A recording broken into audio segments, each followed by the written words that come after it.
Good morning. I Hey, see Bob. Oh, I howdy. see Kevin. Good morning. Hey, can Good you? morning, Osama and Bob and everybody. How you doing today? Great. Good, good. How are you? Good. Looks like we can see and hear everybody okay? Yeah, Kevin, can you hear me okay? Yes, perfect. Thanks, Great. Bob. Thanks. All right. And We'll get here's started Ron. in just a few minutes. All Morning. right. I'm gonna put myself on. Kevin, do me a favor. When we do the vice chair, if you could send me their text number, and you could share. I mean, their cell number, and you could share my cell number with that person. Absolutely. Next. Got it. Thank you. Thanks, Osama. We'll see you soon. Just a few All minutes. right. I'm gonna just put on mute.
Good morning, everyone. We'll get started in just a moment.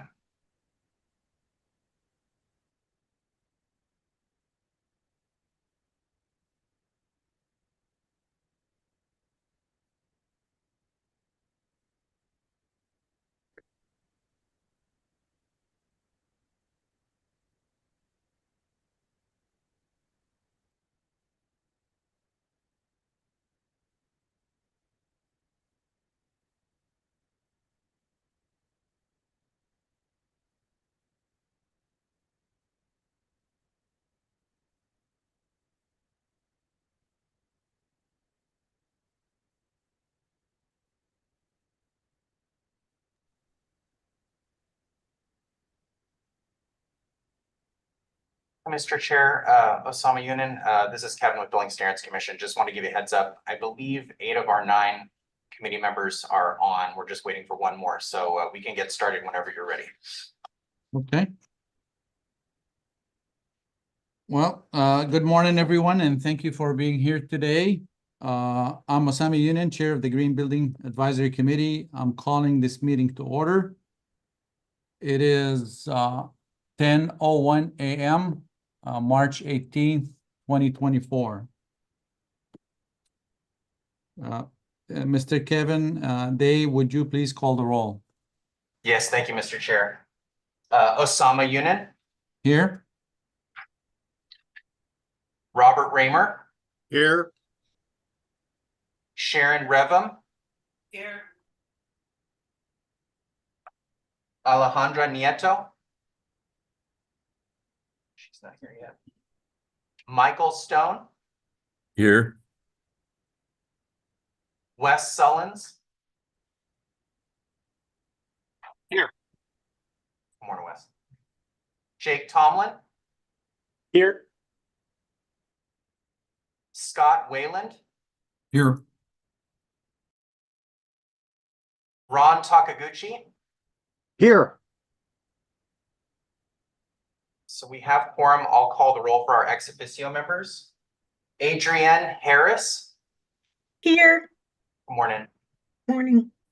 Ellen Owens Here. and Hank Kaplan. Here. Great. We have quorum. Alejandra has logged in. Oh, Alejandra Nieto has logged in, so we have full quorum. All right, thank you, Kevin. So Mr. Day, would you please read the meeting information and instructions? Yes, thank you, Mr. Chair. So good morning, everyone. Thanks for joining us today. My name is Kevin Day. I'm Acting Executive Director of the California Building Standards Commission, and I'll be assisting the chairperson throughout the meeting. I would also like to introduce the other California Building Standards Commission staff in attendance. We have Laura Mills, who will be helping us with the public comments received during the meeting. She's also driving the Zoom and the YouTube webcast. Other CBSC staff are on Zoom, including Supervising Architect Irina Brosman, Associate Construction Analyst Enrique Rodriguez, and Architectural Associate Timothy O'Malley. This is an open public meeting of the CBSC Green Building or Green Code Advisory Committee. The purpose of this meeting is to ensure public participation in the development of the proposed building standards and to ensure adequate technical review and recommendations to the Commission and the state agencies on the proposed building standards submitted for this committee's review prior to being evaluated by the CBSC commissioners for adoption. The proposed building standards are required to comply with specific criteria listed in Health and Safety Code section 18930, commonly known as the 9-point criteria.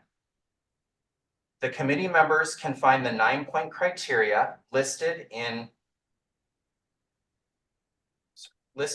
the, sorry, I lost my place.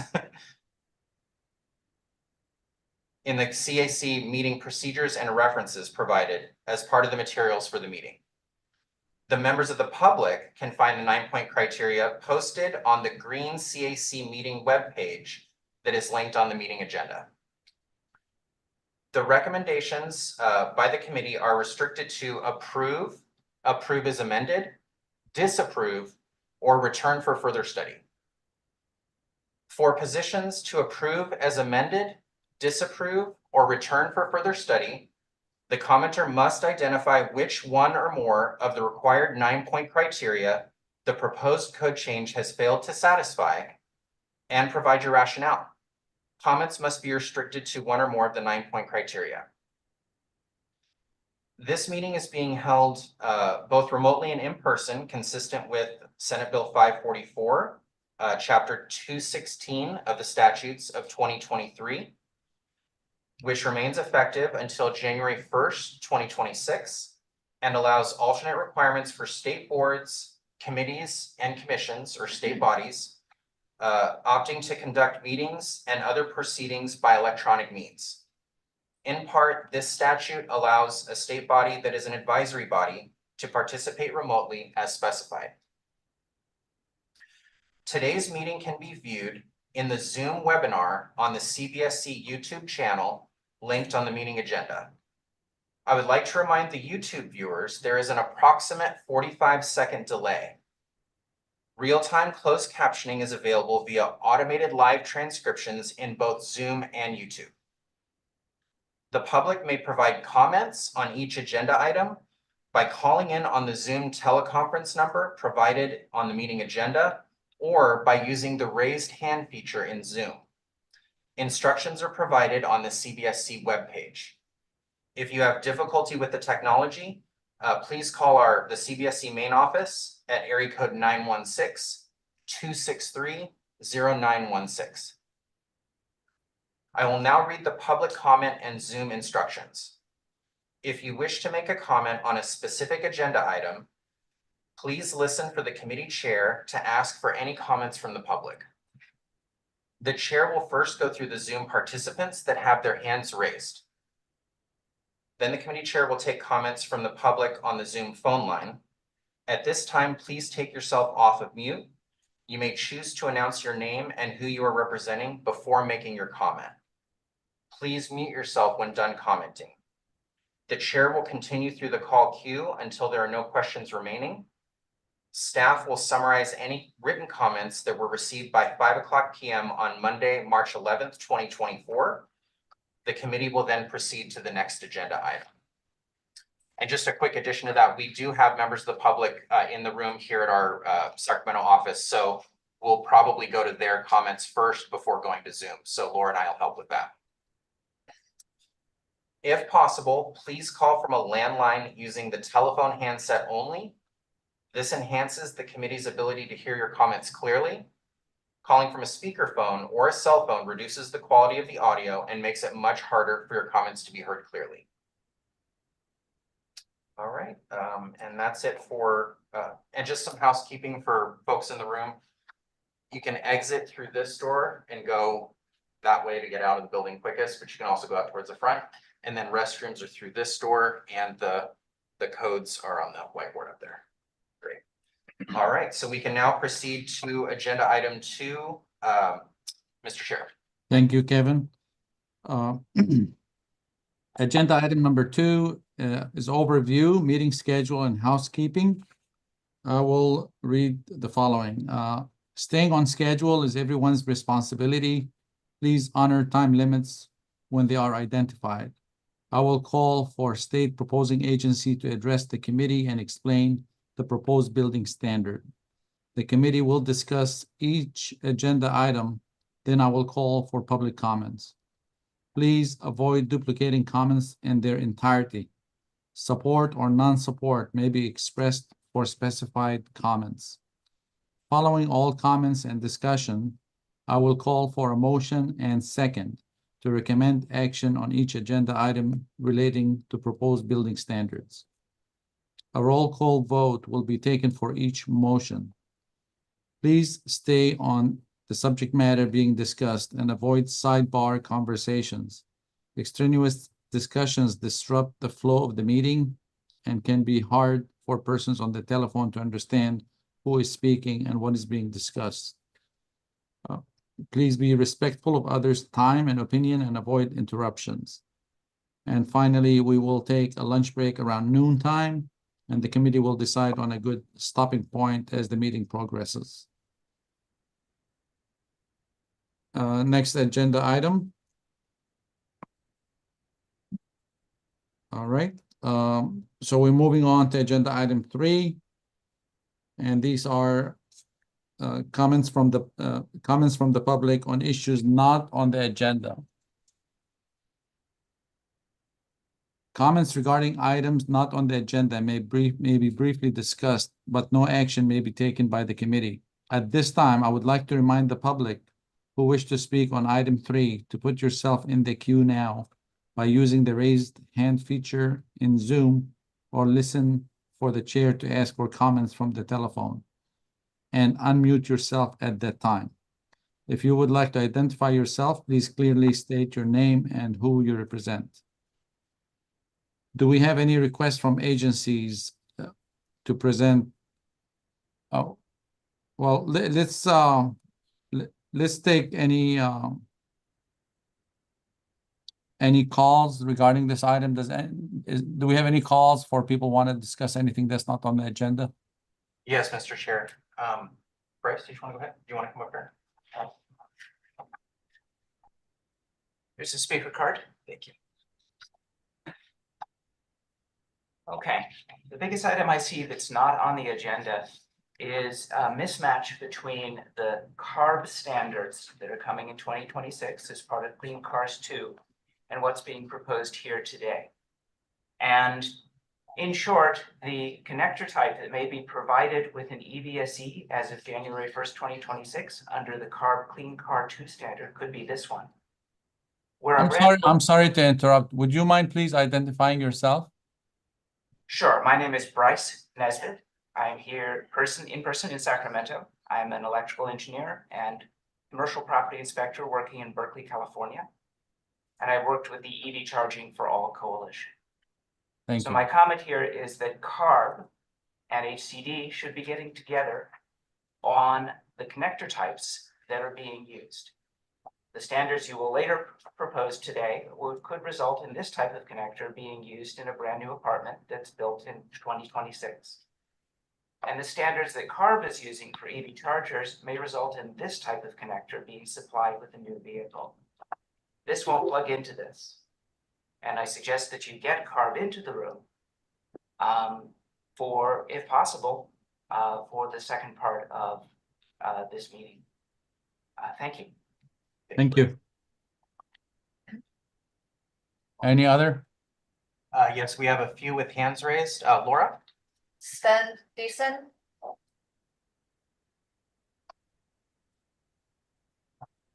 Go ahead, Sven. Thank you.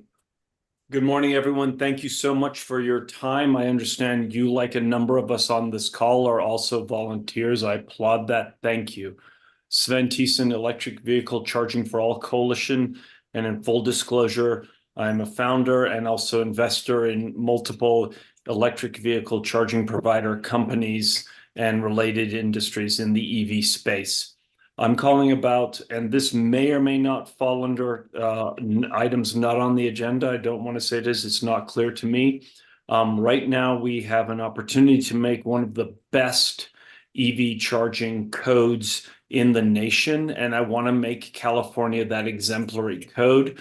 So right now, it's quite interesting for single family homes. When you build a new single family home, the current requirement, and as it's been since 2014, is any single family home is built EV capable.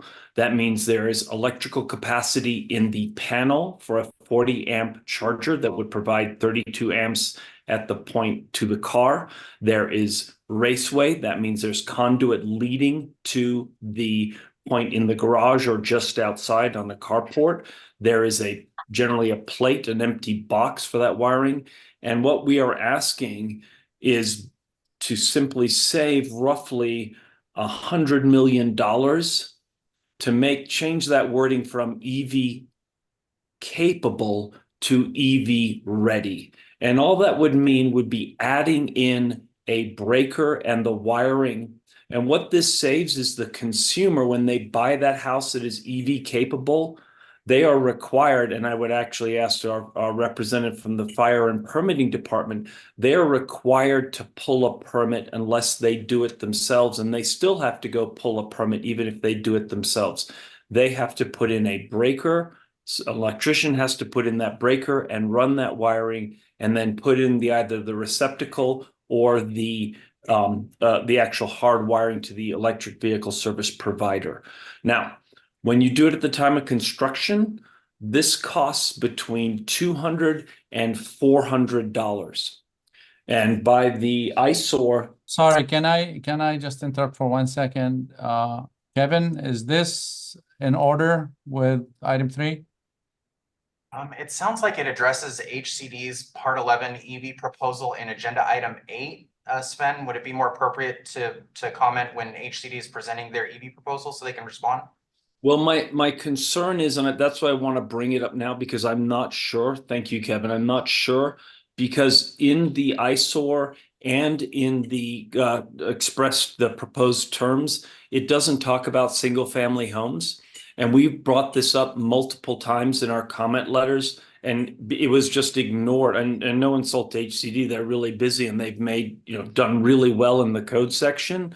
It's just like we want to we have this opportunity to make an amazing code. So if you guys decide, I would like it to be in section 8, because that means we can actually address it and make that change, or at least that the CAC could say, approve as amended, or could you please make this one word change that will save California on the order of $100 million over this code cycle, maybe between 100 and 200, maybe up as much as $300 million.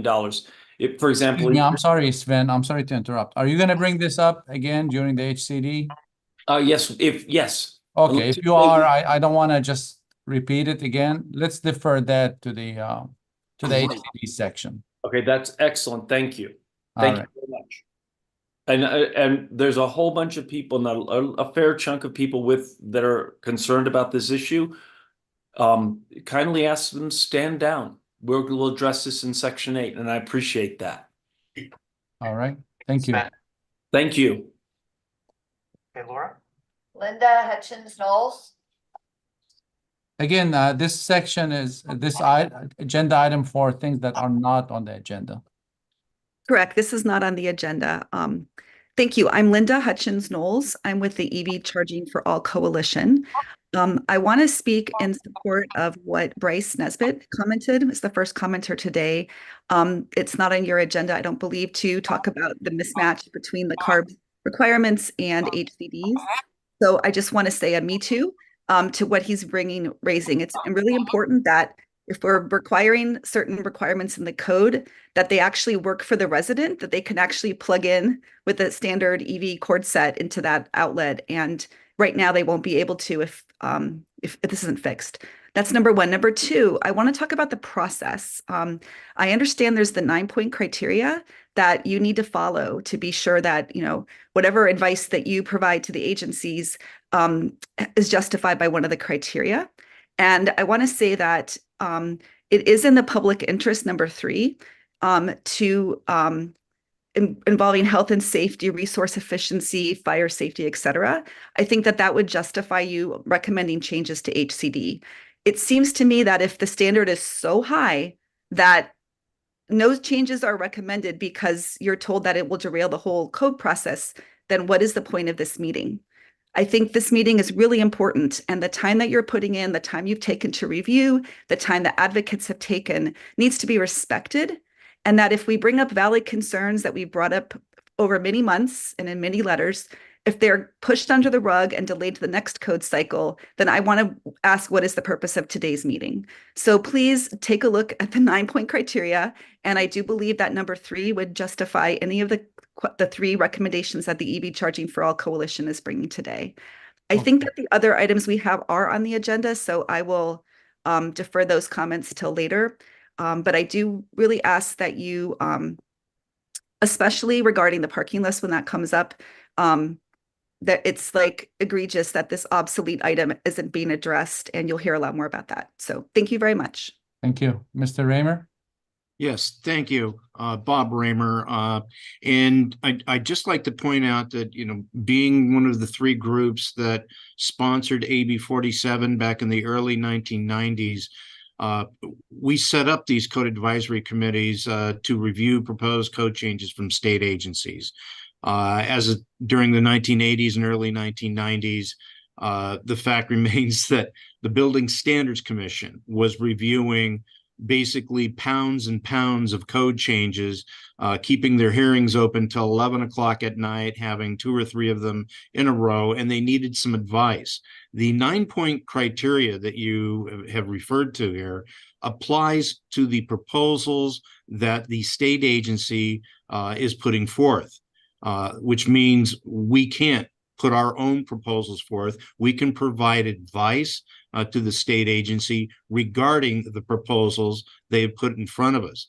But we can't just go ahead and write code and send it back to the agency. That's way outside the authority of the Code Advisory Committee. Thank you, Mr. Chair. Thank And you. if I may reply, Mr. Raymer, thank you. I want to clarify, I'm not implying that this code advisory committee can rewrite the code, but I think they do have the power to make recommendations to the agencies. And that's what I'm asking. We have 3 very specific recommendations that were outlined in our letter to you. And what we're asking is that you go ahead and make those recommendations to HCD and the BSC. They don't have to follow them, but you have the responsibility to, if you agree that there are issues we're flagging that are valid and meritorious, please go ahead and make those recommendations. Thank you. Thank you. Any other callers? Jonathan Hart. And I understand there are multiple people that support a specific initiative or have the same opinion about a single matter.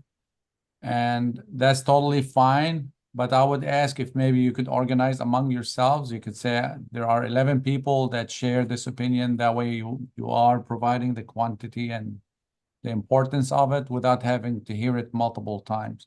That would make this meeting run more efficient. Thank you. Go ahead, Okay. Matt, please.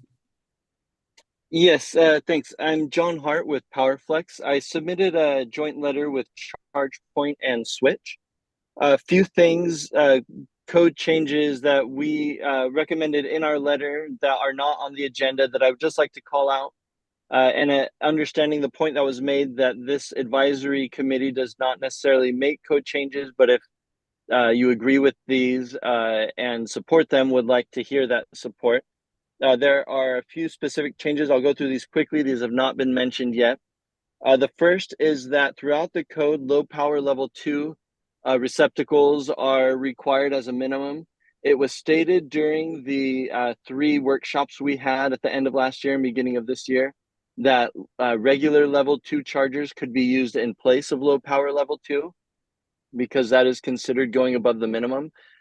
We support that, and in interpretation, we ask that the code state that explicitly because I can foresee situations where an AHJ might think that installing a level 2 charger does not meet the low power level 2 receptacle requirement. So I would like to see in the code stated that level 2 can be used in place of low power level 2 receptacles. Additionally, the HCD is in the code already requires that receptacle power sources for dedicated spaces, the circuit, it goes directly to the unit's electrical meter. We are asking that there is an exemption to this where the electrical source could go to the Jonathan, I'm house sorry to meter. interrupt you. I'm sorry to interrupt you, but we will be discussing EVs in details during the HCD. Would you mind having those comments then? I'm trying to get things that are not on the agenda. EVs are on the agenda. Okay, sure. I can talk about it when we have the HCD. I guess I misunderstood that these specific items were not on the agenda, so I will hold it for then. Okay, thank you. Again, thank you. Thank you, Jonathan. Appreciate it. Any callers that have items not on the agenda? Dwight McCurdy. Good morning to all. I just have a process question, basically. Any guess what time we might be getting to that item 8 to weigh in at that point? Is that likely today or tomorrow, or what should we time it? How should we time it? Yeah, thank you, Dwight. It's really hard to say. It depends on discussion and how many people call in, and we're trying to be courteous and accommodate everyone that calls in and has input. So, but I have no idea how many people are going to call in, so it's really hard to predict. Okay, thank you. All right. Anyone else? No other hands raised. We do have a telephone caller, and Sven's hand just went up, but for the telephone caller, since you can't raise your hand, we can, unmute you, allow you to speak, and then, put you back. So I'm gonna do that first, and then we'll go back to Sven. Telephone caller, if you have no comments, please state so.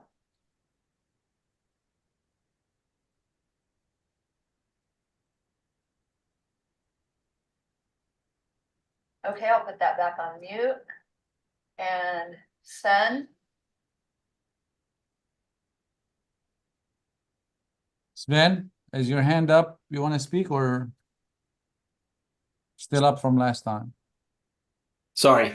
Would it be possible to decide to do the HCD EV charging side at tomorrow, just to say tomorrow? We have to go through the agenda, Sven. We have all day today, and if we can finish the entire agenda today, that would be what we'll do. And if we cannot finish today, we'll extend until tomorrow. So tomorrow is an option in case we don't finish today. Okay. Just Thank- trying to make life easier for a bunch of volunteers like yourselves to the I definitely But- appreciate that. Yeah, understand. Thank you again. Thank you all likewise for volunteering. absolutely. Absolutely. Okay. Any other calls? no, All sir. right. Thank you. How about we turn to the committee? Any comments or discussion on item number 3? Mr. Chair, this is Kevin with Building Standards Commission. Before we go to committee discussion, we did receive a couple more comments in writing in advance of the meeting that are items not on the agenda. One of them was summarized already. I believe it was Mr. Hart with the PowerFlex comment, and that's going to be safe for agenda item 8. But there were 3 others that I'll summarize very briefly that we haven't heard from. One is from Heather Evans on her own behalf, submitted comments and concerns with forced labor used in the development of solar panel materials and manufacturing, often when the products are coming from overseas. So they just wanted to bring that information to the committee's attention. So that's been provided. All of these have been provided in your electronic e-binder. The second comment is from Karen Meadows with Yuba River School. Karen submitted comments and concerns with various green practices required in school facilities construction or school facilities constructed using Proposition 1D funds. And this included LED lights, automatic lights, low flow toilets and fixtures, electric vehicle charging and battery charging, and copper use in HVAC installation. So again, just wanted to bring that to the committee's attention. And then the third and final comment on items not on the agenda was from Melissa Yu with Sierra Club on her own behalf, and that of 411 individual signatories, submitted a request that HCD adopt a zero emissions building standard in the 2025 Cal Green Code. So again, those are just comments on items not on the agenda that we received in writing in advance. And with that, I believe that concludes all the comments we received. And I see a hand up from committee member Sharon Revum. I just wanted to say this before we get into the depths of all the stuff that we're considering today, and that is that I agree with a lot of the comments that came in through public comment, but I want to request that when the time is appropriate, when we are considering a specific item, that the commenter also talk about what their preference is in terms of disapprove because we can't change it. What maybe this committee doesn't agree with this, with the changes that are being proposed. So is it better from your standpoint to disapprove what's being proposed? Which is the same as move to further study. I mean, for instance, Bryce's comment is well taken. Should that be moved to further study, which means that it'll be essentially disapproved for this cycle? Or do we approve it as the, better of, rather approve it than just say move to further, which will postpone it until the future? So I'm asking those who made very good comments during the public comment round to please consider this when you're speaking at the specific time when it's time to talk about that. Thank you, Sharon. Any other committee members? Where would the committee comments and input right now?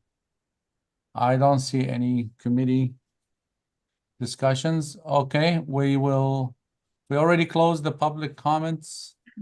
Wes has his hand up. I'm sorry. Oh, Wes, I see Wes. Yeah, thank you. I just wanted to acknowledge those public comments.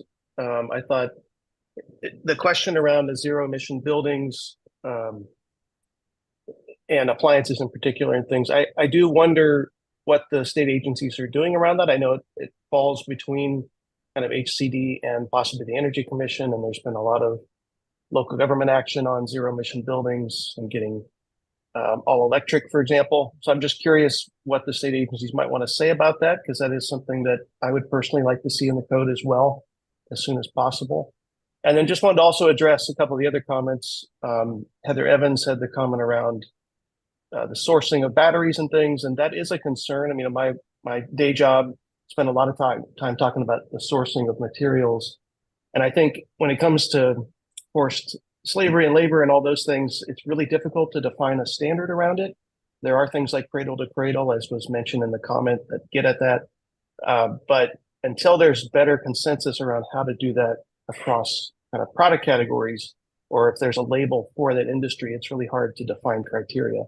And I'm very supportive. I think the first step in that is getting embodied carbon information, like what is the amount of emissions associated with the production side, and that gets at your locations and your extraction practices as a manufacturer, and how those things are shipped around during manufacturing and production. So low embodied carbon products tend to also be more local, not always, but can be. And so that would favor more domestic production.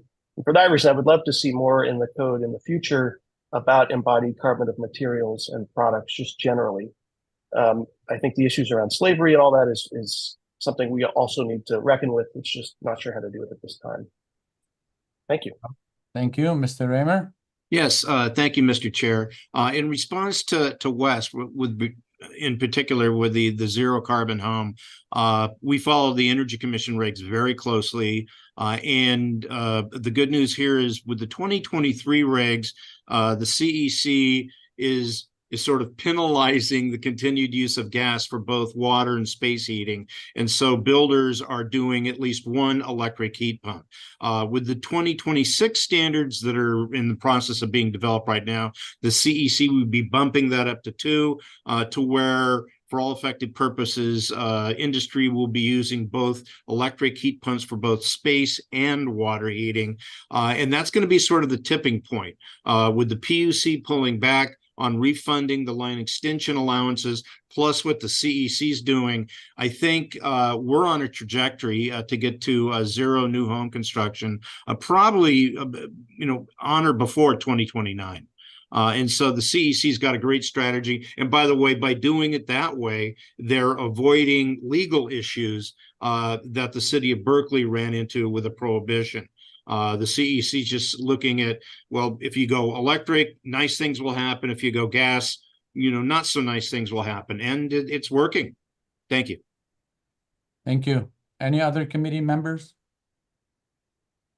Seeing none. All right, that would close the out of the agenda items. I do have a question for the agencies. You see the agenda, we go CEC and we end with HCD. Are there any proposals from the agencies to go out of order? Okay, So we'll stick with the agenda. Also, I want to remind a couple of reminders. This committee really is very limited in what we do. We are an advisory committee to the Building Standards Commission. And we can make only 4 choices when we hear them. And that is to approve as submitted, disapprove, further study required, or approve as amended. We can, and as amended, it's a minor change. It's not taking it all out and putting something new in. And even with that, no one is obligated to follow what we do. I mean, they definitely take it seriously. That's what we're here for. But they will have to take it into consideration and make their own decision. The other thing is we will have the CEC present, California Energy Commission. They will not have any material. They will not have any, they're just gonna make a presentation. There is no material out there. So with that, this concludes item agenda number 3. I thank everybody for their comments. Now we move on to number 4, and that is the vice chair election. I see a hand up. Yes, Mr. Chair. I'd like to nominate Mike Stone for vice chair. All right. So we'll do a second, but I want to go to public comments before we do anything. Do we have a second for that? Ron Tagakuchi is the second. Okay, Yeah, so thank you, Mr. Chair. yeah. Go ahead, Ron. Oh, no, I'd like to confirm I'm seconding the motion for Mr. Mike Stone as Vice Chair of the committee. Thank you, Mr. Chair. Thank you. Thank you, Ron. All right.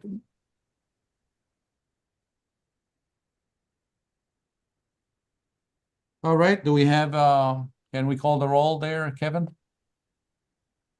All in, I think, should we go to public comments on the selection of a vice chair first? okay, let's go to public comments. Let's go to public comments. Any public comments on the vice chair? Bryce, did you have anything to say on this topic? Okay. Dwight McCurdy. Okay, Dwight, go ahead. I'm sorry, I should have lowered my hand. That was an accident. Thank you. All right. Any callers, anyone on Zoom, any member of the public in presence has a comment on the vice chair? Seeing none, let's go ahead and all in favor, please. I could do a roll call vote. Okay, go ahead. Okay. Osama Yunin, Yeah, yes, aye. Bob Reamer, Aye. Alejandra Nieto, Aye. Sharon Revum, Yes. Michael Stone, Aye. Wes Sullins, Yes. Jake Tomlin, Yes. Scott Wayland, Yes. and Ron Takaguchi. Aye. Motion carries. All right, thank you. All right, the next agenda item is the presentation by the California Energy Commission as to go over the proposed amendments to the 2025 edition of the California Green Standards Code. Do we have the California Energy Commission? Yes, we have Michael Shoemaker. He's actually in the room with us in person today. Go ahead, Michael. Okay, go ahead. Thank you, Kevin. And good morning, everyone. My name is Michael Shoemaker, and I'm the supervisor of the Building Standards Development Unit at the California Energy Commission. And I'm here this morning to present on the CEC's proposals for the 2025 update to Cal Green, Title 24, Part 11. Before we dive into the proposals, I'd first like to quickly discuss the CEC's Part 11 rulemaking schedule. As an adopting agency, the CEC operates on a slightly different rulemaking timeline.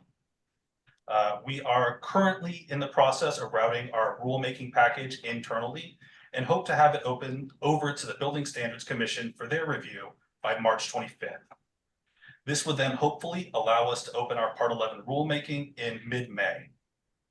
We would then have the 45-day comment period in late May to early July, and our 15-day comment period in late July and early August, with the ultimate goal of adopting our Part 11 package at our September business meeting. And now diving into the proposed changes. For the sake of simplicity, I will be going through the changes in chronological order, starting with our proposed changes to the definitions found in Chapter 2. And before I begin, I do want to acknowledge that Chapter 2 is outside of the CEC's authority to make changes. And so we are coordinating with CBSC and HCD to incorporate the following changes into Part 11. As part of the CEC's proposed changes to the 2025 Energy Code, Title 24, Part 6, we will be pivoting away from the old energy accounting methodologies of energy design rating and time-dependent valuation. So we are proposing to remove the following definitions from Chapter 2. For the 2025 Energy Code, we will now be using long-term system costs as our primary energy accounting methodology. Long-term system costs is the CEC's projected present value of costs over a 30-year period for California's energy system. Note, LSC does not represent a prediction of individual utility bills. Along with adding a new definition for long-term system costs, we would also modify the existing definition for energy budgets to reflect usage of the new LSC energy accounting methodology. For newly constructed buildings, the energy budget will be expressed in terms of long-term system costs and source energy. And for additions and alterations, the energy budget will be expressed in terms of just LSC.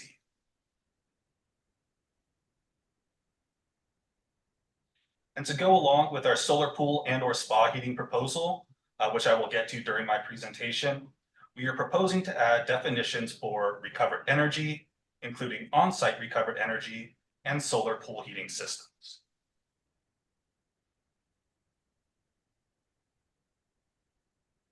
And now moving forward to Chapter 7.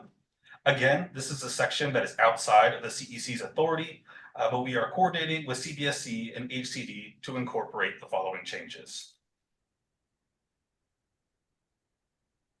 Title 24, Part 11, Sections 702 and 703 allow enforcement agencies to require the owner or builder to employ one or more special inspectors for inspections or other duties as necessary to substantiate compliance with the Cal Green Code. These regulations, including specific references to the Home Energy Rating System or HERS program, developed by the Energy Commission for the purposes of using raters as special inspectors. As part of the CEC's update to the 2025 Energy Code, we are eliminating references to the HERS program and are moving the Field Verification and Diagnostic Testing Program into Part 1, Section 10-103.3, and severing all ties to the existing HERS regulations in Title 20, Sections 1670 through 1675. With that move, the Energy Commission is also changing the name of the program from HERS to Energy Code Compliance, or ECC. It should be noted that the Energy Commission is planning to maintain the HERS name for the whole house program. So the code references to the HERS program in Section 702 and 703 will no longer be referencing the correct program. Furthermore, the Energy Commission is also removing the special inspector designation from the ECC raters in the Energy Code. This is to allow raters to perform field verification and diagnostic testing anywhere in California by virtue of their certification alone. Therefore, staff recommends that the references to the HERS program in Section 702 and 703 be eliminated.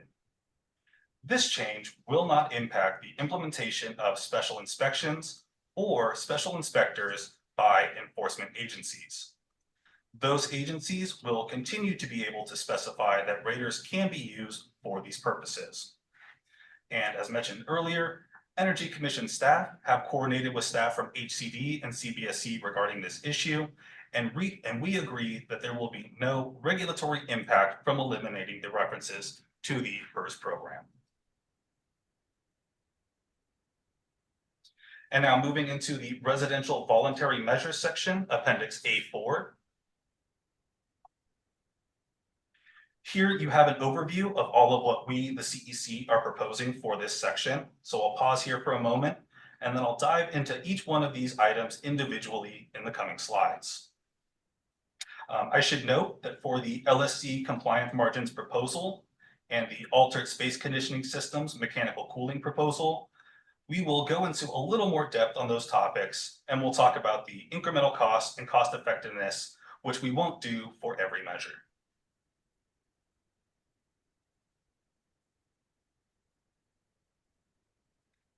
So starting with cool roofs in section A4.106.5, again, this is a section that is outside of the CEC's authority, but we are coordinating with CBSC and HCD to incorporate the following changes.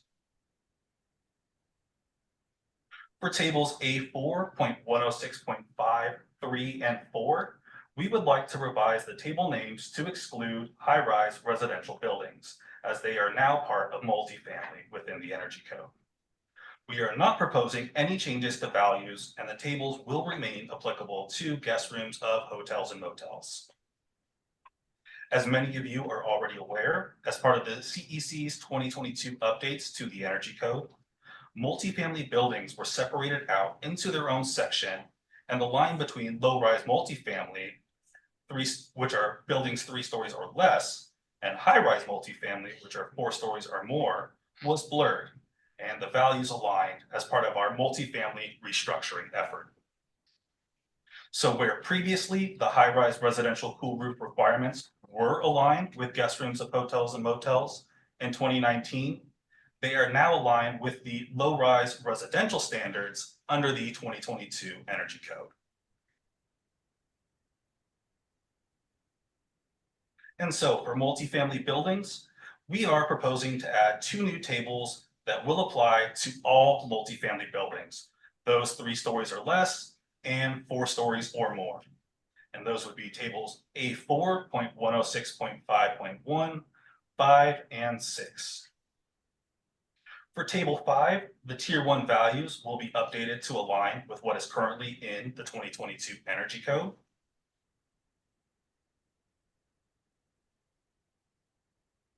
And for tier 2, the values will remain at their current levels as defined in 2022 Cal Green, table A4.106.5.14.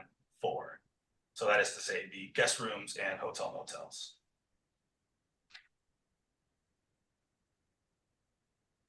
And now moving on to the performance compliance margins proposal. And so for this item, because we felt it would be of particular interest to this group, we will spend a little more time talking through the details of our proposal and analysis. As mentioned earlier, the Energy Commission is moving away from the old energy design rating, energy accounting methodology, and moving towards long-term system costs. In addition to changing energy accounting methodologies, we are also proposing to update the performance compliance margins based on the proposed 2025 dual heat pump baseline in Title 24, Part 6, plus verified low leakage ducts in conditioned space and or compact hot water distribution depending on the climate zone. We believe the proposed LSC compliance margins will offer jurisdictions an option to increase energy efficiency beyond the Energy Code by increasing the energy efficiency of the distribution systems within the building. In climate zones where space heating and or space cooling are the predominant energy end uses, we are proposing verified low leakage ducts in conditioned space and compact hot water distribution where water heating energy use is prominent. These 2 specific items were chosen to help reduce the wasteful, uneconomic, inefficient, or unnecessary consumption of energy within the home, which is, after all, the CEC's core tenet. So here you have the proposed LSC compliance margin for each climate zone. For climate zones 1 through 5, 11, 12, and 14 through 16, the LSC compliance margins are based on the Title 24 Part 6 baseline, which is a heat pump space heater and a heat pump water heater, plus verified low leakage ducts and conditioned space and compact hot water distribution. In climate zones 6 through 10 and 13, the LSC compliance margins are based on the Title 24 Part 6 baseline plus compact hot water distribution. To provide some context on how much savings we're talking about with these proposals, here we have the first year electricity savings for our 2,100 and 2,700 square foot single family prototypes. Here you can see that on the low end, we would expect to see about 100 kilowatt hours of electricity savings in the milder climate zones, where we're just focusing on the compact hot water distribution. And then for the other climate zones where we're proposing both verified low leakage ducts and conditioned space and compact hot water distribution, we're seeing about 350 to 890 kilowatt hours of electricity savings, which is roughly equivalent to 50 to 100% of what the average single family home consumes in a month. In terms of incremental cost for these two measures, for verified low leakage ducts and conditioned space, we assumed an incremental first cost of $1,300 with a zero cost for maintenance or replacement. And for compact hot water distribution, we assumed an incremental first cost of $200 with zero maintenance or replacement cost. And so if we take our present value lifetime savings and divide them by our total incremental cost, we get the following benefit to cost ratios. And just as a reminder for folks, anything with a benefit to cost ratio greater than or equal to 1 is assumed to be cost effective.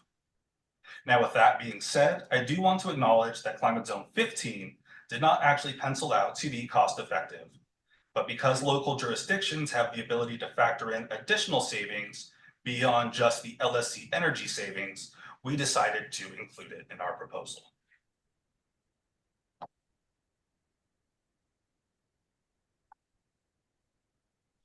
And now moving to our outdoor lighting proposal for section A4.203.1.4. For 2025, we are proposing a new set of outdoor lighting standards for the residential appendix A4, and these changes will mirror the changes being proposed in the non-residential appendix A5. One standard is to require the outdoor luminaires to shine light to where it is designed for. For outdoor luminaires designed for putting lights on freestanding surfaces, the luminaire is required to direct the light onto the intended surface and also to be installed above the surface, facing downwards, and be shielded to prevent upward light pollution.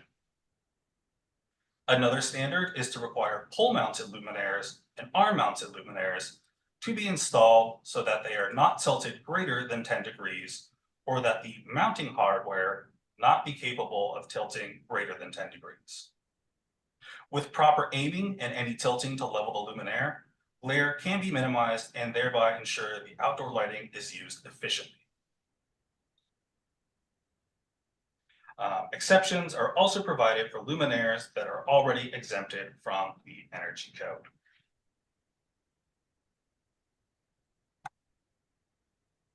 And now for this next item, I'd like to pause here and pass the mic off to my colleague Bak San, who is on the line. He is one of our senior mechanical engineers with the Building Standards branch, and he is here to give us a detailed walkthrough of the alterations to space conditioning systems mechanical cooling proposal. Bak? Yeah, good morning, everyone. Hopefully everyone can hear me, but I'm Bak San with Senior Mechanical Engineer with the Building Standards branch. In this segment, we'll address alterations to space conditioning systems, the alterations to space conditions proposal.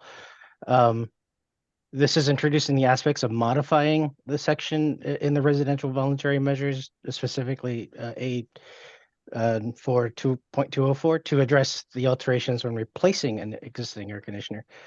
This proposal is set as a voluntary standard for when AC is replaced and the unit is replaced with a heat pump. I'll jump to the next slide. Thank you. So in this proposal, we're presenting that the air conditioner, this air conditioning system alteration, the scenario occurs when one is replacing an air conditioner in a single family home with the installation of a heat pump that's required, complementing heating with the new or existing gas furnace. The furnace has to be reprogrammed or reconfigured to act as a backup. However, traditional air conditioning systems, air conditioning can still be installed if they're paired with additional efficiency measures, which we'll show in a couple of seconds. But there are exceptions, particularly concerning electrical upgrades or if a required heat pump exceeds current equipment size by, in our analysis, shows 1 ton or more. So understanding these regulations are crucial for homeowners and businesses aiming for compliance and efficiency. Next slide, please. So diving deeper into the efficiency standards, this segment focuses on the mixed fuel system guidelines. So if you want to go and install an air conditioner and pair it with your furnace, you would have to comply by adding these air conditioners. So for air conditioners, the expected efficiency is 14.3 and 11.7 EER. The furnace at 78 AFUE. These key requirements also include specific airflow,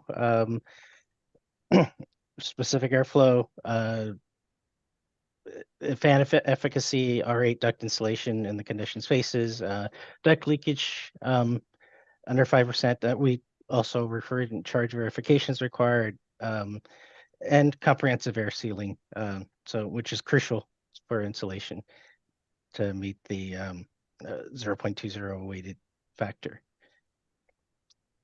All right, next slide. So going into why, as California steered towards a greener future, this measure is aimed to do so by enhancing energy efficiency in space conditioning systems.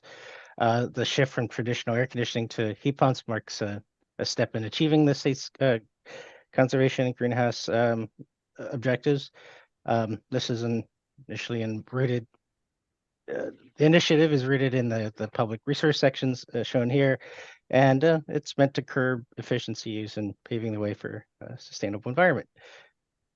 Next slide. And so the reason why we're putting these into the voluntary measure benefits, we're proposing this voluntary retrofit. We're proposing this as a voluntary retrofit measure. It focuses on decarbonizing occupied buildings, but this measure was developed with the understanding that this includes a broader demographic and building types. Therefore, we have taken equity and affordability into consideration, which includes evaluating this measure based on utility rate impacts. This initiative is aiming at market preparedness for upcoming mandatory regulations, draws from the success of voluntary adoption in the past. It highlights affordability, especially for low-income communities, by offering incentives to ease upfront costs to buffer against potential energy-saving bill hikes. One benefit of introducing this as a voluntary measure is to allow for incentive programs to help prime the industry to offset financial offset of this measure. Furthermore, this measure encourages communities to pursue communities and local governments to pursue retrofit mandates with the CEC support. All right, next slide. So this slide shows estimated energy savings from our analysis. This measure has potential of achieving significant electricity and natural gas savings. The total savings here are 230 gigawatt hours and a demand of approximately 84. Sorry. Let me step back here. The first year savings we show are negative, mainly because of the shift from heat pumps to from gas to heat pumps. The effort generally translates into a fairly large savings of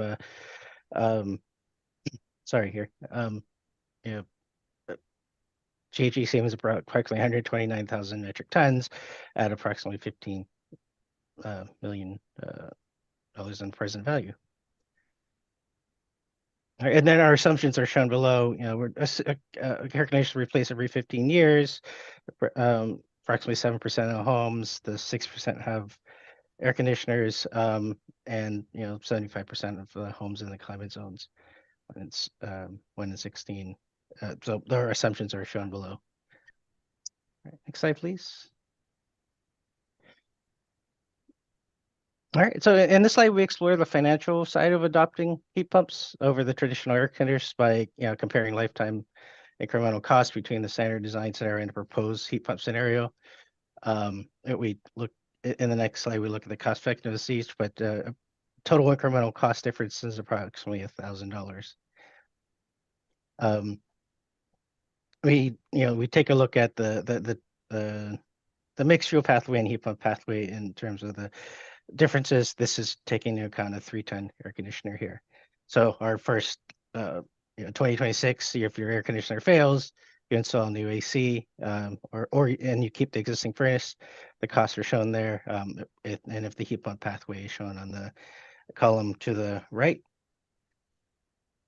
So in 10 years, the furnace fails. So you would in 2036 you would install a 95 AFUE furnace due to the new regulations, and in 2041 the expected AC fails, and that's another replacement cost there.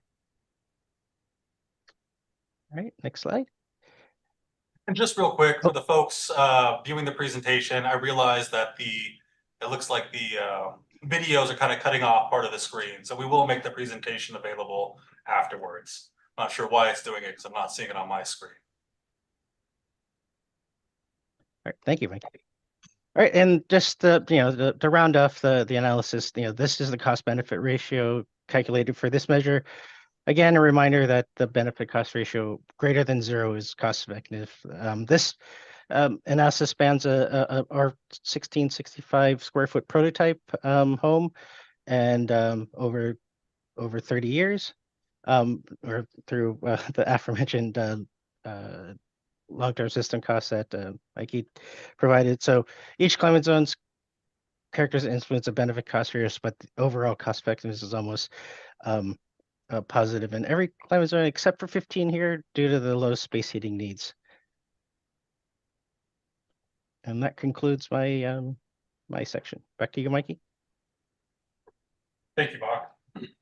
And now moving on to our last residential proposal, alterations to pool and/or spa heating systems. So this measure would apply only to multifamily pool and/or spa heating system alterations and allows for 3 different compliance pathways. The first is a solar thermal pool heating system with a collector surface area equal to 65% of the pool surface area. The second is a primary heat pump pool heater meeting size requirements in the new reference appendices section JA15, as well as minimum efficiency requirements.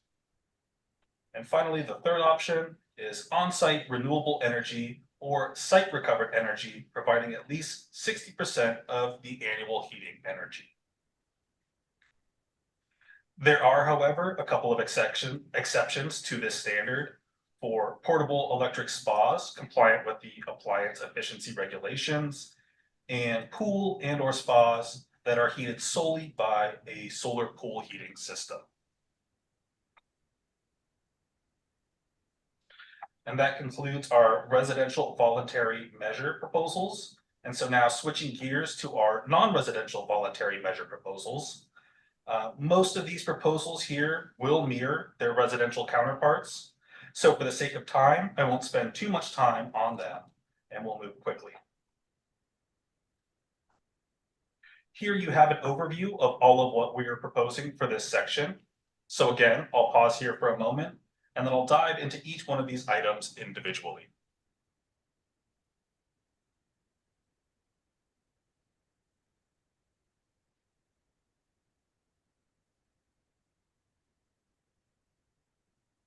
So starting with the cool roofs in section A5.106.11.2, Again, this is a section that is outside of the CEC's authority, but we are coordinating with CBSC and HCD to make the following changes.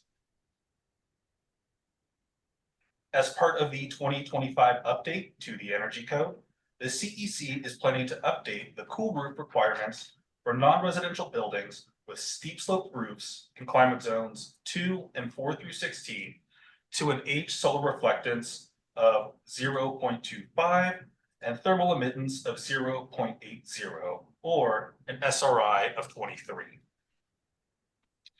This proposed change would update the Tier 1 table A5 106.11.2.2 and bring the table into alignment with what is being proposed for the Energy Code. Turning now to the outdoor lighting standards in section A5.203.1.1.1. These proposed changes would modify the existing language to mirror the standards proposed for residential buildings. And so again, that means outdoor luminaires designed for putting light on freestanding surfaces would be required to direct the light onto the intended surface and be installed above that surface, facing downward, and require shielding. And pole-mounted and arm-mounted luminaires shall not allow tilting greater than 10 degrees. Again, there are exceptions for luminaires that are already exempted from the Energy Code. And finally, for our last proposal, before we open things up for questions, I'll quickly discuss the alterations to pool and or spa heating proposal, which again mirrors what was previously discussed for residential multifamily buildings. This measure would apply only to non-residential pool and or spa heating system alterations and allows for the same 3 compliance pathways mentioned earlier. Those being a solar thermal pool heating system with a collector surface area equal to 65% of the pool surface area, or a primary heat pump pool heater meeting size requirements in the new reference appendices section JA15, as well as minimum efficiency requirements, or on-site renewable energy or site recovered energy providing at least 60% of the annual heating energy. And just like in the residential section, there will be exceptions for portable electric spas compliant with the appliance efficiency regulations and pool and or spas that are heated solely by a solar pool heating system. And that concludes my presentation. So now, for as much as time will allow, I'd like to open things up for comments and questions. And while we take questions, I'll put our contact information up on the screen in case anyone would like to follow up with us regarding any of today's proposals. All right, thank you very much for your presentation. I would like to open it to the committee members. Do we have any comments? Okay, Wes? Yeah, I had a question. Thanks for that, Mr. Chair. For the new long-term system cost, LSC, how does that include carbon emissions? Or does Sorry, it? I'm the top part of that. For the long-term, sorry, did you hear my question? I only caught part of it, I'm sorry. Okay. How does the new long-term system cost, and does it include carbon emissions, and if so, how? So long-term system cost builds upon the previous energy metrics.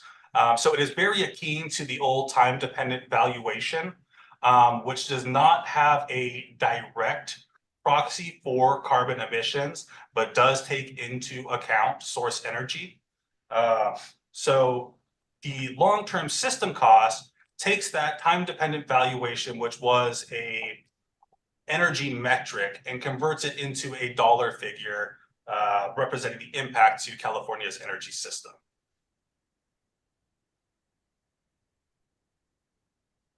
Has that come up as something to possibly include? So as part of the code compliance software that the Energy Commission produces, we do output some CO2 equivalent information, but so far that has not yet been incorporated into our energy metrics for showing compliance. Right.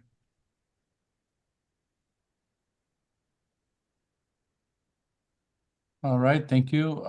Scott? Thanks. On that line, nor does it probably include embodied energy of the building construction, but I digress. Correct. I wanted to address a question or an observation about the prescriptive recommendations or proposals that you have for alterations in regards to heat pumps. I like where the thought is going because it would help trigger replacements to heat pumps as opposed to air conditioners, and it would help us address furnaces in a faster path. I'd like to recommend that we take a look at the application and the reality of replacing a heat pump and not addressing the coil on the inside. There's a possibility that there might be more incremental costs on the indoor unit because just a swapping out an AC unit works with the indoor coil, but replacing it to heating and a cooling coil might not work with that indoor unit, and then you might have to end up replacing that whole furnace. But I don't want to take any more time on this, but I like the concept in general, and thank you. Thank you, Scott. Thank you, Scott. Thank you. Mr. Takiguchi?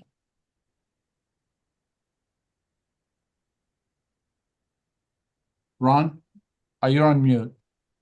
Yeah, thank you, Mr. Chair. I hope this question is not out of context and maybe too early to say at this time.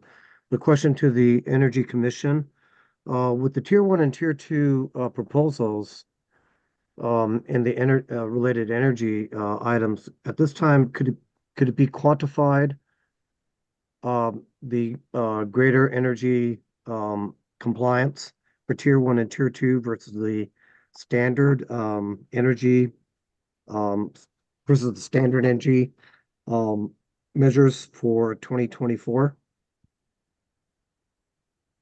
So tier 1, tier 2, you're referring to the cool roof requirements that we covered? No, overall, Mike, Oh, so specific to non-residential section?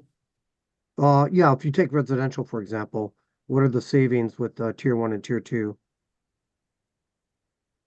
So currently for residential, we are not recommending two different tiers. It is just one recommendation. It is the non-residential section that still has the two tiers based on your level of performance. Okay, and can it be quantified at this time, the additional energy savings? Yes. Yeah, so we do have energy savings information for those proposals that we can make available to interested parties. Okay, thank you, Mike. Thank you, Mr. Chair. That's it. All right, thank you. Any other committee member discussions, comments, questions? I don't see any hands. All right, let's move on to the public comments. We'll take the Zoom and the phone call, the in-person and written, whichever order is best for you, Kevin. Thank you, Mr. Chair. We do have one member of the public in the room that would like to comment on this item. Bryce, go ahead. Hello, this is Bryce Nesbitt. I don't know if we've got the video moving here. So I work as a commercial property inspector in the Oakland and Berkeley area, primarily for the commercial roofs. And when a commercial apartment roof is replaced, a tar and gravel roof is replaced with a cool roof. This is in reference to section A4.105.5. What we find is that those buildings begin to get mold on the upper floors, and potentially that energy use goes up. So it's a non-cooling climate, so nobody has air conditioners. And even through the winter, we'll get roof temperatures of 80 and 90 degrees, which is helping to dry out these roofs. And when a cool roof is placed on it, we lose that drying and we start to get mold. And I say that not is very specific to one climate zone, but to say that when we have these energy standards and we have these requirements placed in place, sometimes they don't actually work out. And I encourage the CEC to really look at getting that field feedback about what's working in each climate zone. Regarding heat pumps, when a heat pump dies, I never recommend replacing that heat pump with an equivalent, because the first thing to do is to air seal that building and look at insulation and windows. Every building that I've ever worked on, where I've been able to do that, we get to put in a much smaller heat pump or air conditioning unit afterwards. So that air sealing lets us often save a tremendous amount of money by first air sealing, and that's pressure testing, putting a blower door in, sealing up cracks, often find just giant holes in the envelope. And 9 out of 10 of those AC units were oversized originally. They were too big.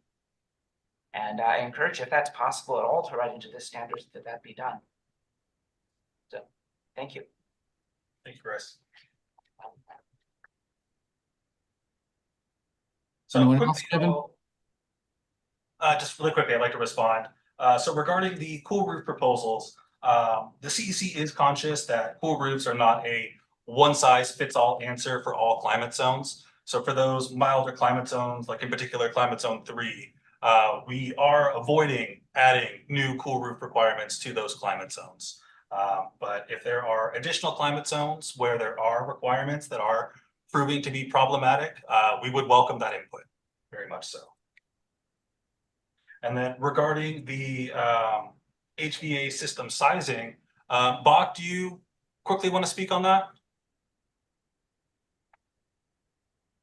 Yeah, we're looking to address system sizing, but there's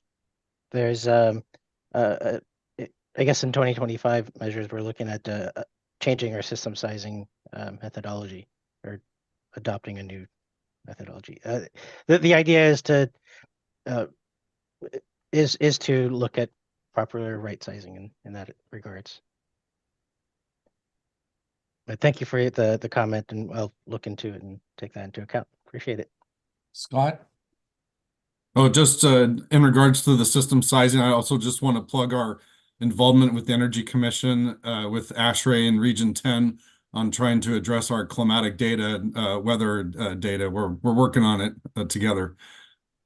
More to come. Thank you. Thank you, Scott. Any other commenters from the public, Kevin? No hands raised on Zoom.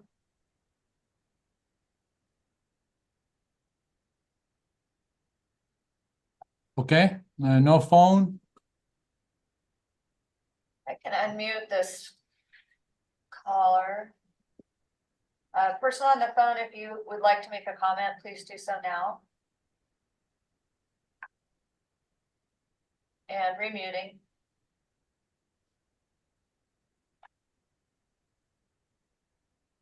No other hands raised in Zoom, sir. Any write-in? Oh, wait, I have a hand that went up. iPhone 174.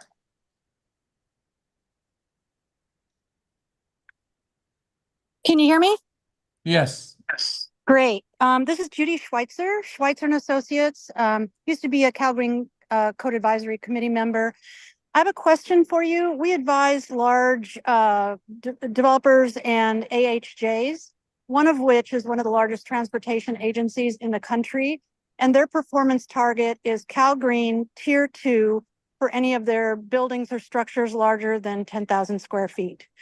Could somebody please explain to me, so that I could explain it to the AHJ, how would we prove compliance given the different energy methodology that is being proposed? I'm not sure I completely understand. Yeah, so happy to answer that question. So for the non-residential requirements where you do have the tier 1 and tier 2 requirements, that tier 2 represents a percentage above the standard design budget that a proposed building must comply with. So with moving to this new LSC energy metric, really there should not be energy impact there. It's still a measure of a percentage of how close you can get to that standard design building. Okay, and as it stands now, it's 20% better than baseline for tier 2 with outdoor lighting as a prerequisite for tier 2. How does that equate to the new energy methodology? So it's very similar for non-residential buildings. There are a lot more items than you can take credit for than you would in, say, a residential system. So that 20% target is still readily achievable, but of course, it's going to come down to your building design. Okay. Thank you. Wes? Thank you. I had another question come up as I was just kind of thinking about this some more. And, I think it makes a lot of sense for the residential voluntary measures and non-res to have cool roofs and outdoor lighting and things like that, pools. But I'm kind of curious why the AC replacement isn't part of the energy code. And maybe that's maybe a better question. Why isn't it kind of a requirement or isn't being considered as one as part of the base energy code as opposed to a tier measure? Thank you. Yeah, thanks, Wes. Bach, would you like to respond to that one? I'm sorry, what was the question again, Wes? Just questioning how come the AC replacement is not part of the energy code and it's showing up as a voluntary measure here as opposed to a requirement. Yeah, so I think the comment was, why are we proposing it for voluntary and not technically for part 6? I think as we said, we started looking at the analysis and first Come on. costs. Judy, can you mute yourself, please? I'm sorry about that. I'm walking the dog. Apologies. I'm trying to. I'm trying. I got it. Oh, that's great. So yeah, but thanks for that comment. Well, we've been doing our analysis, and with the utility rate increases, where this is, as we mentioned in the benefits, we're reaching a broader demographic. So we've already been looking at the new construction, so both heat pumps on both water heating and space heating sides. We're also been we have a few other measures that we're proposing, but for the space conditioning side on residential, we felt that the overall general measure probably we have to prime the market. We have to look at existing construction. It's still in its early stages in development, and I think it works best in a voluntary measure or the commission feels it works best in a voluntary measure than it does in the mandatory or prescriptive side. So Appreciate that. Can I quickly follow up? Yeah, please. I think that your cost data was very helpful to see. I mean, I think it makes a compelling case for this being something that could be perhaps a requirement. And a lot of that availability of equipment will depend on manufacturers seeing a demand, right, in the state and the ramping up production and all that. So I think by sending a signal that's voluntary, you're telling the manufacturers a very different story than if something was required. So it sounds like you've thought of all those things, but just put a plug in there that perhaps the time's right for a mandatory. Thank you, Wes. Thanks for your comment. Scott, your hand is up. Thanks. Responding to Wes in this conversation, but also the item that I raised a moment ago about my concerns about replacing the heat pumps. I don't think that it's necessarily the future equipment that we need the manufacturers to address. It's that existing coil on the inside of the 15-year-old furnace that we won't touch, that if you mandate a heat pump, that will have to be replaced. I have concerns about that, but also if we deem this a mandatory measure as opposed to prescriptive, which I think it is where it belongs, with those caveats that are standard of care anyways, the exceptions, all those exceptions are standard care that we'd want anyways, if you were touching it. But I think that the problem is if we say that it's mandatory, then that would be construed as a ban on the gas, which preempts the federal law, which is the whole basis of why the state of Washington had to reel back. So we can't get out ahead, I don't think.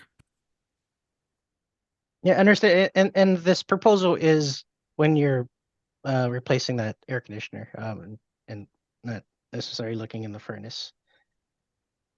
But you'd have to replace that coil though. You're talking about the heat exchanger on the the DX coil that works with DX the coil AC at the- unit is underst- not going to work with the heat pump. Understood. Yeah, so the indoor unit and outdoor unit as a replacement. But that's once you touch that furnace coil, you're going to trash the whole thing. I'm sorry. Understood. Thank you. I'll do a little bit more research on that, and I will probably reach out to you. All right. Thank you both. Any more public comments?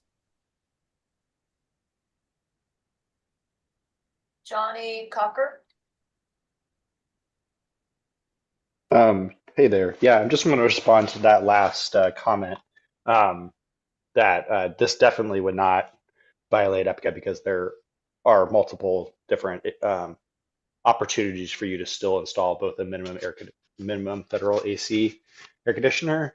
You just have to do more ductwork in order to gain the same efficiency bonus as you would have for a heat pump.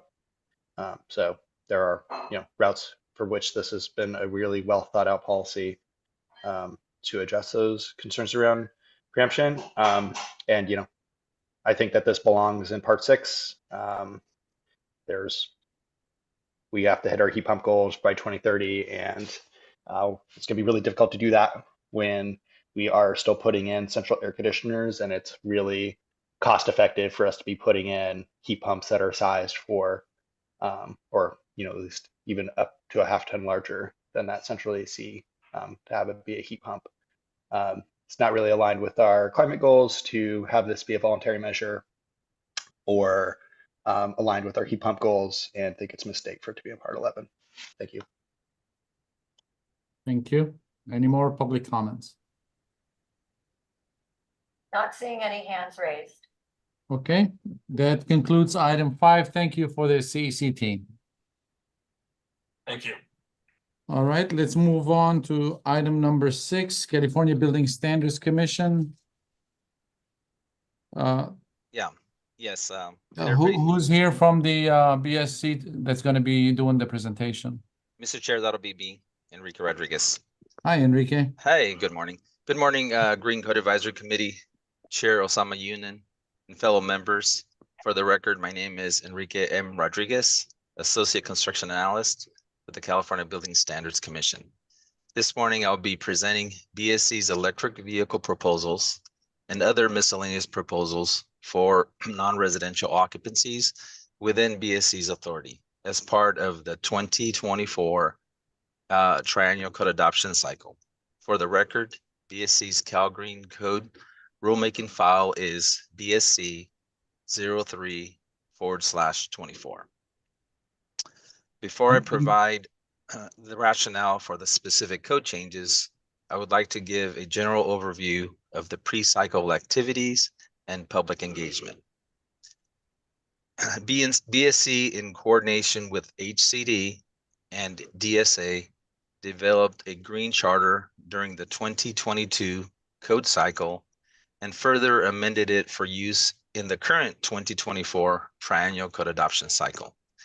This charter was used to create the Cal Green EV work group that we have fondly called the CEVW, comprised of over 50 non-state organizations, EV advocates, interested parties, and stakeholders, along with multiple state agency representatives and subject matter experts. BSC, DSA, and HCD conducted 3-day-long joint agency pre-cycle activity workshops between October 19th, 2023 and January 11th, 2024 to obtain valuable input from the CEVW workgroup participants, which helped craft the Cal Green proposals that I'll be presenting shortly. Today's BSC's proposed code changes are comprised of 2 separate grouped items. Number 1 is the EV-related proposals, and the second one is the miscellaneous proposals. The charging language and rationale for the EV charging proposals found in grouped items 2 through 7, 12, and 13 are as follows. So I'm going to be going over the charging language that got us to where we are today with these proposals. So number one, Senate Bill SB 32, Pavley Statutes of 2016, called the California Global Warming Solutions Act of 2006, mandates that the board to state board to ensure that statewide greenhouse gas emissions are reduced to 40% below the 1990 levels by the year 2030. Number two, California's transportation sector comprises 41% of the greenhouse gas emissions statewide when considering mobile source direct emissions, according to the California Air Resources Board, current California GHG emissions inventory data. Reducing emissions from the transportation sector not only helps California reach its greenhouse gas emission goals, but also can lead to better air quality through the reduction of criteria pollutants. Number three, other agencies acknowledge the importance of building codes in their plans and recommendations to achieve greenhouse gas and air pollutant emission reduction goals. The Governor's Office of Business and Economic Development, GoBiz, and the California Public Utilities Commission indicated building codes are necessary to continue to increase EV charging infrastructure during new construction and qualifying additions and alterations. Governor's Executive Orders B 16 2012, B 44 2018, and N 79 2020 set the goal of having over 1.5 million zero emission vehicles on California's highways by the year 2025, 5 million zero emission vehicles on California roadways by 2030, and 100% sales of electric vehicles by the year 2035, respectively. California Air Resources Board adopted the Advanced Clean Cars 2 regulations on August 25, 2022, and estimates that as a result, there will be approximately 5.8 million zero-emission vehicles and plug-in hybrid electric vehicles on California roads by the year 2030. By 2035, CARB staff estimates that there will be 12.6 million. Number 5, CARB staff expects drivers to continue to rely on home charging if available and supplement their charging needs with public charging stations. Currently, early ZEV adopters typically have a higher income and may live in single-family homes with consistent access to home charging. However, zero-emission vehicle drivers' demographics shift away from early adopters to the majority of the market. There may be an increased demand for public and workplace charging. Number 6, as of April 2022, there were 28,671 public level 2 chargers and 6,659 public DCFC direct fast current chargers in California. Per the California Energy Commission's staff report, pursuant to Assembly Bill 2127, California has a gap in the number of level 2 chargers expected to be installed by 2025 to support the California's 1.5 million ZEV target under Executive Order B16 2012. The gap only widens over longer time horizons. CEC's 2027 staff report estimates 186,403 to 189,000 to 564 workplace chargers and 17,476 to 17,934 DCFCs will need to be installed statewide to support the 5 million zero-emission vehicles by the year 2030. PSC's code proposals will help further increase market penetration of ZEBs through increased visibility of charging stations and more charging opportunities for ZEV drivers. Number 7. Well, there's actually Assembly Bill 2075 that mandates BSC to convene a workshop on EV charging infrastructure standards that includes the Department of Housing Community Development, the Division of the State Architect, the California Air Resources Board, and the California Energy Commission, and other relevant stakeholders to consider, among other things, projected demands for EV charging infrastructure based on the state's goals as specified. The last charging language is number 8. 3 workshops meetings have been held between October 2023 and January 2024 for the Cal Green Electric Vehicle Work Group, which addressed the intent of the proposed Assembly Bill 2075 by collaborating with each of the agencies and stakeholders for the 2024 triennial code adoption cycle to incorporate robust and comprehensive electric vehicle charging infrastructure standards to achieve relevant anticipated electric load capacities and statewide transportation electrification goals. The proposed changes to the building standards with statewide application will lead to substantial environmental benefits through reduction of energy use, greenhouse gas emissions, criteria pollutants, and fossil fuel dependency, leading to improved public health and potential result in significant cost savings or avoided costs associated with future installation of EV charging stations at non-residential buildings. At this point, Mr. Chair, I would, before moving on to the miscellaneous items, perhaps if it's okay, I would like to proceed with the EV related items if it's acceptable. Yes, thank you, Enrique. So if it's okay with the committee, we'll divide this into 2 as they have them broken up in the grouped items. So we can go over the EV and take all the action, finish that, and then come back and do the miscellaneous after. Is everyone okay with it? All right, I'm getting thumbs up.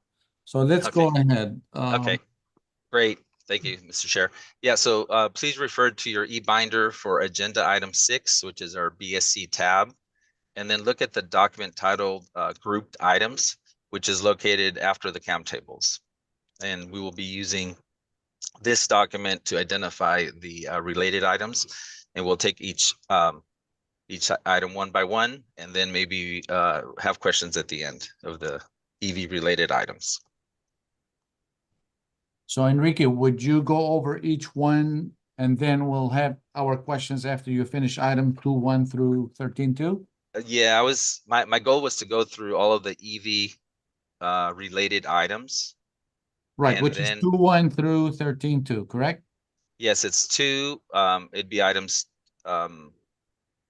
Yeah, so the grouped items for EV, it's 2, 3, 4, 5, 6, 7, or 2 through 7, and then 12 and 13. Right. So would you go through each one, then we'll ask you questions after? Would that work for you? That might be better. It might be too much to do it all and then come with questions at the end. There's quite a few items here, and there's what would make it easier for you? I can like to go in a group if we can as much as possible, but I want to make it easy for you too. So let's do this. How about I just start with looking at the grouped items. We're going to start off with item 2-1. Okay. And let me just go through them, and then if folks have specific questions, it might be maybe we just take those as they come and as they arise. That might be easier. All right, so let's do that, and then but we'll open it to public comments maybe after we finish the EV. Yeah, that may be. Yeah, public can maybe at the end provide their comments. Okay, We can certainly go back. Yeah, great. Okay, so moving on to our grouped items, EV related items. It's item number 2, which you can refer to sub item 2-1, and it's in your CAM table, page 2 of 7. And it's also in your grouped items table 1.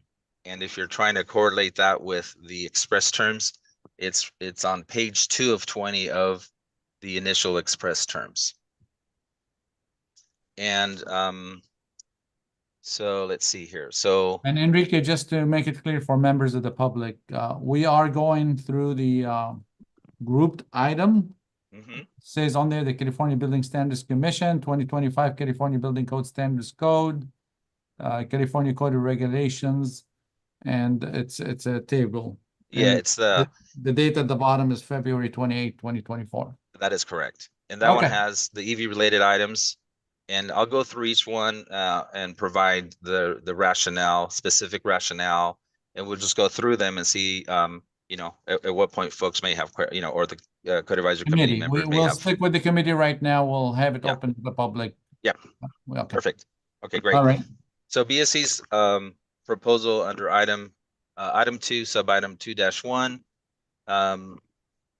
BSC is proposing to amend an exception here that's we're amending an exception, further clarifying areas of parking facilities served by a parking lift. And it's an exception, and we're basically aligning with HCD in their previous rulemaking cycle. They had this exact same, very similar language, and we're coordinating this effort with HCD, and this is the exact language that HCD is going to be proposing as well today. So once again, BSC already has an exception, but to align with HCD, so there's no confusion by the code user and the regulated community, we're proposing to align with HCD's proposal. That's item number 2. Moving on to item number 3. So item number 3, it's in your express terms, page 4 of 20. And so under sub item 3-1, you can also find it in your CAM table, page 2 of 7. And then in the groups item, it's table 1, and express terms is page 4. So BSC is proposing to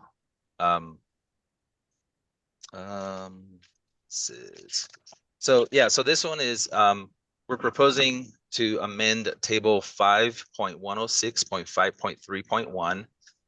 We're doing some editorial changes to add a name for the actual table. It's EV capable spaces, and then we're further amending the table to add a column number 4 that's specific to office and retail buildings, and then on column number 3, we're amending it to also identify that now we have other than office and retail, and then one specific for office and retail with increased EV requirements. So what you'll see is that we are shifting away from EV capable and transitioning into requiring more chargers. So you'll see from the table, we're now basically 201 and over actual parking spaces. We're requiring 50% of the EV capable spaces to have installed chargers. And then when you look at the new added column 4, we're requiring specifically for office and retail occupancies that 75% of the spaces be basically, we want installed chargers for 75% of the total actual parking spaces. We also made some changes to footnote number 2. This is to basically align with DSA in their previous rulemaking, where we simplified the language to basically say, when you look at the EV capable space requirements in column number 2, we're basically saying from the column 3 or 4 that you take the same number that shows up in that column, that you deduct that EV capable by that same number. So for example, between 10 and 25 vehicles, the code requires 4 of those to be require EV capable spaces.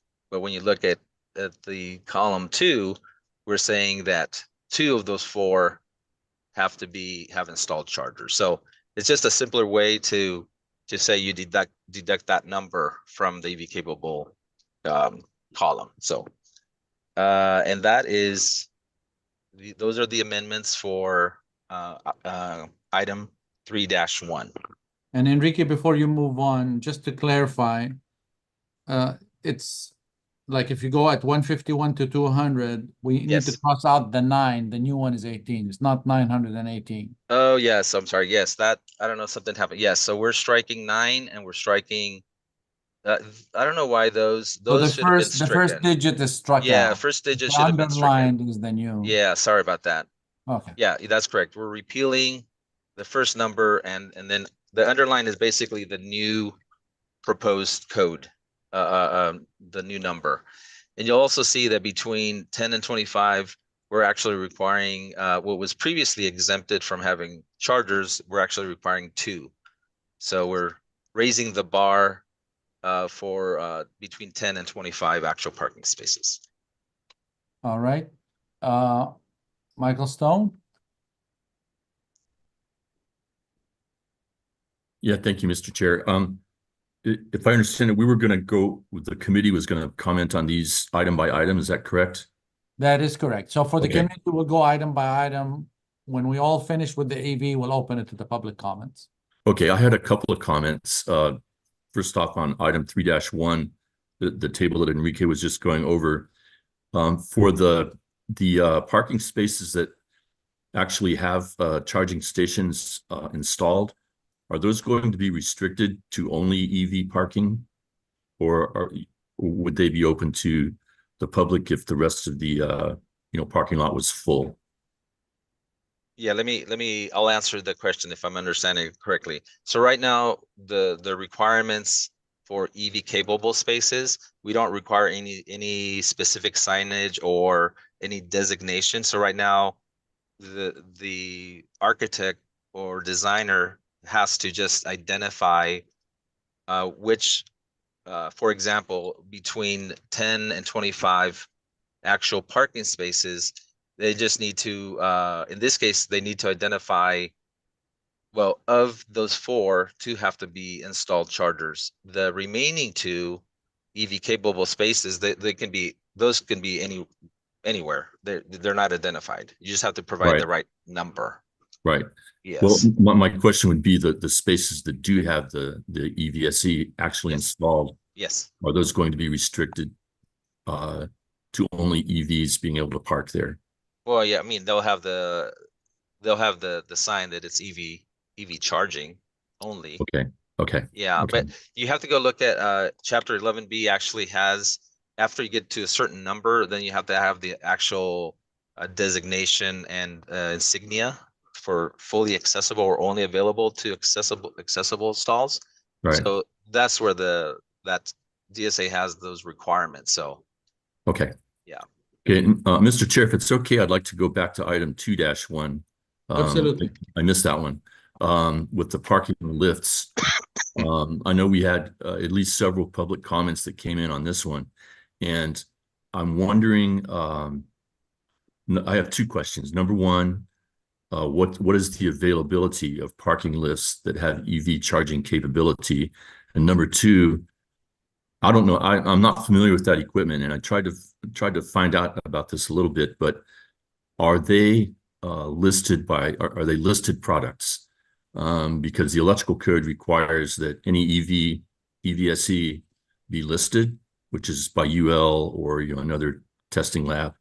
And I know there's probably manufacturers out there that make parking lifts that have EV charging in them, but I don't know if those are listed products or not. And I was trying to check with UL and didn't really get a real clear answer on that. But how closely did BSC or HCD look at that particular issue? Because I know we do have some public comments on that we're going to be discussing. Yeah, we had some robust discussions, and it's been brought up, and multiple CEVW workshops. And we even had a manufacturer show up.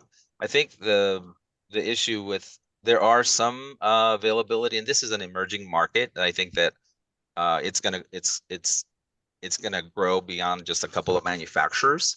But I think initially there was so this is,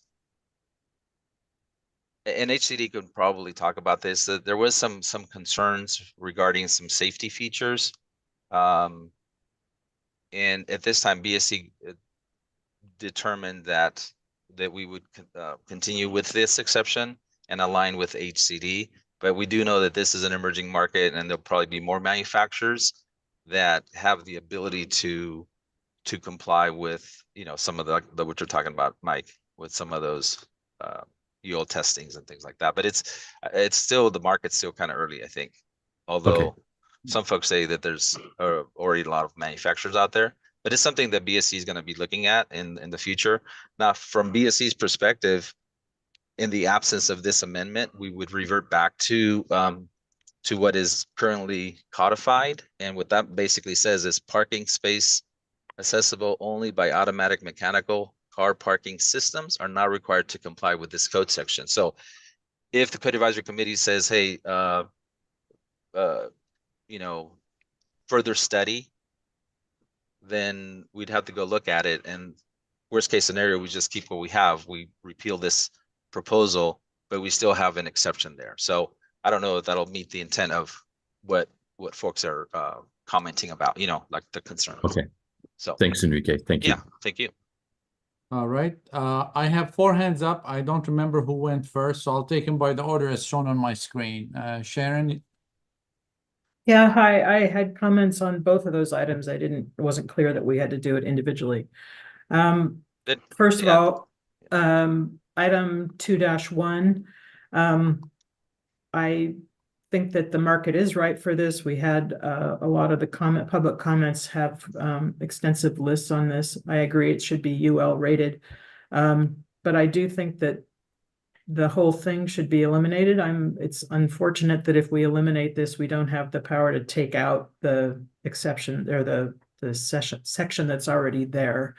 At the very minimum, I would say that based on items 3 and 6 that we get or rather item 6, that we get rid of the or parking facilities otherwise incapable of supporting EVC CS. I think that's too vague. That's criteria 6 to remove that phrase from this. And so I think that this whole thing shouldn't even be in here. I talked about it 2 years ago when we talked about this in the first place. It's a question of, you know, social equity. It's the market is supporting it, and it's something that we can do. The code already provides options for the building official to make exceptions for infeasibility. And if there is a special condition on a particular site where it is infeasible, that could be dealt with in that way. Now, I did want to also comment on the next item, and this is just a simple change. Item 3-1 has a change to the title and the notation in the columns. I am in complete agreement with the increase in numbers, and I like seeing office and retail separate. I did want to point out that the acronym for electric vehicle charging station is the same as an acronym would be for this new term. What is it? I have it written down here. Electric vehicle capable space. That would also be EVCS, which makes it confusing. So I would make the title EVCS and EV capable spaces, and I would include, not strike, the parenthetical in column 3, and I would add the parenthetical to column 4, just to be clear. There are 2 different things which would have the same acronym. So those are my 2 comments for those 2 sections. Thank you. Hank? Thank you, Mr. Chair. First of all, I also want to go back to item 2-1. Thank you for allowing us to go back there. I have a similar kind of question and concern as the previous speaker, Sharon, regarding that second clause, parking facilities otherwise incapable. I also just find that vague in terms of we have specific exceptions listed out in the previous code section. Is it incapable as deemed by the enforcing agency? And in that sense, as well as a representative of the CSU, which is a state level enforcing agency, I'm just not sure how we would go about determining whether or not they're incapable. I guess it's beyond the point to discuss local enforcing agency versus state enforcing agency in the previous exceptions listed into that code section. But I guess to summarize, I would just second Sharon's comments regarding the automated parking lifts or parking facilities otherwise incapable of supporting EV charging. And then jumping back to item 3.1, I'm a little confused or unsure how the separation of office and retail accounts for or does not account for mixed use occupancies. Particularly at, again, the CSU, we have projects and buildings which may be residential, on the upper floors and office and or retail on the bottom floors. And I am unsure, as this code is currently written with this new table or new column added, how we would reconcile any sort of parking and EV charging requirements. If you could speak to that, Enrique, I would be grateful. Absolutely, yes. Thank you for that comment. So right now in Cal Green in chapter 3, we talk about mixed occupancies and how to address those. So in general, if you have a mixed occupancy, and let's say you have a high-rise hotel with commercial or retail spaces down below, that would be a mixed occupancy. So you would apply the non-residential, you'd come to chapter 5 for non-residential, and then you'd go to chapter 4 for the residential component, and you'd have to combine those to get your EV requirements. So that's how that's handled, and it's explained in chapter 3 for mixed occupancy. So in your case, where you would have so other office and retail, other than that, this is for non-residential. So where would that condition, where would this affect your guys' projects? Like how would this table affect you? I suppose, like I mentioned, if we're building, a housing, a residence hall that has, market space on the ground floor, Yes. maybe staff office space on the ground floor. In those cases, that's what I'm concerned with. And beyond just our own sort of specific projects, I'd imagine that that's a pretty common occurrence with many developments. Sure. Yeah. So in that case, you would, the intent is you would look at the actual spaces that are going to be for non-residential application, and you'd use that table specific for that. And then you go to chapter 4 for residential, and then apply that table for the residential. So you'd have to, once again, it's a mixed use. You have to go to two locations. So just to make sure I understand clearly, and I'm sorry to dominate the time here, but no, okay. So you're saying that there would be parking spaces assigned to each of those separate residential use parking spaces and non-residential use parking spaces? No, I'm not saying that there would be assigned. I'm saying in your calculation, when you're trying to prove to the local enforcing agency, in this case, if you're a university, you have your own internal departments that are reviewing that, right? And providing plan check. So it's just the intent is that you apply the Cal Green code based on the use and occupancy. So once again, we don't have signing requirements, or hey, these are only to be used by the residents and this is only to be used by customers. We don't have any of those requirements. You just have to show compliance by providing the adequate number of installed chargers based on the mixed occupancies. Based on both tables. Yes, from both tables. Okay. Thank you, Enrique. Sure. You're welcome. All right, Ron Takiguchi. Thank you, Mr. Chair, and hi, Enrique. How are you? Hi. I have questions on both item 2-1 and 3-1, starting with item 2-1. I remember we had this discussion, like Sharon said, 2 years ago, And one of the key words that was in the original exception that is now proposed to be deleted is the word automated. And we took that as non-person person staffed. And I'm not so sure with the new proposed exception that it only applies to that, because my experience, I've come across occupancies, namely in some cases residential, although we're talking about chapter 5 here, where it was not, you had parking lists, but they were not automated. A person would drive their car onto a lift and then operate it with mechanical means to lift their car. But it certainly was not fully automated. And I would also advise, if you could look at the definition that's mentioned in the exception in the California Building Code, that is the definition of mechanical access open parking garages. The definition does mention public occupancy is prohibited above the street level. And this would almost imply a above ground parking structure. But in my experience, automated parking facilities, most of them were below ground. They were subterranean, which in which the cars would come up to the street level. But certainly subterranean, the public was not allowed in that below grade portion. So if you could look at relook at the definition relative to the California Building Code and reconsider it as you're looking at this exception. So that's my comments on 2-1, Enrique. And if I can move to item 3-1, and the column number 3, where you mentioned other than office and retail, and I'm having a hard time thinking of within chapter 5 and non-residential what occupancies are covered under other than office and retail.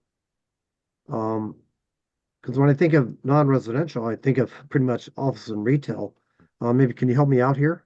Yeah, it could be manufacturing. It could be all of the other occupancies that are non-residential. So there's a whole host of other occupancies that are not office or retail.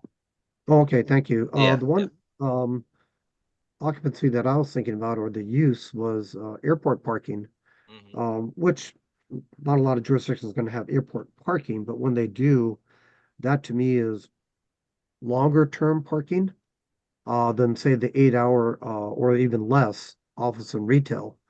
But yet the office and retail has a higher percentage. So just a comment there for consideration. Otherwise, Enrique, Mr. Chair, that's all my comments. Thank you. Thank you, Ron. Appreciate it. Wes? Yes, thank you. And thanks, Enrique, for bringing these forward. Sure. I want to talk about 2-1 as well, and not to reiterate, but I support including lifts and not having an exception for those. And I think maybe a way to do it, if we can confirm things like Michael Stone shared about the safety, of course, being primary, is get rid of exception 2 and just leave it as the on a case-by-case basis. I believe that exception 1 covers the case where something might be prohibitively expensive to upgrade your electrical systems or whatnot, utility systems. I would just say strike exception 2 and reduce it down to just one exception on a case-by-case to do it. Thank you. Thank you, Wes.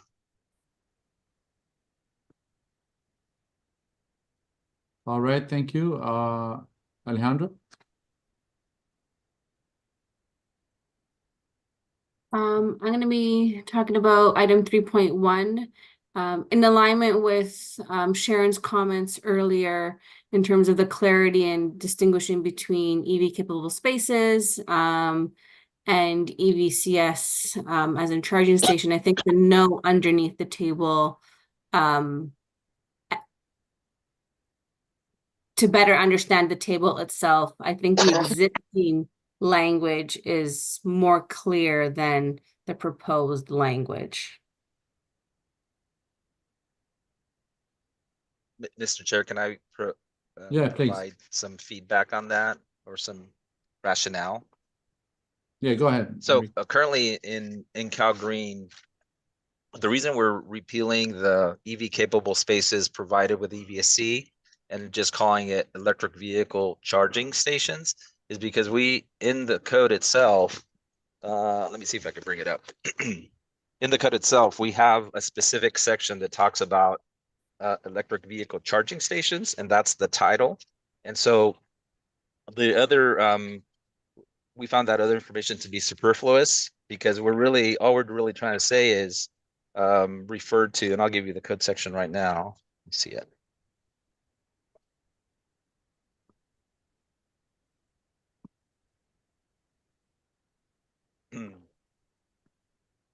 So right now, what's codified, it's section 5.106.5.6.3. And let's see, hold on. Okay, no, hold on. It's right here. So section 5.106.5.6.2, it's titled, the paragraph, it's labeled as Electric Vehicle Charging Stations EVCS. And within it, it says electric vehicle capable spaces shall be provided with EVSC to create electric vehicle charging stations and the number indicated in that table. And then we say that there's several ways of complying, either, low power level 2, fast chargers. So we were trying to simplify this table by removing this superfluous information or title and just basically referring to the EVCS, which is, there's a specific code section that talks about the different methods of compliance. So basically that's the rationale as to why we struck that title and try to keep it simpler.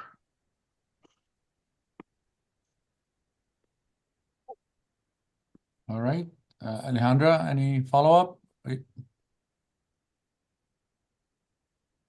You're on mute. No, thank you for the explanation. Okay. I think this is, I don't see any more hands, so that's probably a good point to stop for our lunch break. Kevin, does that work? Yeah, Mr. Chair, and I was just gonna take a moment to clarify. I know we've got a couple of hands raised from the I public. don't see, oh, well, yeah, okay, go ahead. Yeah, we were gonna wait until Enrique completed his presentation of the EV grouped items, taking questions from the committee, throughout, but then go to the public at the end of that presentation.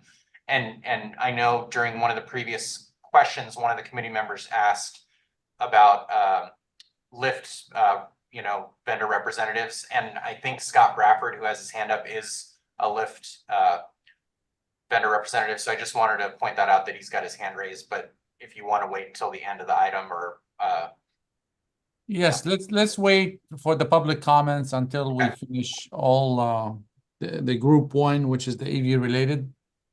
And then we'll open it to the public. I'm sure there'll be a lot of comments. Okay. Yeah, and Mr. Chair, before any actions are taken, yeah, obviously we need to hear from everybody. So Absolutely. appreciate that. Absolutely. Yeah, thank you so Everybody much. will be heard. So again, just to reiterate, the committee will be asking questions during this presentation until we finish the EV, which is 2.1 through 13.2. Then we'll open it to the public and they can comment on any of the items or ask questions about any of the items. Great. All right. Thank So you so much. how long is the lunch break? Kevin, when do we come back? If we're mostly virtual, in the past, we've done a 45-minute lunch break, if that's amenable to the committee and the chair. Just a suggestion. Okay. I'm seeing okay all around. So that gives us 45 minutes, puts us at 12:55. Sounds good. Okay. Sounds good. 12:55, everyone. Great. Thank Thanks, you. everyone. We'll see you right. soon. All right.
Yes, Sama. Hey, Ron, how you doing, man? Good, how are you? I'm all right. How's the retirement slash new job? Loving it. Highly recommend it. I Oh, fantastic. have to come and see you. Yeah, anytime. Love to. Okay, yeah, I'll give you a call. Yeah, yeah, absolutely. If Bob was Ron, here, we'll go see Bob, but he's too far away. Right on. Hey, I was on a call with Stuart Tom this morning. He was presiding the ICC Board of Appeals on the Energy Code. oh, how did that turn out, Bob? I'm thinking everything's going to go just fine. Okay, good. The appellants had a lot to say, but we got in about a half an hour of comments, and overwhelmingly was in favor of keeping the code just as the committee did. So right Good now, news. Yeah, the question here is, when do we find out? I don't know, yeah, but we're looking good. good. That would have been a lot of work down the drain. Yeah. I mean, we went like 6 months over time. Oh my God. Is BSC back? Oh, there he is. Hi, Mr. Chair. We'll get started in just a few more minutes. We're Okay. almost ready. Okay. Thank All you. right. Okay, no worries. Ron, did you move to another city? No, I am retired from public service, so Ah, working for a consulting firm that does municipal services, but still involved with Cowboy and a bunch of other things. So nothing's I'm changed for me, jealous. really. I'm jealous. Uh-huh. Good thing, Mike. With all his expertise, Ron is in demand anywhere. I'll bet. Yeah, that's why I volunteer. At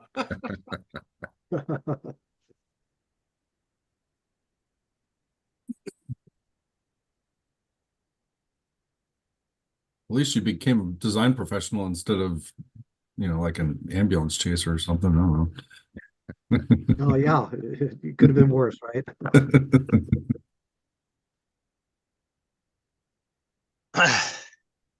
Okay, folks, looks like we're back. Okay, Hope everybody had a great lunch. I don't know about great, but we had lunch. Okay. All right, let's call the meeting back to order. So Enrique, we finished 2-1 and 3-1, and just to remind everyone that was on the call, plus update or inform everyone who just joined us, we're going over the BSC grouped items. We just finished 2-1 and 3-1. We're going on to 4-1. Enrique Rodriguez is doing the presentation on behalf of the building standards. And the committee will be asking questions as we go along. As soon as we finish the AV, or as soon as the presentation is done with the AVs, it'll be open to the public, at which time you can come back and ask or have input on any of the items that Enrique presented. So go ahead, Enrique, 4-1. Great. Yeah, thank you, Mr. Chair. So yeah, BSC is proposing under sub-item 4-1. We're proposing a new code section for receptacle configurations for a 208, 240 volt EV charging receptacles shall comply with one of the following configurations. And we have 3 configurations, one for a 20 amp, one for 30 amp, and one for 50 amp. This proposal aligns with a similar, actually identical proposal that the Department of Housing and Community Development did in their prior rulemaking cycle. And so once again, we are trying to align for items that whether it's residential or non-residential, it's the same application. So we're always going to try to align with another state agency for related provisions or regulations. Moving on to item 4-2. BSC is proposing to add a new code section 5.106.5.3.2.2 EV charger connectors. And what this is here It says EV chargers shall be equipped with ASE J1772 with a maximum output of 240 volts AC or SAE J3400 connectors. When using level 2 SAE J3400 SAE connectors supplied by 480 volt three-phase service, at least 20% of the EV charger connectors shall be SAE J1772 with a maximum output of 240 volts AC. Once again, this is a coordinated effort with HCD. So we coordinated with various state agencies on this, and once again, trying to align with other state agencies on very similar proposals. Now this one, the idea here was we're trying to, we know the J3400 is an up and coming standard, more than likely will be adopted at some point.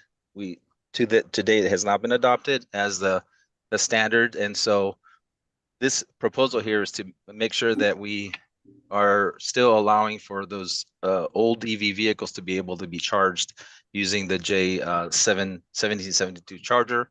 And we also coordinated with California Air Resources Board, as they had some concerns of not being silent and actually having some sort of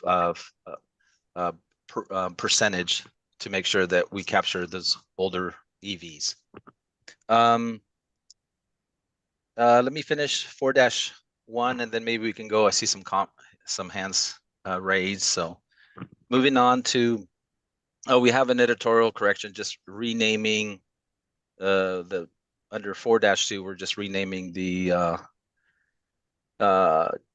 just reformatting to capture the numbering system. And then item 4-3, once again, renumbering. But here we're actually adding a new code section 510653241, raceway capacity requirements. This is to allow for future upgrades to the electrical conductor serving low power level 2 charging receptacles. The listed raceway serving such receptacles shall be sized to allow for the installation of a dedicated 208 240 volt 40 ampere branch circuit. And then we have here where no raceway is used, the conductor shall be sized to accommodate a 208 240 volt 40 ampere receptacle. Once again, this is coordinating with HCD for the exact same proposal. And this is taken into advice. There was a lot of comments that we heard during our code advisory committees for allowing this future proofing. And so that's this was in response to comments received and coordinating efforts with other state agencies. Mr. Chair, can I continue going on or just maybe stop here to answer items 4-3 through 4-1 through 4-3? Yeah, I'm sorry, I was on mute. Yeah, let's pause for a second and take the questions before we move on. So again, I'll go by the order of the screen. I don't know who raised their hand first. So Sharon. I just wanted to ask about 4-2. It was brought up earlier in the public comment that this was in conflict with CARB's Clean Air 2 program. And while I like the idea of trying to make sure that the older EVs will continue to be able to charge, I wonder if there's a route that we can incorporate this, or even if it's how much of an issue it is. Maybe Adrian, if you're the ex officio, maybe you can, from CARB, you can talk to us about what that might mean. Yeah, happy to. So the reason CARB supported requiring a percentage of chargers to still have that J7072 connector is a concern that some of the older EVs would not be able to charge on that J3400 connector. Just for a little bit of background, the J3400 connector is Tesla's North American standard. It's based off of Tesla's connector. which allows for locations that have that 480 volt 3-phase to drop, I believe they can drop a leg and charge at a higher power level. There are limits to the amount of power that can be used by a vehicle that has that J7072 plug. And so our concern is if you have locations that have that powerful 3-phase design, that these older zero emission vehicles won't be able to charge. And by older, they're still fairly new. They just won't be as new. So we are talking about some used EVs that wouldn't be able to charge in that public setting. As for the issue raised by Bryce Nesbitt earlier, CARB will continue to coordinate with HCD to address any issues regarding the actual outlets and concern over a mismatch there. I hope, does that answer your questions, Sharon?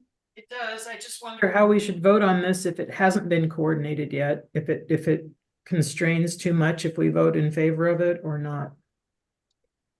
I would recommend voting in favor of it. I would hate to see any part of the code be delayed just for this, and would recommend that we continue to move forward, and want to highlight we do have other opportunities in future code cycles to change as we see fit if there is new developments either on the receptacle side or on the actual connector side. So the SAE J3400 and J7072 side, we will have future opportunities to change the code there. Thank you. All right, Ellen Owens? Yes, thank you. Mine was the same question, and I think it's been answered, except this, just the 20% for the J1772s seems a little low for the first time out. Maybe I'm wrong, but if you could also comment on that, on the percentage, how that was decided or what that takes into account, it'd be very helpful.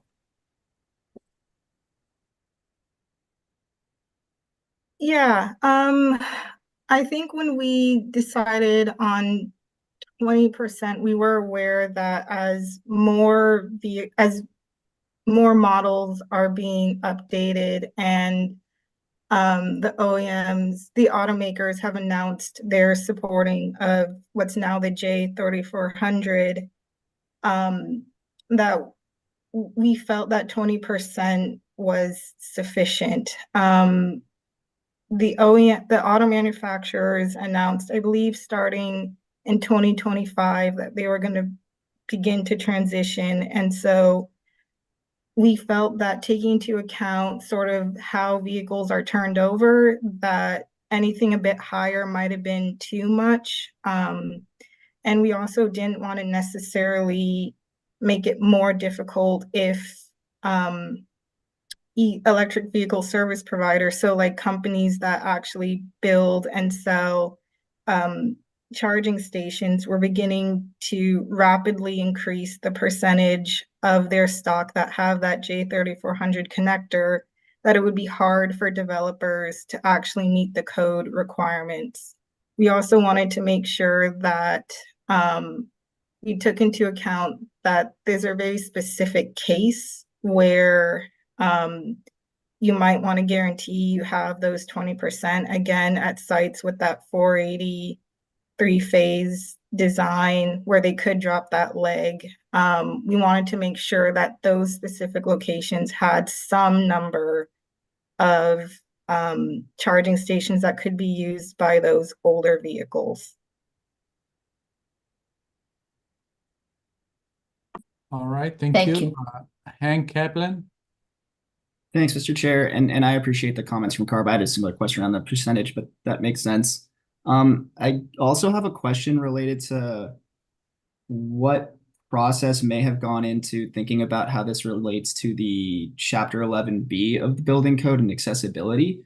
It's my understanding, and that may be an incorrect understanding, but it'd be my understanding that if we have two different connector types in the same parking facility, that would be essentially represented as two separate facilities for accessibility purposes.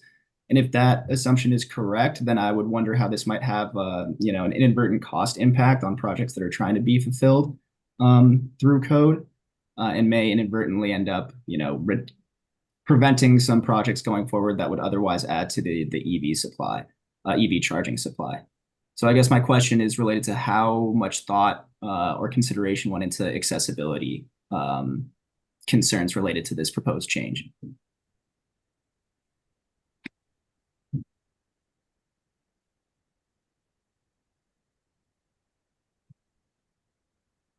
I think, Enrique, if you're trying to respond, you're muted. Sorry. Yeah, sorry about that. Yeah, Hank, so we coordinated with DSA. They have their own EV proposals. And certainly, we look at the accessibility once installed, then we refer you to 11B. Their tables, I don't believe they're changing any of their percentages or their numbers.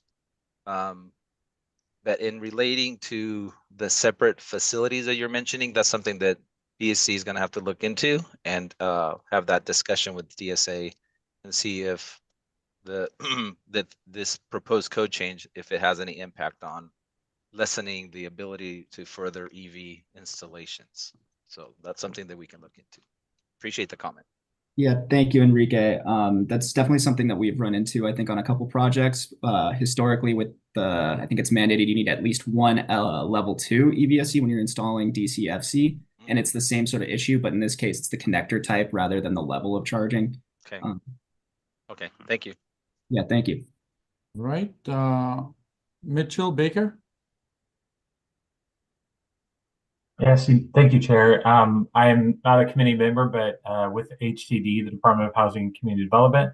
My name is Mitchell Baker, and if the chair is okay, I'd like to respond to the questions and concerns brought up by Bryce Nesbitt that CARB has responded to. Absolutely, go ahead. Thank you.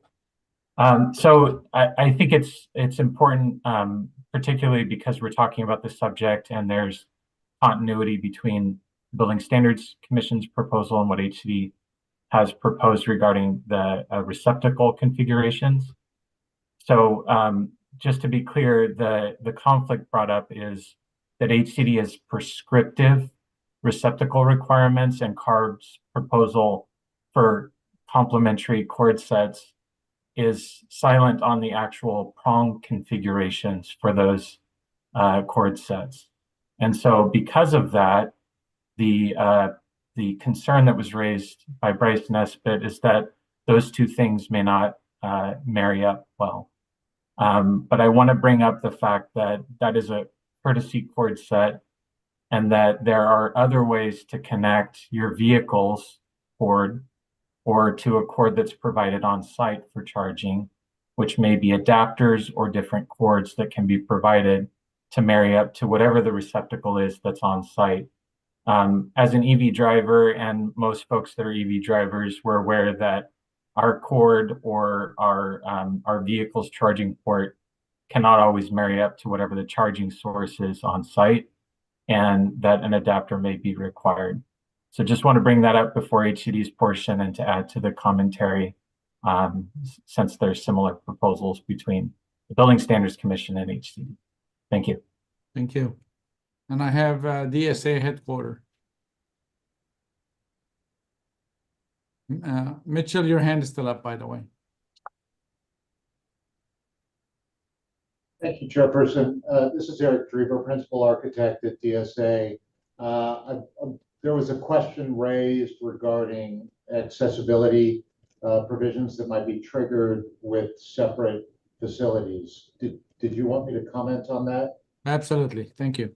So my interpretation in the moment, and I certainly believe it would be accurate, is that those separate facilities would trigger additional or accessible EV spaces at each individual type of facility that's provided.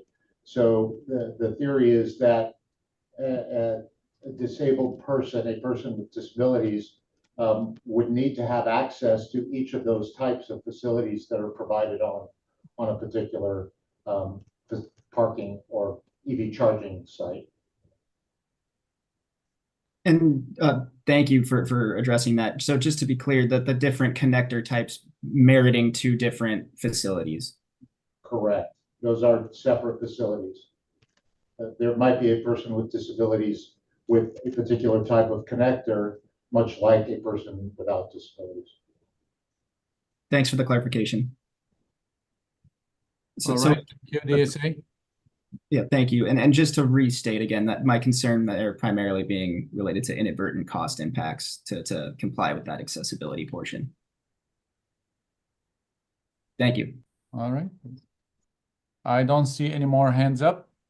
So Enrique, let's move on to item 5.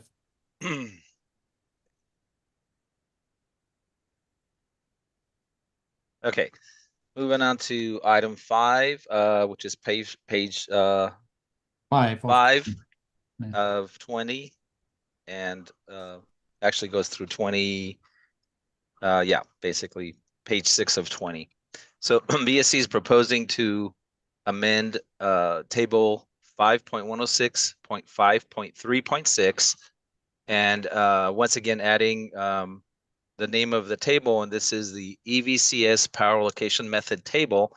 So in the last code cycle, BSC did an alternative compliance pathway. So you either complied with the EV capable space table, or alternatively and independently comply with this new table that's power allocation table. It's basically, we're taking the same number of actual parking spaces and using the 6.6 kVA, which is basically the 40 amp, and then creating a table that's basically solely based on power to provide flexibility for the developer or owner to determine what best fits their specific site, and it's all based on the kVA. And so we pretty much have opened it up to where you can use any combination of EV capable, low power level 2, level 2, or DCFC. And so what this table here is trying to capture the amendments proposals from the, let's say they call it option 1, and the alternative compliance pathway, which would be option 2, which is this power allocation table. So just like we did for the other one, we've added a 4th column. We separated the office and retail and then the other, and made the percentages a lot higher for office and retail to be equivalent 73%. So same amendments, but using power, kVA. And so that's basically what you have in front of here. I can move on to 6-1. I don't see any hands. Go ahead. Okay. Move on. Okay, moving on to items, sub-item 6-1. BC is proposing, so similar to the option 1, we're doing the exact same amendments for option 2. So if somebody wanted to use the power allocation method, they can go and just specifically concentrate on the 5-50106.5.3.6 for power allocation method. So the same amendments that we did for option 1, we have to carry forth for option 2, because you have the option of using either one. And so that's what 6-1, 6-2, and 6-3 are about. So duplicative, but necessary, because somebody could go for power allocation method and they should have its own standalone related subsections. So if no comments on one hand? Okay. There's no hands. Let's move on. No hands. Okay. So moving on to item 7. BSC is proposing just some clarifying language that we want to make sure that when you have an existing building or parking area with previously installed EV capable infrastructure, that you have to build out all the existing EV capable spaces first. So we're not adding more capable. We want to install chargers. So that's what this is meant to clarify. So prior to adding new EV capable spaces, build out what you have first, which makes sense, right? We don't want to kick the can down the road. Let's get those built out. And then, but if you are doing a really large project, you'd probably exhaust the build outs, the ones that are there, and then have to have additional ones. So that's the intent behind this one. I see a hand.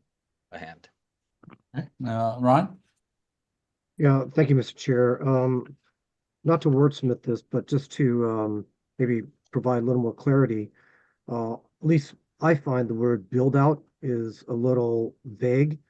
If the intent is to complete and install EV charging stations, perhaps the language should say so. I think using the word build out would leave a little interpretation, maybe not enough clarification. Just a comment, Enrique. Okay. All right, thank you. Yeah, thank you, Ron. Appreciate that. We'll look into it. And I have a question, Enrique. Sure. And I'll have that question again later, but I don't have that section in front of me, the one you're referencing. But is restriping what would trigger anything? No. Okay. No, we have exceptions in the code that prohibit, the scope is very specific to the requirements for, infrastructure for additions and alterations. So there's various triggers and there's several exceptions there that restriping doesn't work. It's we want to make sure that it makes sense to, as part of the scope of the project, if you're already doing some infrastructure and putting in solar and all that, that you have the opportunity to include that in the project. But yeah, we have exceptions for that. Okay, so it's building alteration, not just any site alteration. Right. Yeah, because Okay. you could be doing a panel upgrade as part of the scope. So it has to be tied to the work being done at the site. All right, thank you. You're welcome. Okay, we should move on to item 7, or we just did 7. Yeah, I think we move on to item 12.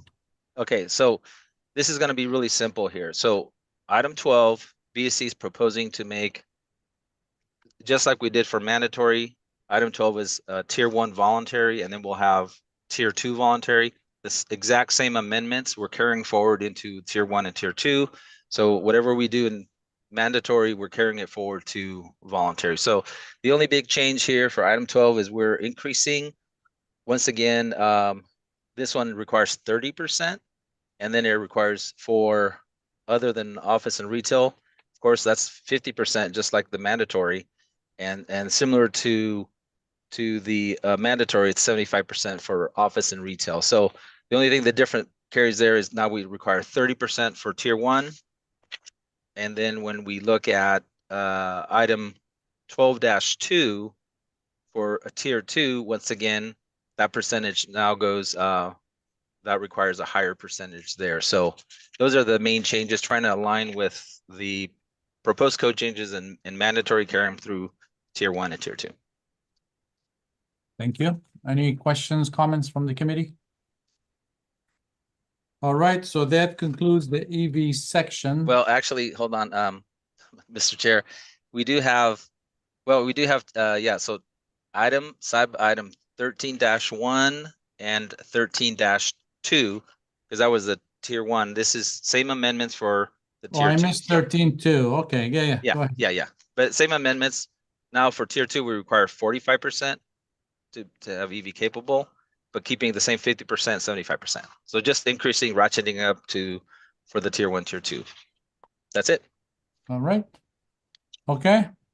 No questions from the committee members. So let's open it up to the public comments. And again, I just want to reiterate, because I don't know who just joined the call versus who was with us from the beginning. This is an advisory committee to the building standards. We don't make up code in this committee. We're only commenting on what's proposed. And the committee will have the scope of either approving as submitted or disapproving or send it for further study or make a little amendment to it and approve as amended. However, that amendment cannot be totally changing the context of it. It could be to provide clarification and things in that nature. So with that, one more thing before we open it again is if the previous speaker already stated what you were going to speak about, you could just say, I reaffirm what the previous speaker said, or I agree with it, to show that there was a lot of interest in that issue. You don't have to repeat everything else. We want to hear from everybody, but we want to go as efficient as possible. So we definitely appreciate everyone's cooperation. All right, with that, let's open it up. Mr. Chair, Kevin, Building Standards Commission. We do have one member of public in the room here, so we'll go to them first as we have been. It's Bryce Nesbitt.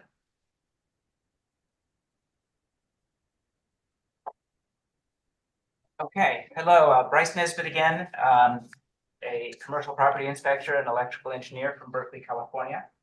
I'll have 3 points. Let everyone know that I've run into the ADA issue with multiple connector types. So we tried to add EV charging to an existing parking lot, and the EV charging required addition of an ADA spot that was physically impossible to do. So we had to cancel that project. We couldn't add the EV charging in that case because the ADA trumped the rest of the building code. So watch out for that. With regard to the J3400 issue, everyone should understand that issue only affects 480 volt 3-phase installations, and you're going to have that problem anyway. So if you've got some J3400 on a 480 volt 3-phase, it's producing a higher voltage than the cars are expecting. So whether or not you have 2 banks of connectors, that's going to create quite a bit of confusion. I think that problem is probably best solved elsewhere by the vehicle manufacturers with retrofit kits, rather than by having 2 types of connectors. And then finally for this section, my point 3, on your 9-point list, you have 18930, section A4, arbitrary or capricious. So the expansion of the exemption for lifts seems to be arbitrary. So the previous code had an exemption for parking lifts. That was not justified in the code. And here that exemption has been expanded. So the previous one said that it exempts areas of parking facilities subject to lifts. And now it's been expanded to be anything that's infeasible. I don't think this is necessary at all. I took the time to contact, as far as I could tell, the majority of the North American selling and California selling parking lift manufacturers with regards to their ability for handling EV charging. I have a small list here, but EV charging manufacturers that offer lift compliance include Auto Parkit, Automotion Parking, Harding Steel, Hydropark, Klaus Multi-Parking America, Logi Industry, Parkworks, Parkmatic, Robotic Parking, Stack Mobility, Swiss Park, the Automated Parking Solution, Trivial Company, and Uton Parking. The only manufacturer I found that did not already support EV charging on their mechanical access parking lifts was one that formed a separate parking division to handle their EV stuff. So that separate one is called Stack Mobility and Parkmatic. So Parkmatic put all of their EV compatible stuff into a separate company. These manufacturers have already worked out the safety issues, the access issues. One of them has his hand raised on Zoom right now and can talk about those things. Various concerns have been raised, but these are concerns that these manufacturers have already dealt with. For example, one of the manufacturers has a laser sensor that makes sure that there's no cord that's outside of the motion of the machine. And before that moves, or rather, it will flag an error to the user saying there's something in the way. So this lift can't move. You can't park your car until you move that cord. So I think we have, the industry has moved past the regulators in this point, and this exemption, if it was justified at the time, is now obsolete. So I encourage you to accept that section, accept the majority of this code with an amendment to make a non-substantial change to remove the exemption for parking lots. And I'm happy to answer any questions, and I would suggest perhaps you could take Scott Bradford next as a parking lift representative. Thank you. Thank you.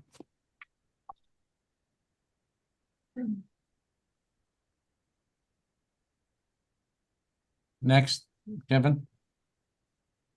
So there are, did you want to go out of order, Chair, and take Mr. Bradford, or did you want to go in order of hands raised? Let's go in order. Yes, sir.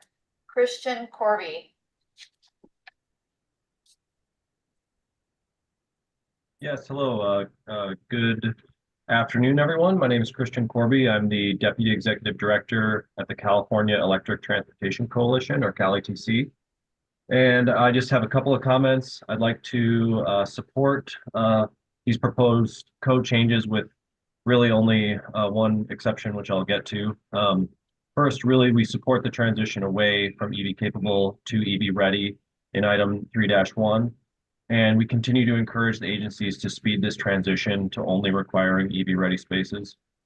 We also support the efforts to future-proof the code in items 4-3 by requiring raceway and conductors that are all sized to support the 208, 240 volt, 40 amp circuits. This will continue to help avoid significant retrofit costs in the future. I'd also like to voice support for committee member Refram's concerns regarding the vagueness of the exemption in item 2-1 and agree that it should be removed altogether. And also I support committee member Harris's suggestion that the Code Advisory Committee approve item 6.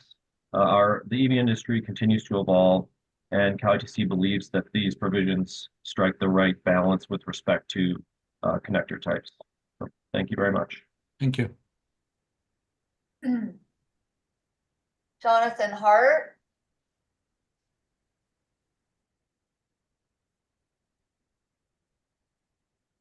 Yes, thank you. Would also like to voice support for item 3, the increasing EV ready and EV charging spaces. Would also like to propose whether you can do it in this code or not, and if not in this code, then in future codes, increasing the 20% of actual parking spaces beyond that to be able to meet the need for more EV charging that will be coming, especially as was mentioned, Air Resources Board's clean cars rules and really just customer demand for EV charging. Related to item 3.1 EV capable spaces, I know that the advisory committee is not going to propose new codes or changes that aren't already being proposed. Code change that we have been advocating for in the EV working group that has not gotten any attention up until now. I want to at least propose this, and if it's something that can be supported at a minimum by the advisory committee, I would appreciate it if there are those that agree with this, is for EV charging spaces, EV capable spaces, they must be, the panel space set aside must be 6.6 kW. For EV ready and EV charging stations, if you are using automated load management systems or ALMS software to manage the EV charging load, you can size the panel space to be at 3.3 kW.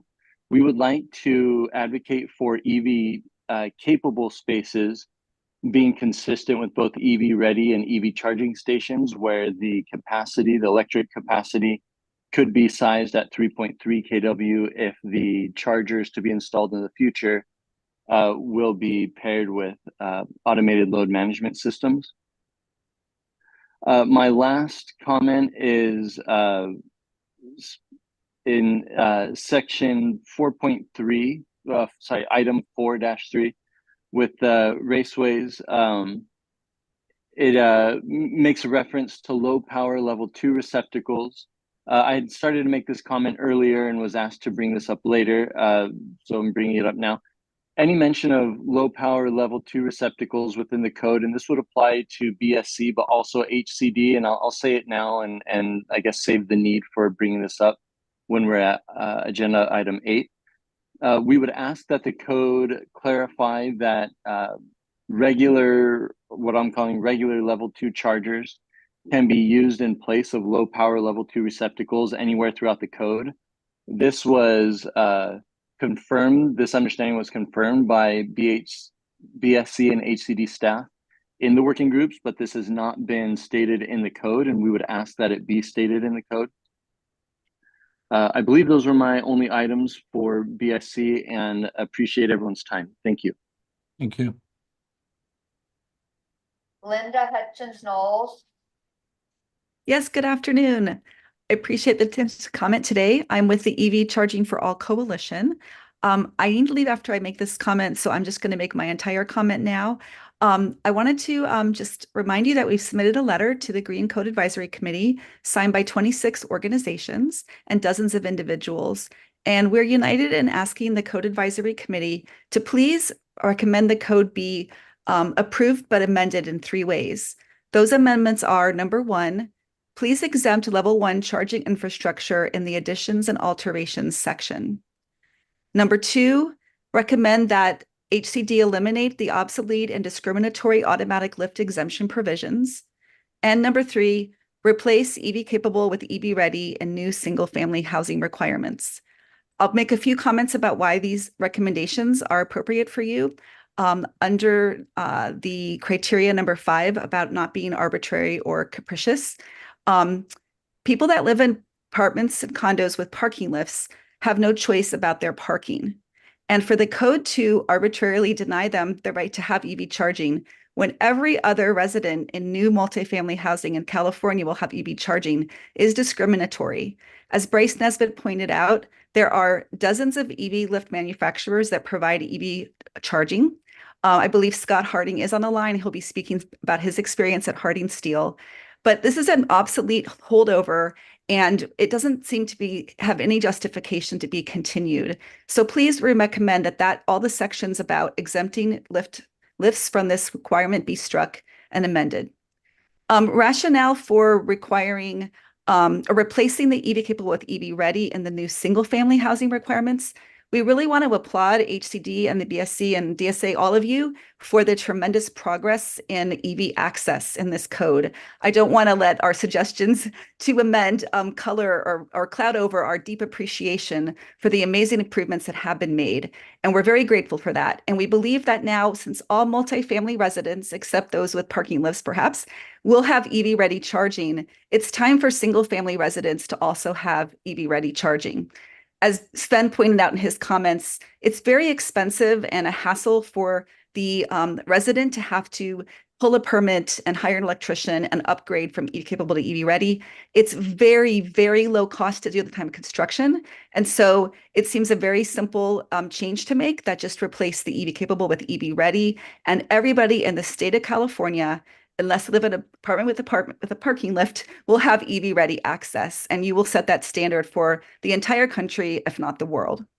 And third, the rationale for why we want you to exempt level 1 charging infrastructure in additions and alterations is that you're going to make it really hard for properties that want to upgrade and add EV charging to comply if you take away the level 1 possibility. Even some of the state agencies, I believe CARB and the CEC, have programs that are supporting apartment complexes to install level 1 charging. And so by the section on alterations and additions to say you no longer can install EV charging at level 1, you're putting a much more expensive burden on these upgrades, and you're probably going to disincentivize them from happening. So let's make sure in existing buildings that we can do everything we can to make it easier for residents to get EV charging. Speaking as an EV driver myself, I can tell you that level 1 charging is completely adequate for my daily driving needs. I do not need to have level 2 charging because of the long dwell time overnight. And so I believe that this was an unfortunate change that was made that I think would be important that you recommend that you approve, but amend that part and exempt level 1 charging infrastructure so that all of these people that want to get charging in existing family charging can have existing multifamily housing can have EV ready ready charging at level 1. Just checking if any other final notes I want to make. Yeah, we do want to appreciate the diligent work on the EV charging infrastructure codes that you've all put in. The staff have been really good at listening to our comments and incorporating many of the changes, and we really appreciate that. And all of you commissioners taking a lot of your time to review this, we really do appreciate it. And we hope that you will have the courage and go ahead and do make these amendments to the code so that your role here will really make a difference. So thank you very much. I'm complete. Thank you. Thank you. Mr. Raymer. Thank you, Mr. Chair. Not that I've got issues with the comments, but 2 of them focus solely on HCD proposals. The one that focused on sort of a joint proposal by both BSC and HCD raises an interesting question. And I think we've already heard a little bit about this regarding the lifts. If we were to reject the BSC lift exemption proposal, the language would just simply revert back to the existing proposal. And if I heard correctly, ARB supported going forward with the language that BSC was proposing. So, I mean, if I'm mistaken, the long and the short of it is, if we reject what BSC is proposing here in terms of the lift, the language reverts back to the existing exception, correct? Am I wrong on that? I believe you're correct. But I'll let the agencies comment. Enrique, you're on mute. Yeah, Bob, if the Code Advisory Committee recommends, let's say, disapprove, then BSC will go back and look, and we may determine to just pull the proposal and it reverts back to what's codified. So we just remove it from the table. And so the other thing is, assuming whatever action is taken for our lift proposal, this would also impact HCD's similar proposal. Now, HCD already has this proposal, I believe, in some of the occupancies, and they're trying to change it for all of the residential occupancy. So, but you can hear HCD when it's their turn. But yes, this affects HCD as well. Thank you. Wes? Yes, specifically to what Bob just said. I think what I was going to recommend, when we get to that time, if it still makes sense, for item 2-1 for lifts, is to approve with modification. And the modification would be to remove the exemption entirely, the new one and the existing one. And just say that those issues where you can't find lifts that are compatible or whatnot are covered through the exception 1 already. So I don't know, semantics, but approve as amended versus reject. All right. Yeah, and Mr. Chair, if I can comment on that, just Wes, so am I muted? No, we can hear you. Okay, great, thank you. No, so yeah, the only thing that I was kind of thinking about that when Wes, when you recommended that, I wonder if we were to propose a repeal, whether we'd have to do some sort of cost benefit analysis, as that could have a potential cost impact if somebody did decide to do that. So yeah, it's just something that I'm just thinking out loud. It's something that BSC would have to look and further analyze what that would look like. But appreciate the comment. All right, thank you. Mitchell? Yes, thank you, Chair. Mitchell Baker again with the California Department of Housing and Community Development. I just want to confirm that HCD's lift exemption is codified already in the code. So any modifications to Building Standards Commission may be out of line with what HCD already has codified. And it may create that interagency conflict that we always try to avoid. Thank you. Thank you. Sharon? just wanted to go back to what Bob said. I think CARB was telling us that the connector, proposed connector code language should be approved, even though it's not perfectly aligned with CARB's CAR 2, and it wasn't the lift. Okay, thank you. Mitchell, is your hand still up from? Oh, okay, it's gone. Sharon, yeah, there you go. Okay, so who's the next caller? Tessa Sanchez. Sorry, I was finding my unmute button.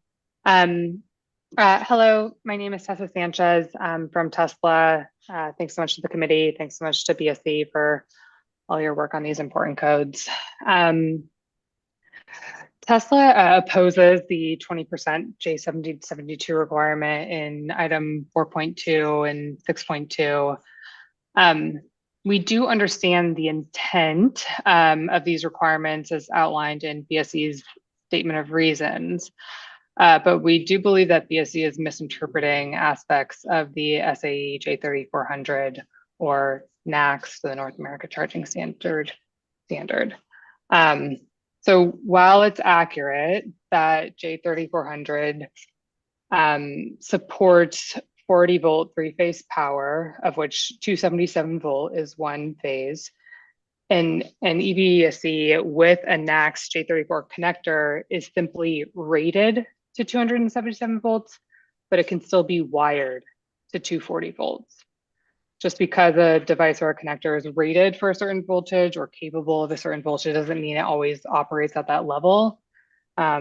Operation is use case specific, and the benefits of standards is really to identify minimum and sometimes maximum capabilities, but the equipment can often fall within a range. So an example is having a car that can drive up to 200 miles an hour doesn't mean that you're going to always be driving wherever, driving your vehicle at that speed all the time. So instead of focusing on the connector type, requiring the wiring of the equipment to 240 volt for this code cycle is, potentially necessary and would allow both legacy and current electric vehicle models to charge reliably, regardless of whether it's a J3400 or J1772 level 2 infrastructure installed. In the near future, starting in model year 2025, as was stated, nearly 100% of the EV market will make the transition to NACS J3400, making these EVs capable of charging at 277 volts alternating current. We believe this widespread industry adoption confirms that NACS J3400 will be the closest thing to a universal connector for all EVs in North America. Once this conversion takes place and older EVs exceed their operational lifespans, charging at 270 volts will be ubiquitous, and new buildings will no longer need to install expensive step-down transformers for AC charging installations, which, by the way, can cost upwards of $20,000. This will not only lead to significant cost savings, but will also increase power transfer efficiency. And then one last thing, requiring J1772 at new buildings designed to last 50 years will be saddling building owners with a connector type that may become a stranded asset over time in the near future. So we would recommend moving these sections to further study. Specifically, we do recommend striking out the 20% J1772 requirement in items 4.2 and 6.2. Instead giving building owners the flexibility to opt for J3400 or J1772 or a combination of both. And then if BSC thinks it's prudent, it may want to require for 240 volt wiring for EVSC in the code. Thank you for the opportunity for these comments. Thank you. Scott Bradford. Yes. So my name is Scott Bradford. I am with Harding Auto Park Systems, which was formerly known as Harding Steel. We're a 56-year-old manufacturer of all kinds of automated and non-automated parking systems. I was not able to listen in on most of the conversation today, but I did want to call in and offer myself if you have questions on the industry or anything that assumptions. I heard it mentioned a few times that we do, whether or not we have the ability to EV charge on our systems. And as a provider, I would confirm that every single one of our systems is EV capable, where it has the ability to charge a vehicle while the vehicle is parked on the system. And that includes passive dependent valet style systems all the way to puzzle style semi-automatic systems, all the way down to the fully automated below grade, more or less what you kind of consider robotic systems. Every single thing that we offer is capable of EV charging. Thank you. James Fry. Good afternoon, everyone. It's James Fry from 2050 Partners. We consult for the California IOU Codes and Standards Group. It's good to get together again, everybody. I'd like to reinforce some comments that we provided prior cycles, specifically around the item 4.3, and in this case, the capacity future-proof language is great. Thank you very much for adding this. We'd like to go a little bit further and remind you that I think would be better if the conductors were 40 amp ready upon new construction instead of later in life of the raceway. We believe that's the case. To pull new conductors may provide a fill problem. The NEC has a fill ruling related to how large the conductors can be for a given size, and so this doesn't necessarily remind people that the conductor has to meet that future fill rating. That would be one thing. That's one comment we've made in the past.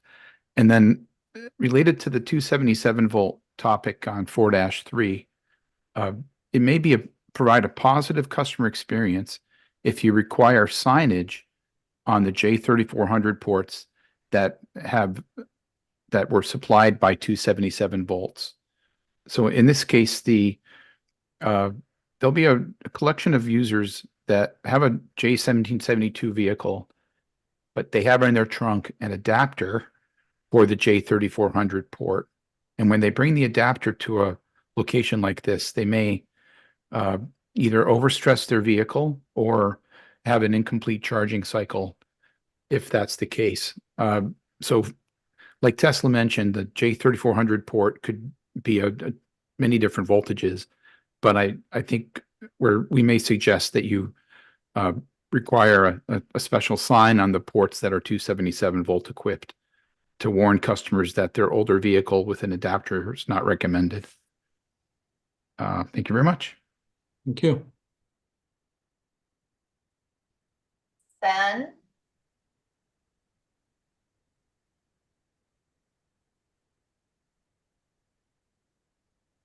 Sorry, apologies. Thank you all again for all of your volunteer time and staff time.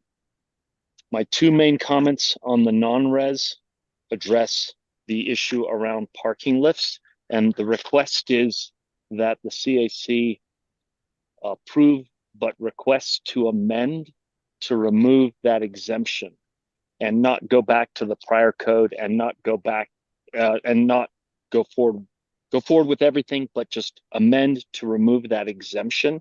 It's important. Enrique raised the valid question about additional cost. We just heard from a manufacturer. I think I've been doing this now for 3 cycles. I don't think a manufacturer has ever called in to say, hey, put that onus on us. We can do it. It's easy. So that's my first comment. And my rationale is I'm with the Electric Vehicle Charging for All Coalition. And I want to say thank you to HCD and VSC on how far forward they've come. And we get calls as an organization from Denver, Colorado, from Atlanta, from Washington State about what sort of code should we put in place. And I would really, really like to say California has taken leadership here. That there's nothing wrong with California's code as written right now. They don't have the exemptions for parking lifts. Every single family home is EV ready, plug and play from day one. And we have so many existing structures that we have to retrofit, and accessibility is so critical that level one, like we've heard, I've been driving EV since 2007. And for the first 8 years, I charged at level one. It was fine. It did the job. We have condos that just want to retrofit to level one. It's all about accessibility. When I teach an electric vehicle class EV charging 101 or buying an EV 101, or even the more forward class, the participants all live in single family homes because they can have access to that home convenient, reliable, and let's not forget, inexpensive because it is wired directly to their meter.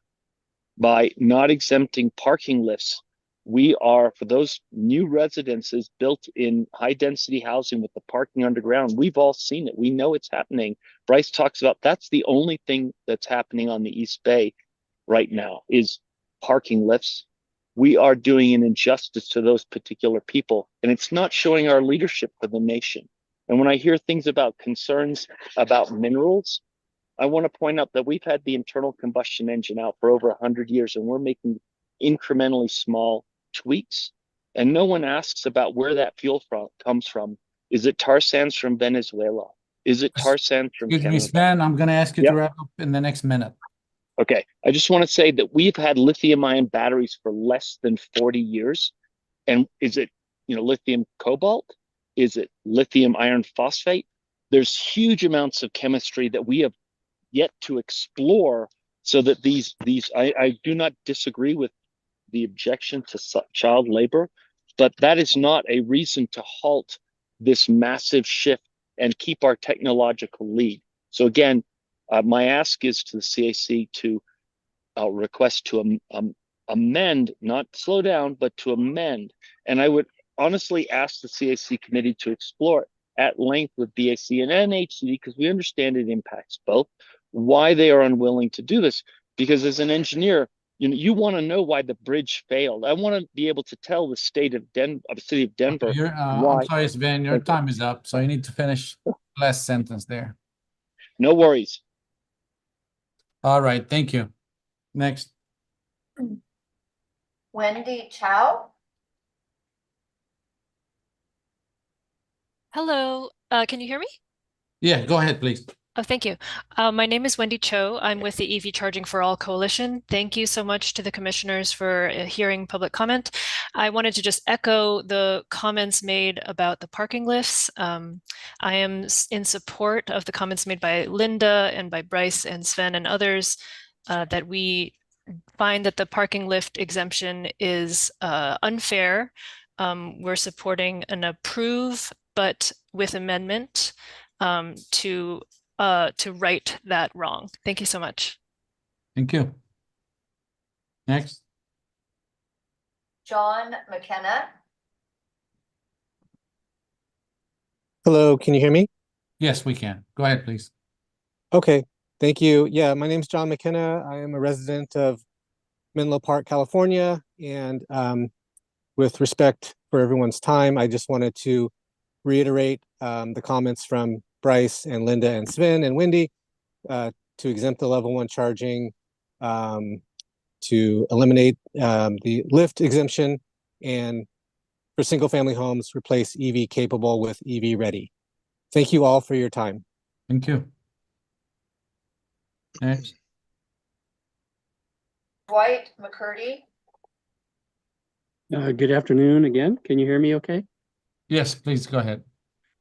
I would also like to thank HCD and BSC very much for all the progress that they've made in the development of the codes. It's been heartwarming and encouraging for our future as we go forward with climate change and all the reductions we need. I have a question and then some comments. So my question is whether BSC or the CEC have a roadmap for how all residents of multifamily homes will have access to charging by 2035 when EVs will no longer, or excuse me, when ICEs will no longer be sold in California. And that is, have you figured out how all residents, the 30 to 40% of residents in California who do live in multifamily homes, are going to be able to charge? Is there a document or some type of roadmap plan that can be shared with us and everyone else? Why didn't you finish your comments and they can respond after? Are you done? I have some comments also. Okay, go ahead. Okay. But I don't want to lose track of that question. Well, he'll answer your question. Go ahead, finish Okay. your. All right. So as far as section or item 3.1, I believe it would be more productive for the EV, and this was spoken to by Christian Corby of Cal ETC and a few other that have commented, to change EV capable to EV ready. And if it's necessary for the EV ready receptacles to have a locking cover, that would be fine. We need more long dwell time charging. And the long dwell time charging, if possible, should be focused on the employees first. We have made these comments in the past. We haven't gotten anywhere with them so far. There has been little acknowledgement of this need for long dwell time charging for employees at non-residential sites, but we do believe it's going to be increasingly important, especially for those who live in apartments and condos or even older buildings who have street parking, to be able to have access at work for long dwell time charging. Along with that, I believe that it was said that there's no signage requirement for EV capable spaces. That's wrong. There should be signage for all spaces that have EV charging of any kind. It needs every space that has some form of EV charging should have signage indicating that that is a space for EV charging. The other one is with regards to item 5.1, and I sort of addressed this a little bit already, but I understand the rationale for the power allocation method, but just know that having a large number of people line up at a public DC fast charging station, like a gas station, when there may be only Sorry, one. Dwight, you have another minute left, just to let you know. Okay, thank you. When there may be only one or two of those public DC fast charging stations in that parking lot is not optimal and sort of goes against this idea of having and optimizing long dwell time charging. So it kind of goes back to this question I have about, has the CEC or BSC developed a roadmap for how to provide charging for all residents of multifamily homes? Thank you. Thank you. All right, Enrique, do you want to answer the question? Yeah, I do. Yeah, thank you, Dwight, for those comments. So first of all, any reference to multifamily really should be directed to HCD, and maybe they might want to weigh in on that. So yeah, Dwight, that question really is for HCD when it comes to residential occupancies within their authority. So I don't know, Mitchell, do you want to answer this question? I know the Energy Commission, I think they do a reporting. They come up with a report. I think it's AB 2127, where they do some projections. And Adrian might have also some knowledge on this, but specific to the question regarding the roadmap for multifamily, that would be something that Mitchell might be out. And before Mitchell answers, I wonder if we should have that in your, if you do have the answer, Mitchell, maybe that could be part of your presentation under HCD. That way other stakeholders can hear it as well. Sure, we'd be agreeable to that. If the comment is raised during the HCD portion, we would happily respond to it then. And Dwight, are you going to be there during the HCD portion? Yes, I'll hang on, but I do have a response to Enrique, if I may. Okay, go ahead. And that is that there is a lot of overlap actually between the non-res and the res. And even though there may be answers on the res side for new construction, even if there's answers on the residential side for alterations, that doesn't actually fully cover this question of what is the plan for making sure that all residents of multifamily homes will have some form of charging into the future so they don't get stranded once we're only selling EVs in California. Because part of the answer is going to be at parking lots, not office buildings or retail or other, where there will need to be long dwell time charging. So it really lapses, the answer really lapses over into the non-res side in addition to being located in the res. Let's take that up in the HCD portion. We could have we'll give the Okay. agencies time to formulate an answer. All right, thank you. Adrian, your hand is up.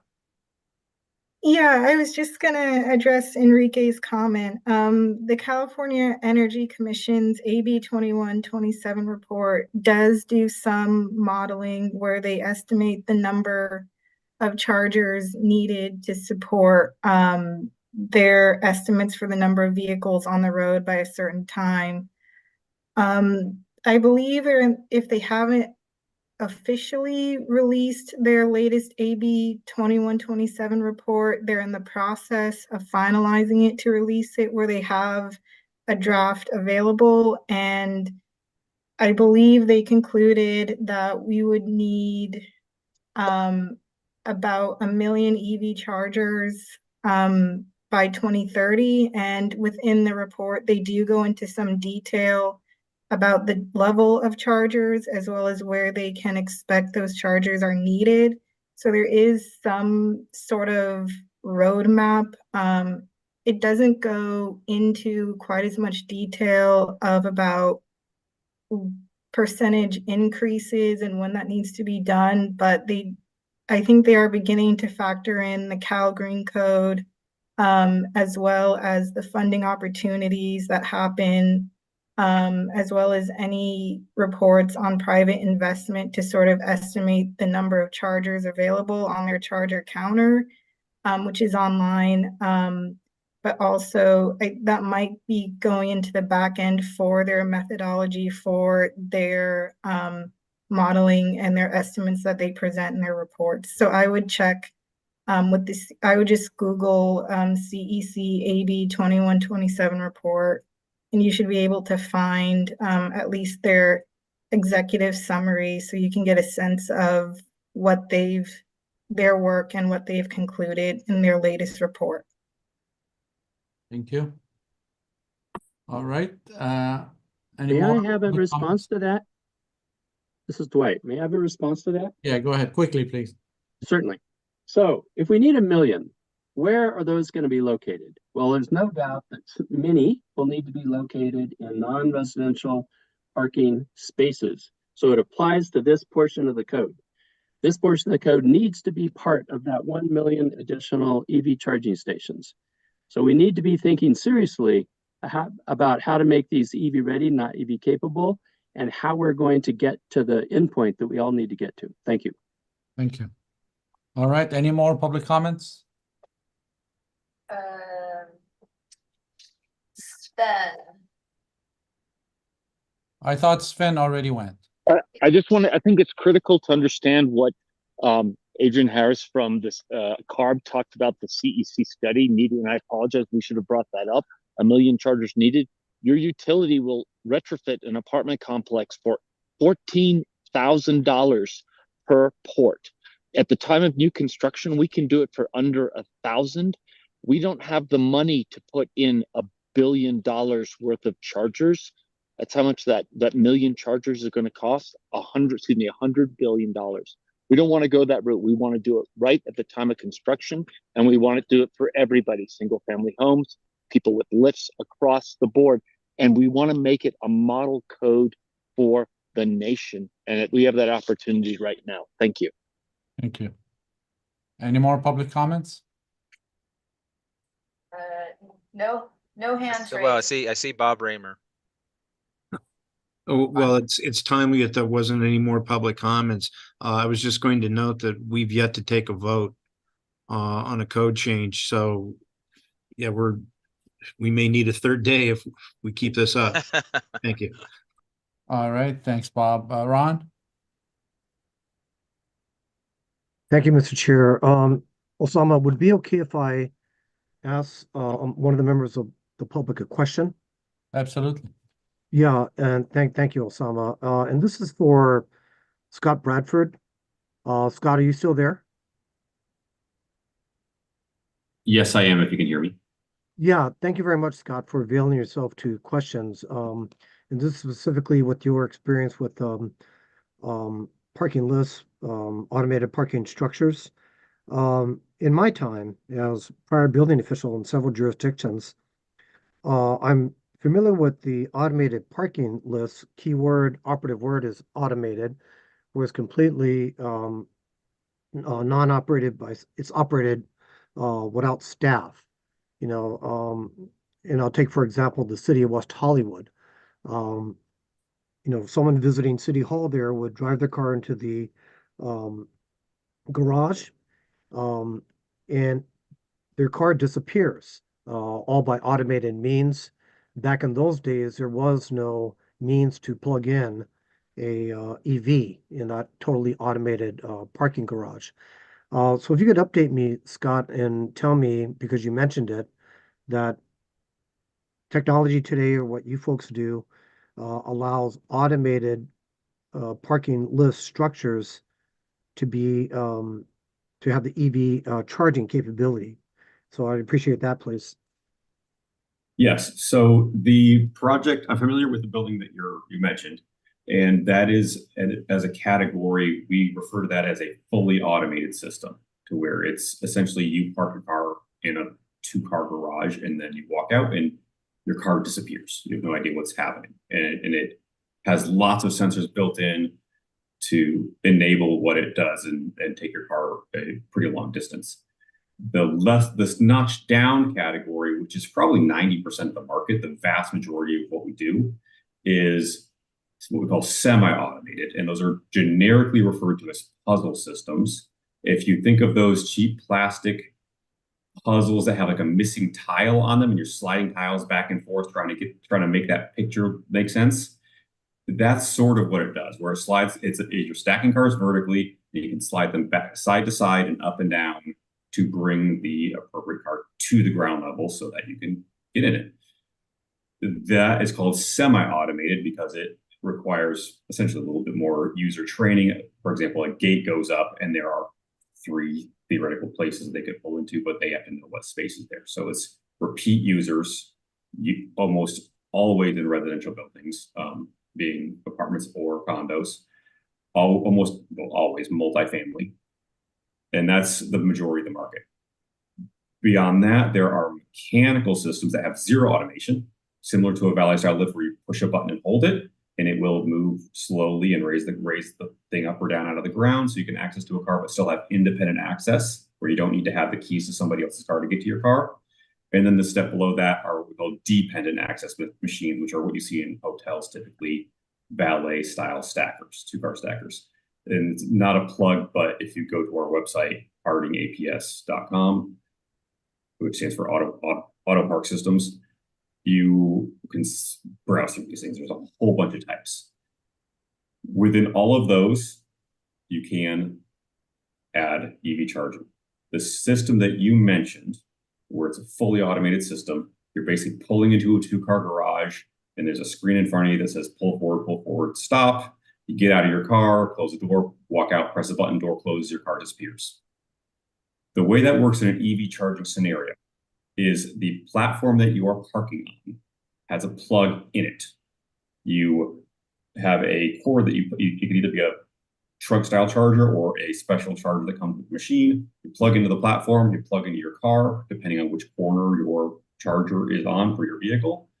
And then when it goes below grade and stores that vehicle, it's docking, essentially kind of like a Roomba vacuum, where there are connectors built into the machine that then energizes the platform and it's able to charge below grade. And that was sort of a long answer to your specific question, but does that make sense, or did that raise a whole bunch of other questions? No, that explains it exactly. Which I'm thinking about many other things about the, what developers would typically do, which I don't need an answer on.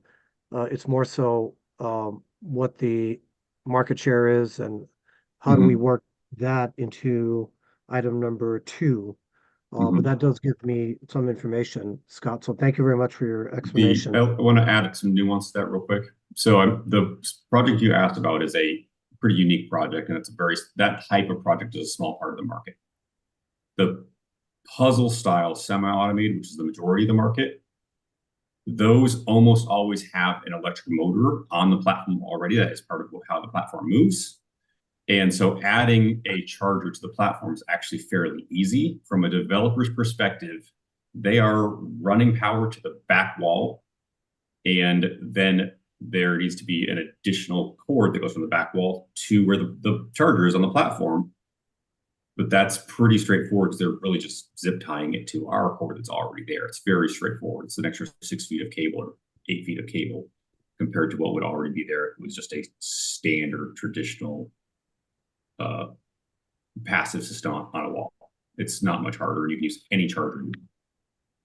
One last quick question, Scott. So with your systems that do the semi-automated parking with the EV charger on the platform, are you able to meet the percentages in the Cal Green Code of the required EV charging? It's completely dependent on the building. So the chargers themselves are not powered by the lift. The lift has its own disconnect, and then the chargers, however many you want, are all have a circuit that runs back to the building panel somewhere. So all we do is really provide a method of mounting a charger on the platform so it moves with the platform. Okay, and this goes back to Mike Stone's earlier point when we initially discussed this item. And I don't mean to pinpoint you, Scott, or your company, but is your equipment approved, UL listed, and easily approvable by building departments? Yes. And I know Okay. Los Angeles has some very specific requirements. We do have installations in Los Angeles that have been approved. And every city is different throughout the state as well as the country, but we are a national company and it is approved. There are UL components in many of our systems, depending on the system. So I can't say yes specifically to that answer because it does depend on the system. But everything is either UL or TÜV or ETL, depending on what it is. Okay. All right, Scott, thank you very much for that explanation. And that's my question, Osama. Thank you. All righty. So I'm gonna try to pick the easy ones that we're gonna be no further discussion. That way we can get them out of the way. So I'm looking for what is it the committee members would like to further discuss, and we'll call those. We'll flag those, and the rest will have one swooping motion approved as submitted. So who wants further discuss? Which items would you like further discussion on? Mr. Chair, just a quick Yeah. point of order. This is Kevin with Building Standards Commission. I know we're closing the public comment period. There were a couple comments received in writing in advance. Can I just summarize those? Yeah, please, go ahead. Go ahead. Will do. We did hear from Christian Colby, Cal ETC. We got that comment in writing and provided it to the committee. So thank you for that, Christian. We also received a comment from Rhiannon Davis with Electrify America, comments on items 4-2 and 6-2, requesting clarity on the EV connector proposals. And lastly, we received the joint comment with ChargePoint, Switch, and PowerFlex that was summarized earlier with multiple comments and concerns. So that was it. Thank you. All right, thank you. Okay, back to the committee. Anyone has, do you want further discussion? Which items would you like further discussion on? To either amend or reject? Anything that you're not gonna approve as submitted? Okay, Wes? 2-1. 2-1. Sharon? I didn't hear Sharon. Same. Okay. If it's the same, you don't have to worry about it. Michael? You're on mute. 2-1.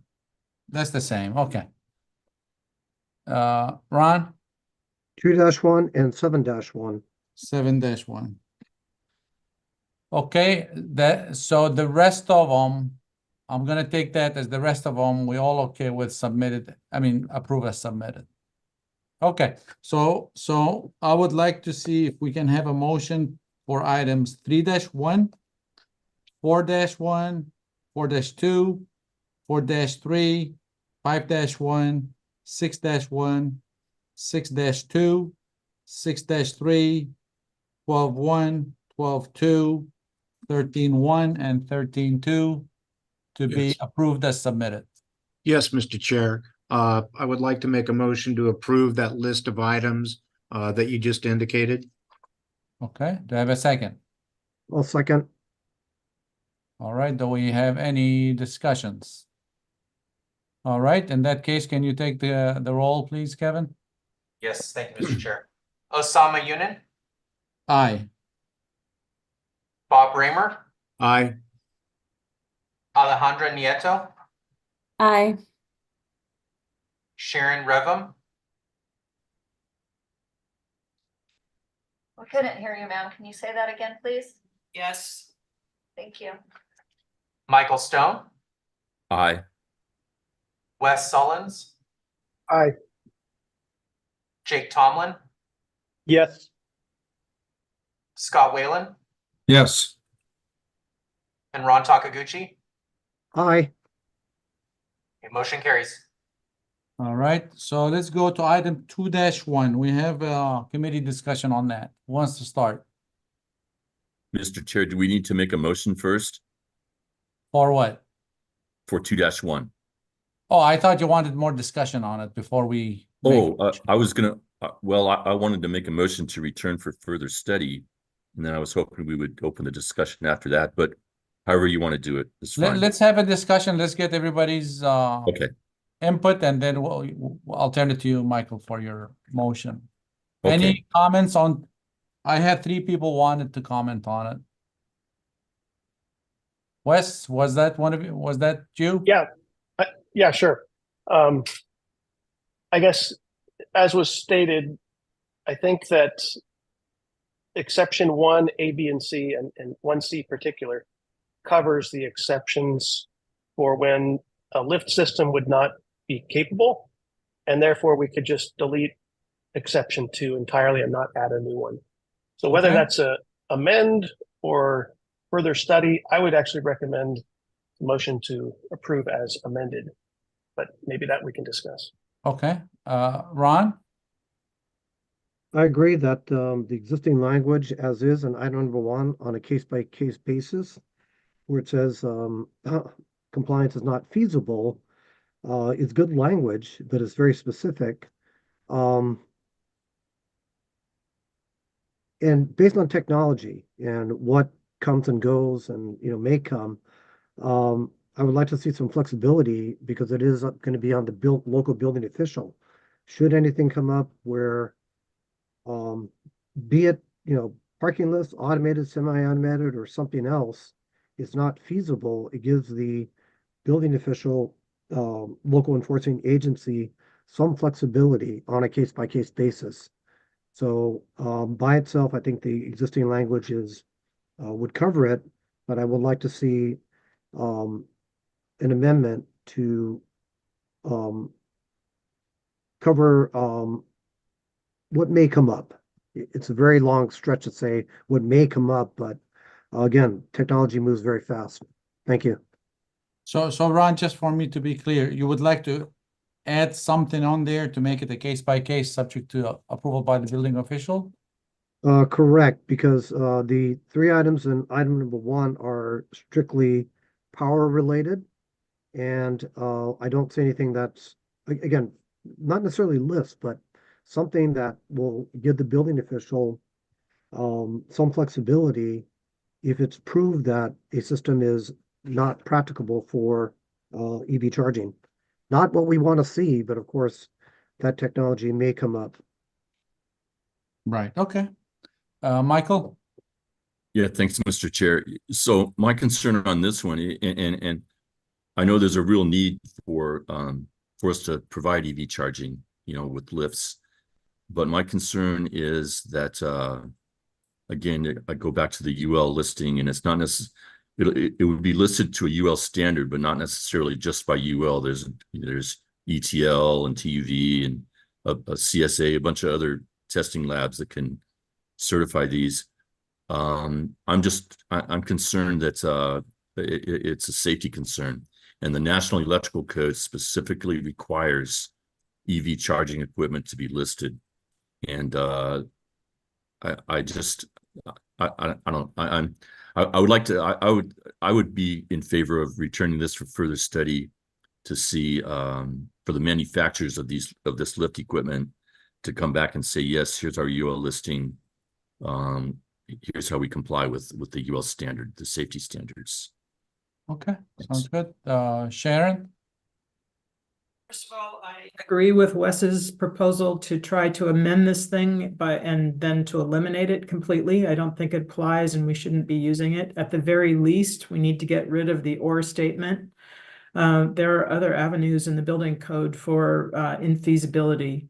We had a existing parking garage that had 2 close columns and you couldn't get ADA parking in there. We got that excused by the building official. I don't think it needs to be explicit and separate here. All right. Hank? Thank you, Mr. Chair. I would agree with Ron's condition to approve with the amendments to allow more flexibility for the building official. But I would just again reiterate that the CSU is not a local enforcement agency, so that if BSC were to amend and adopt, that it incorporates language that simply says something like enforcement agency and leaves it to both state and local versions of those agencies. Thank you. Thank you. Scott? Thanks. Scott Whalen. I'm a mechanical engineer, so I'm not an electrical engineer, but I agree with what Michael Stone just said, and that is that when it comes to life safety, perhaps a lot of this language, once we get past, deciding the number of spaces and, adaptability and accessibility, anything that veers into life safety and electrical engineering seems like it should be in the California Electrical Code, Chapter 625. And we have, again, in the green code, we do have there's a path towards compliance and there's a KVA path, but man, all that should possibly be in the electrical code. Other than that, I'm hearing from the industry representatives that the lift issue is moot, and I would advise that we strike all of these excessive options in item 2 regarding that. Thanks. All right, so Michael, you wanted to make a motion for further study? Yes, I would so moved. All right, do we have and what are you sending it further study for what? That would to verify that it meets published safety standards. Which criteria, Bob? I would say it would be number 3. Yeah. Yeah.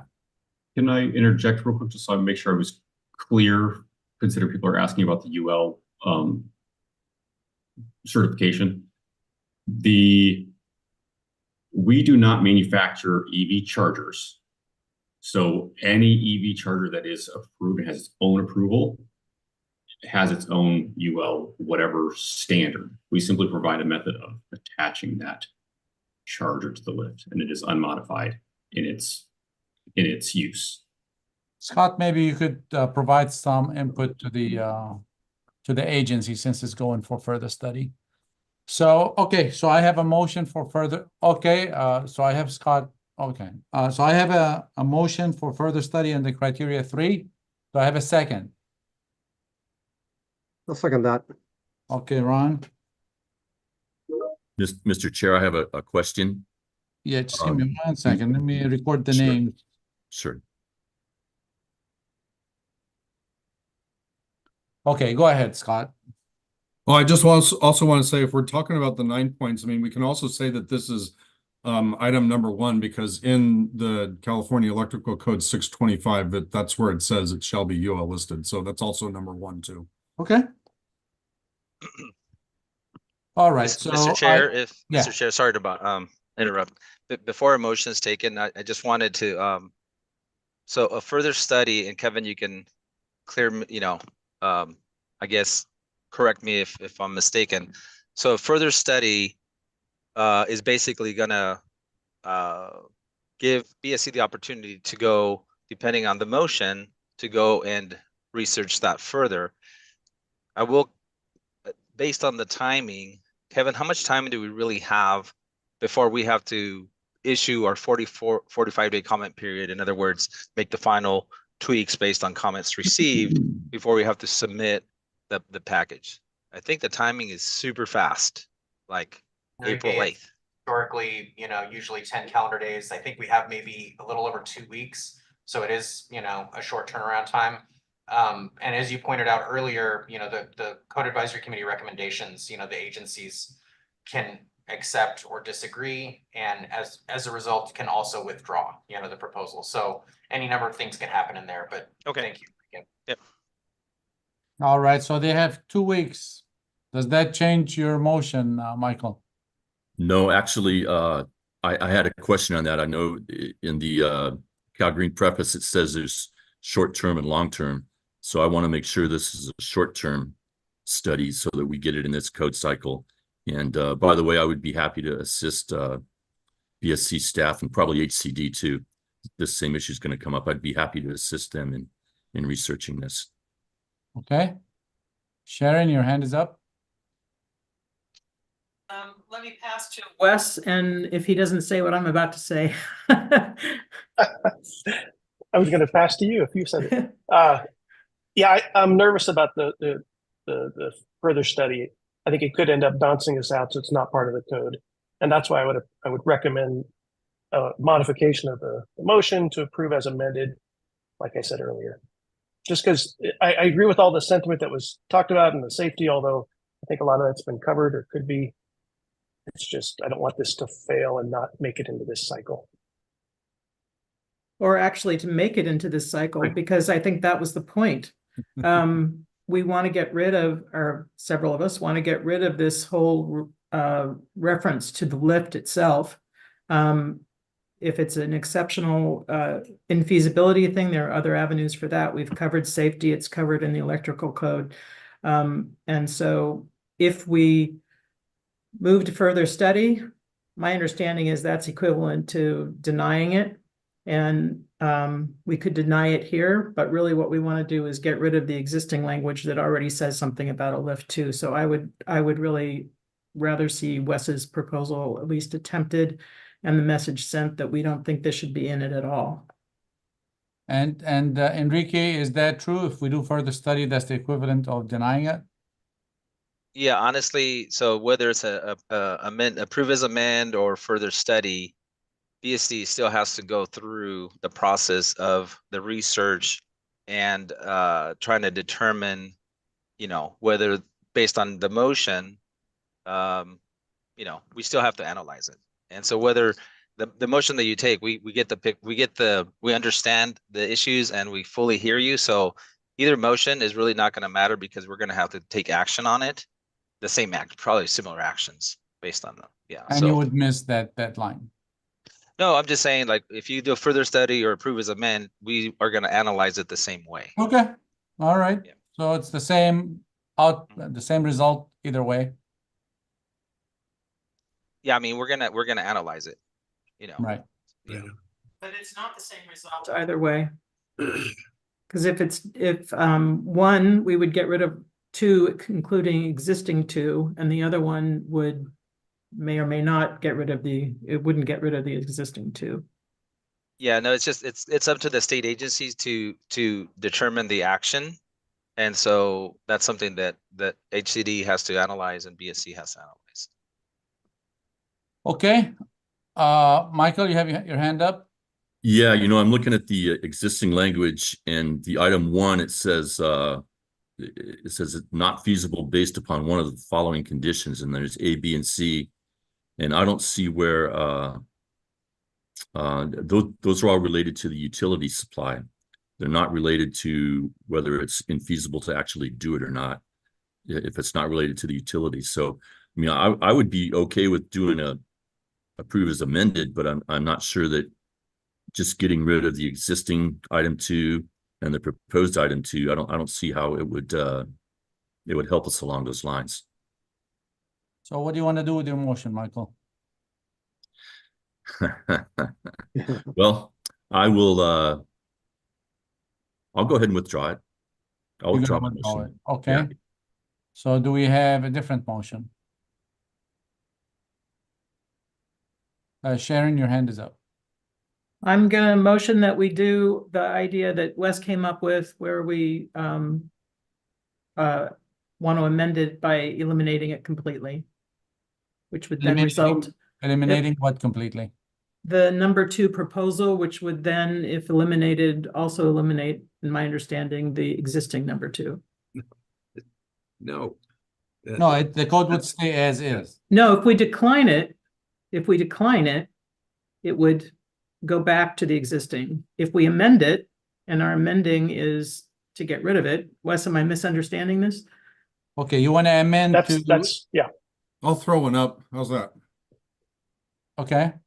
All right, I move to suggest that the commission consider for item 2.1 in area or section 5.106.5.3 to strike the exception number 2 and not replace it as proposed. Is that within what we can do? I don't think so. Kevin? Because you're amending their proposal, which is to add. Well, a I'm new- asking them to bring it back and consider that we're advised that they consider. Well, Consider we're adding. basically declining the proposal and further instructing them to go back and revise the code, and I don't know if that's within the scope of this committee or within the authority of this committee. Kevin, you want to weigh in on this? Yeah, just to clarify the motions, the chair kind of explained this at the beginning. The approve as amend is really, and that has to be done in coordination with the agency for Right. very minor editorial changes that can sometimes be talked about in the committee, like an and or an or. But what's happening here is we're hearing, if I'm not mistaken, recommendations for BSC to not add exception 2, so just withdraw it, and possibly also to maintain striking existing codified exception 2. Right. And I Yes. think that's definitely beyond the scope of an approve as amend. I see committee member Bob Raymer nodding his head. That's where, I think back to Michael Stone's original motion of further study, there's a possibility that the Building Standards Commission in coordination with HCD could further study it. We can never guarantee the timing of what the result will be of that further study. But yeah, the motion for approve as amend would normally be limited to minor editorial things. And I don't think we have any kind of specificity from the committee on that. So hopefully that helps. Hearing everybody, I think the best option here is further study. We really can't rewrite the code in this committee, but further study gives them the opportunity to look at it and see if they can do something. I don't know. I would vote to decline in that case to make sure they don't go forward with the or statement. So you rather have the old code, the code that exists? No, I'm saying I don't see an avenue for further study in 2 weeks to get rid of the old code. And further study may result in them keeping the new proposal. So that would lead me to want to decline what they're proposing. You know what? The commission could keep what they have already with or without us, but at least further study gives them the opportunity to hear from people on this call as well as others that may make a difference. But it's the pleasure of the group. Michael, you get the first shot. You had a motion that you proposed, and Well, what do you want to do? why don't I go ahead and reinstate my motion for further study? It sounds like that might be the best path forward. And Ron, would you Yeah, stay I was second? the seconder of that motion, so I'll maintain that second. Okay, so we have the motion back on the floor. Michael Stone, second by Ron Takaguchi, under criteria 1 and 3 to further study short term. All right, we should take the roll. Osama Yunin, Aye. Bob Raymer, Aye. Alejandra Nieto, Aye. Sharon Revum, Nay. Michael Stone, Aye. Wes Sullins, No. Jake Tomlin, Aye. Scott Wayland, Yes. Ron Takaguchi. Aye. So it's 7-2, so the motion carries. Further study. Okay, let's move on to 7-1.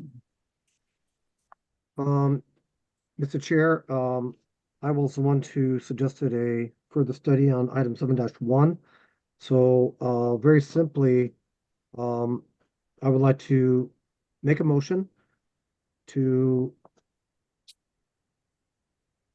amend, or approved as amended with the consideration for the agency to consider the word build out to perhaps something such as complete and install. I'm not seeing that this would rise to a level of further study, but just to make it easy and to use different words that'll make it clear to users of the code, in particular enforcement agencies. I'll This is second that. Patrick. Yeah, go ahead. You'll second that, Bob? Yeah, Okay. And what criteria would that be, Ron? 4 and 6. Yeah, thank you, Bob. Agree. All right, so I have a motion as amended to clarify the language under criteria 4 and 6. Ron and second by Bob Raymer. Can we take the roll?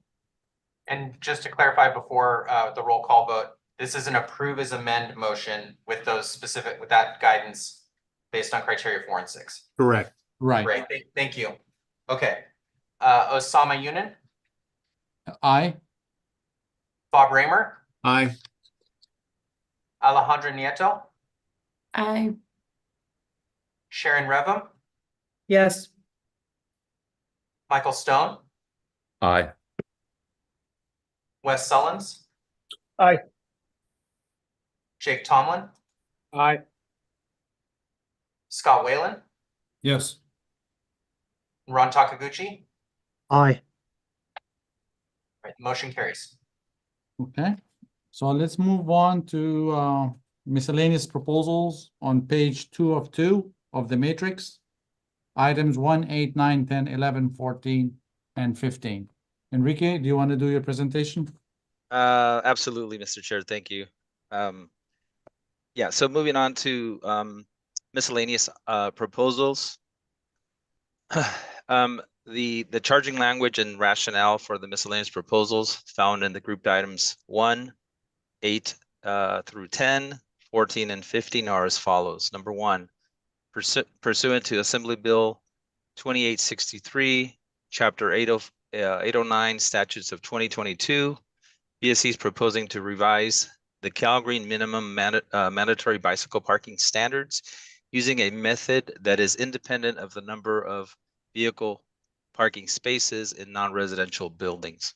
Number 2, BSC is proposing to amend pre-rinse spray valves to repeal the reference to the California Code of Regulations Title 20, which is the appliance efficiency regulations, and amend the main paragraph to add commercial pre-rinse spray valves. Number 3, BSC is proposing to amend temporary ventilation to change the MERV efficiency rating requirements from a MERV 8 to a MERV 13, and to revise the appliance reference standards. Number 4, in response to Assembly Bill 2232, Statutes of 2022, that requires BSC to research, develop, and propose for adoption mandatory standards for carbon dioxide monitoring in classrooms of a covered schools, and the University of California, BSC has developed this proposal. Number 5, BSC is proposing to amend reference standards table found in Chapter 6 to align with the Energy Commission's current energy efficient standards in Part 6, California Energy Code of Title 24. The current proposal reference standards updates in Chapter 5 and also Appendix A5 as part of this code amendment. Number 6, BSC is proposing to amend Table A5.601 to update the mandatory and voluntary tiers based on the approved amendments made during the 2022 intervening code cycle. Number 7, BSC is proposing to amend the mandatory measures checklist table to update the code sections listed in the table based on the final proposed code amendments, updates to the mandatory code sections, and also makes updates to the corresponding Tier 1 and Tier 2 voluntary compliance measures. With that, I'd like to move on to the first item under miscellaneous items, which is for it's sub item 1-1, and that's found in your CAM table, page 1 of 7, and grouped items table page 2, and it's page 1 of the initial express terms. So with this, BSC is proposing to amend this section to change the triggers and percentages for compliance based on visitor foot traffic versus number of visitor motorized vehicle parking spaces. So simply said, we're moving away from vehicles and concentrating on the actual pedestrian foot traffic. And that amendment is carried on for short-term bicycle parking. So basically, we're now requiring, where it used to be 5% of motorized vehicles, now it's 20% of new foot traffic visitors. And then for sub item 1-2, we also made amendments to long-term bicycle parking. And on that one, we're changing the requirements for secure bicycle parking from 5% to 10%. And of course, strike anything that talks about vehicular parking spaces. And then sub items or sub code sections, we're renumbering and then making similar amendments, going from 5 to 10% for additions and alterations, and 5 to 10% for new shell buildings, and then also just renumbering the section that talks about the 3 compliance methods or options, which is the covered lockable bicycle rooms or lockable permanently anchored bicycle lockers. In addition, we're repealing the note to the local Sacramento area bicycle advocates. And that is item number 1. If there's no comments, I'd like to then move on to the other item, Ron's which got is Enrique, we have a hand up. Ron Tucker and Scott. Ron? Sure. Yeah, thank you, Mr. Chair, and I appreciate, Enrique, the thought that went into this to recognize that those riding bicycles will not drive a car, so therefore don't base the count on the parking spaces. But what I would like clarification on item 1-1 is how does one calculate foot traffic visitors, which is important for enforcement? So this is so historically, so we've previously based it on motorized vehicle parking spaces, in other words, visitor parking. And even then it's the local jurisdictions, the architect would basically has to come up with, hey, this is based on this use, here's where we're anticipating. And so it's kind of something that the designers already had to do using the vehicle, motorized visitor vehicle parking. So it's one of those things that they basically have to declare, based on the use, how many visitors they're anticipating. And so it's kind of on the honor system, because there really is no metric or way to determine that, right? Like a business doesn't know how many visitors going to have, but they probably know they're going to have. In this case, it gets triggered when there's, I think, 10. I think the trigger is 10 or more visitors, if I'm not mistaken. Hold on, let me see what it says here. And we've never gotten any questions regarding enforcement or enforcement issues from local jurisdictions. So let's see, when you have to generate bicycle racks. Yeah. If it's basically like it was before, if you have a business that's a retail, obviously you're gonna generate visitors, right? And so it's kind of, they have to declare how many visitors they're gonna have, maybe based on Well, their business plan. and I appreciate the input on that, Enrique. I'll just say for enforcement, because it's both the design community and the enforcement community that have to come up with this relative to the developer and how they determine bicycle parking. And I've been on both sides of the coin where a developer didn't want to provide any bike racks.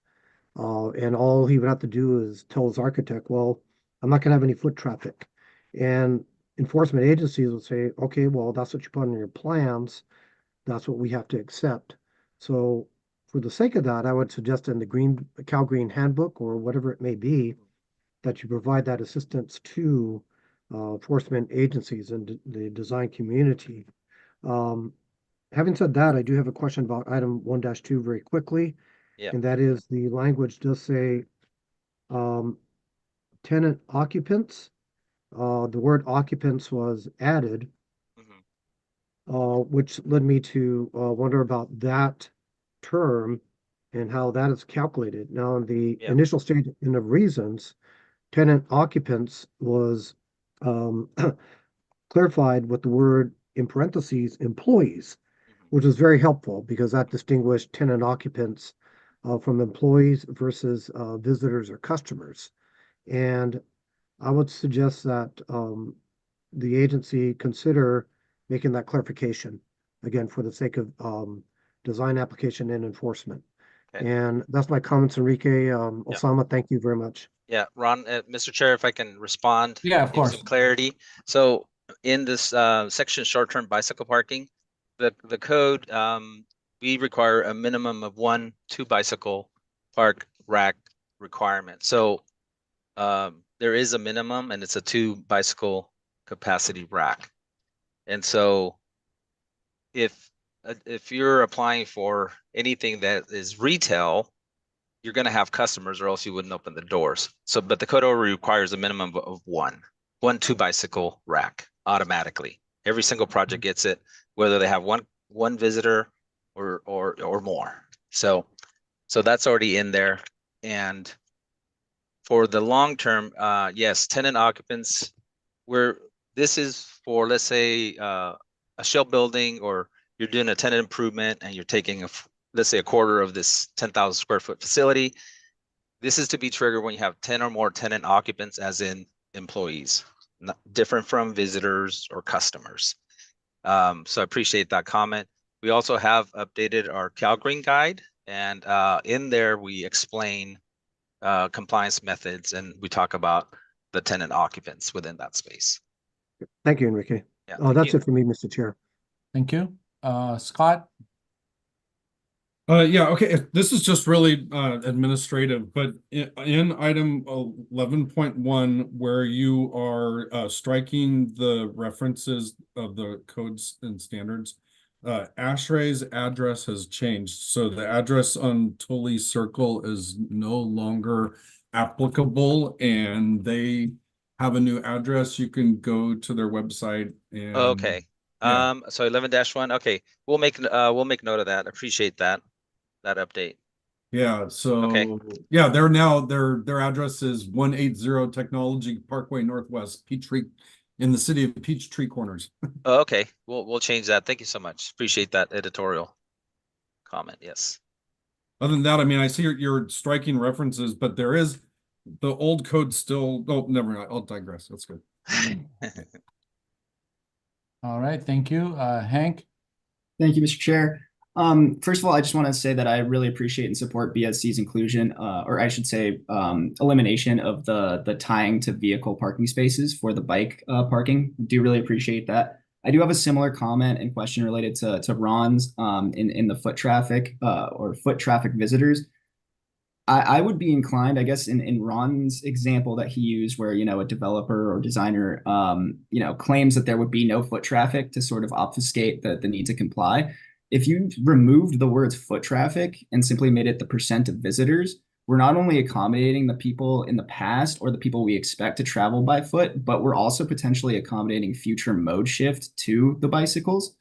And in that sense might be more inclusive and more difficult to obfuscate or circumnavigate, I guess, or circumvent. I guess that the other point on item 1.2 or 1-2, I should say, let's see, it is section 5.106.4.1.2.1 that's proposed, where it's for additions or alterations that add 10 or more tenant occupants. I guess, Enrique, my question is, did we intend, or did BSC intend to have it be when we only add 10 or more tenant occupants to the existing building? Or should that read for additions or alterations of buildings with 10 or more tenant occupants, if that distinction is clear? Oh, yeah. Yeah. So thank you for that. No, this is, for example, meant for, so for example, let's say it's meant for, if you have an addition of, to qualify for Cal Green, it has to be 1,000 square feet or greater, regardless of cost. The second trigger is if you have a tenant improvement that has a project valuation of $200,000, regardless of square footage. So you could have a scenario that you're changing, let's say you're doing a tenant improvement and you're changing the use from light use to, let's say a restaurant that has a more concentrated use, that would trigger this requirement. So it's meant for adding 10 or more tenant occupants. You're changing the use, more concentrated. Now you have 10 or more tenant occupants in that space. Now that triggers this requirement. That's how it's intended to work. Or you're doing an addition, and whatever that addition, what use is in there, occupancy, it's going to trigger 10 or more tenant occupants. Once again, it's the 10 or more. Okay. New employees, basically.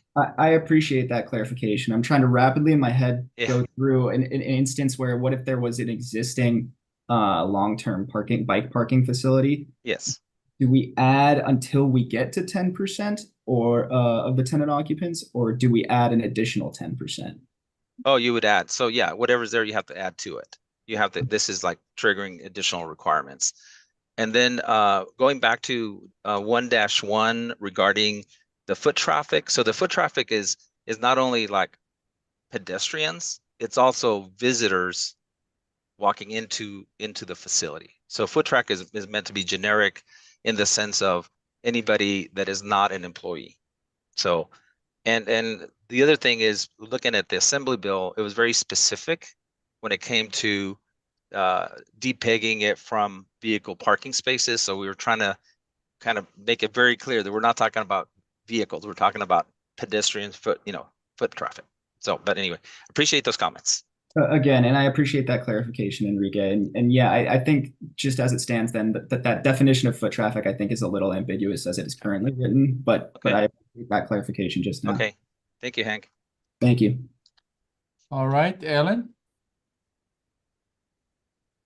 Yes, I excuse me, I wanted to check before I share my comments. Are we commenting on item 10 at this time, or are we still waiting? Item 1. Only one, thank you. Nothing. All right. I don't see any more hands, so let's move on to item 8. Okay. So moving on to item 8. Okay. Okay, so yeah, item 8, BSC is proposing to amend our existing code section, which is 5.303.3.4.6 pre-rinse spray valves. Basically, the 2023, I guess, plumbing code has captured the flow rates and that are the table that we were repealing. They've actually codified in the uniform code. So all we're trying to do here is repeal language that's no longer needed, and instead of referencing Title 20 where that was duplicated, now we're just referencing to in this case referencing to the California Plumbing Code with an amendment to add commercial pre-rinse spray valves. So it's basically repealing unnecessary language that is now obsolete because model code has captured it. No, one hand, Wes?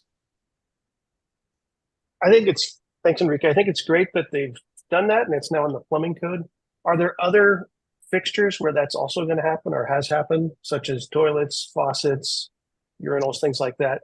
I think it's nice to put things in both, not have them in both places, have them in one place. No, I understand, and we're not aware of any other changes that would affect our Cal Green. The only caveat to this is the energy the Energy Commission, specifically Title 20 folks, are further analyzing this because there may be something in Title 20 that we may have to amend when it comes to their authority for, it has to do with foot-pounds of force or grams.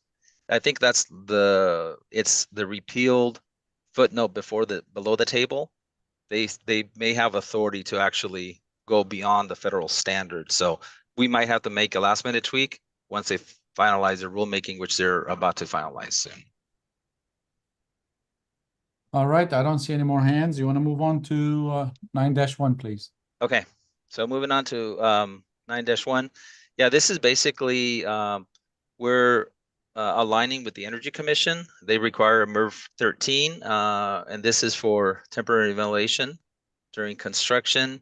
So we're just aligning with the Energy Commission and then repealing outdated ASHRAE standards. And then we're also getting rid of this efficiency, basically removing obsolete references and just aligning with the Energy Commission. And then moving on to item 11. Once again, this is just updating the reference standards to align with the Energy Commission, and we will also pick up the address change. That was thank you for that clarification. And then moving on to hold on, sorry. I was just reminded I skipped item 10. Hold on, let me go back to 10. Yeah. Oh, yes, of course, item 10. So item 10, let me get to this real quick. So That's the carbon dioxide. Yeah, carbon dioxide. So just wanted to get to that section. So in response to AB 2232, statutes of 2022, they required BSC to research, develop, and propose for adoption mandatory standards for carbon dioxide monitors in classrooms of a covered school, which includes the University of California, and covered schools already covers the CSU universities. And so this was in coordination with DSA to come up with building standards.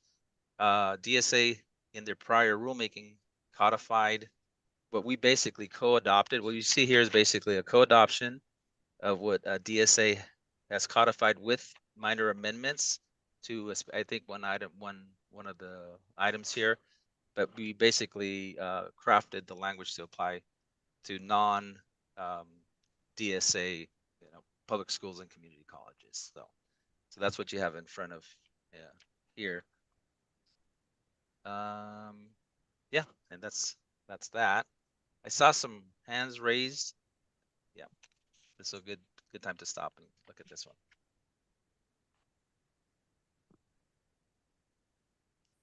Okay.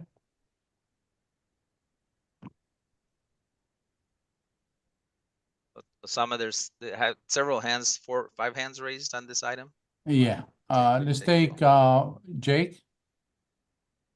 Thank you, Enrique, for the presentation on this item. Can you confirm that this proposed amendment is only intended to address indoor air quality concerns? And the follow-up question is, what incident data or research was utilized for the basis of the requirements outlined in the amendment?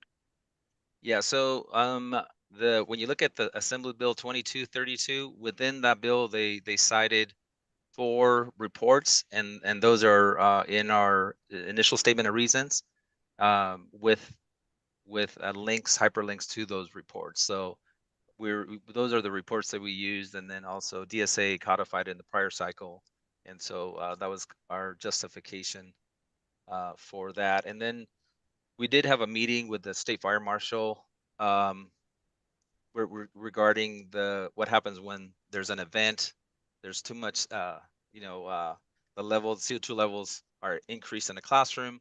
All it is, there's a display and it alerts you that the levels are too high, but it doesn't trigger fire alarms. It doesn't trigger any response from, local fire departments. And so, yeah, fire marshal was definitely concerned. So again, back to my point, it's really for indoor air quality control as outlined in the reports. It's not intended to be a life safety system. Absolutely. And the 4 reference reports were the only data that you're aware of that were referenced. That's correct. Perfect. Yep. Thank you, sir. Thank you, Jake. Appreciate it. Ellen, you're next. Thank you. Yes, my question is, and you might have answered it, but I'm not 100% sure, so I'm going to ask. Does this match the proposal that was for the Green Building Code for the last intervening cycle that was presented last August? And if it's, yes, so please go ahead. Yeah, so DSA in their intervening code cycle proposed this very same so we have, let me see, 1, 2, 6 compliance requirements. DSA codified that. However, they do have an amendment that they'll be presenting that's a friendly amendment to one of the items, just clarifying that it's just like a monitor and monitoring of a display and not the system. But yeah, so friendly amendment. But yes, we basically are co-adopting what DSA has already proposed and was accepted. And are there monitors that aren't attached to a system that would provide the historical record of readings? That's the only thing in this language that I wanted to make sure those are truly available. It seemed a little odd.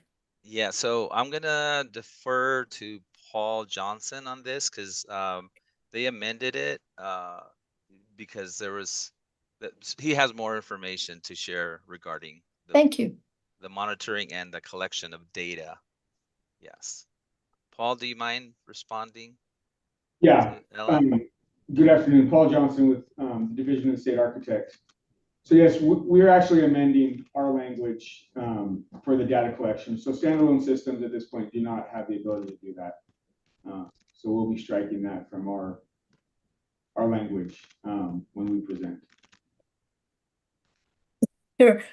After the long discussion on previous items, I don't know if we can make a suggestion to make the same edit, but that covers my questions and that's my thought. So thank you. Thank you both for your answers. You're welcome. All right, Wes. Yes, thank you. Just a couple of comments on this one. I'm very supportive in general on this measure. I think it's great to have proper ventilation in schools. How do you properly deploy it is always kind of difficult. I know this from my experience on LEED buildings where I work. It's what we work on a lot. And it's not so much that you have the capability, but what do you do with it when you get those alarms and signals and things? But really, the comment I wanted to point out is, and maybe it's a question as to how you develop these standards, but is there a way to maybe point to some standards that are already in existence, which then would line up with some of the resources for how you would deal with events and alarms and things, such like ASHRAE 62.1 or even reset, and some of the other standards that are out there. So just wondering, in developing this standard, did you guys look at ASHRAE 62.1 or some of the other standards that are out there? And is it possible to maybe reference those? Because when questions come up, rather than answering every one of them, it would be helpful to point to a standard. Paul, would you like to answer that question?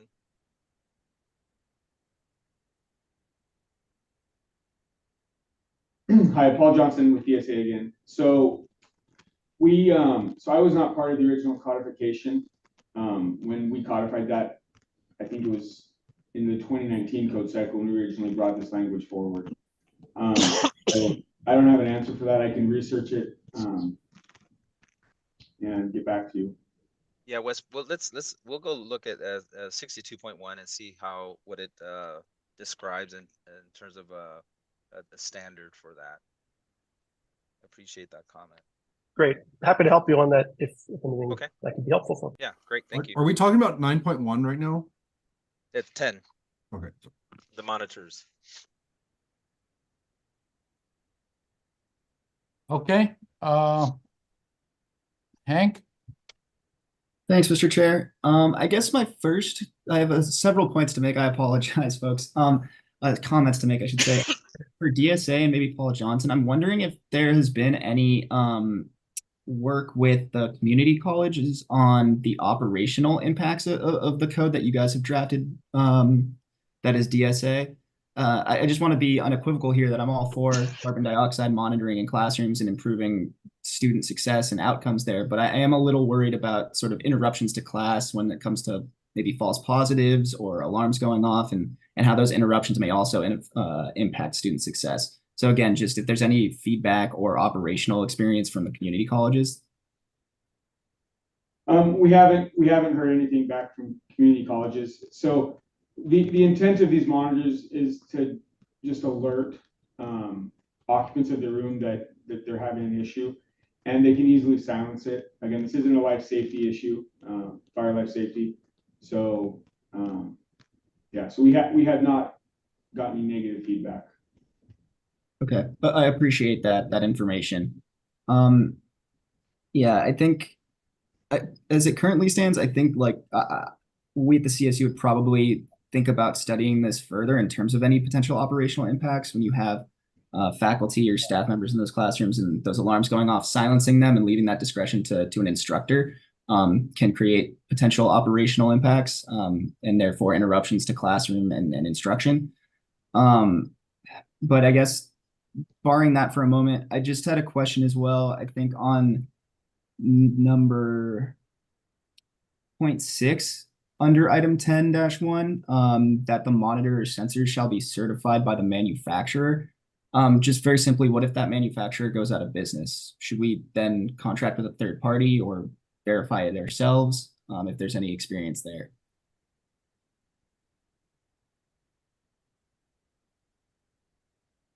Yeah, so with any manufacturer, you run that risk with anything if they go out of business. I think we see that a lot in the solar industry, especially in schools. And so again, we have two different types of sensors. Right? You have the standalone sensor that's in the classroom, and then you have a sensor that is part of the that could be part of the EMS system or EMCS system. And so I think in terms of the state university program, you would have to figure out operational issues that could affect. Hank, okay. You could clarify for me. I'll maybe toss a question back to you for the university system. I think most of these requirements are met by the energy management system and the integrated CO2 sensors that control outdoor air intake with that system. I'm not sure how much of a market share a standalone system would have in the university system. Oh, I see. If you wanted to. Yeah. Hank, if I can answer that, I think it would really come when we're doing retrofits in older buildings that don't have energy management systems, and there's a retrofit of individual classrooms. So that's where, and I think that's where my question about number 2 came from. I like the idea of an option for our older buildings that do get updates, but I don't know how feasible things are. But as with CSU, we're very in favor of good air quality in our classrooms. Thank you, Ellen. Yeah, I would second that. All right, Ron Takiguchi. Thank you, Mr. Chair. Very quickly, just wanted to state a formatting item for clarification. Essentially, the way I'm reading this indoor air quality proposal, is essentially or mirroring DSA language.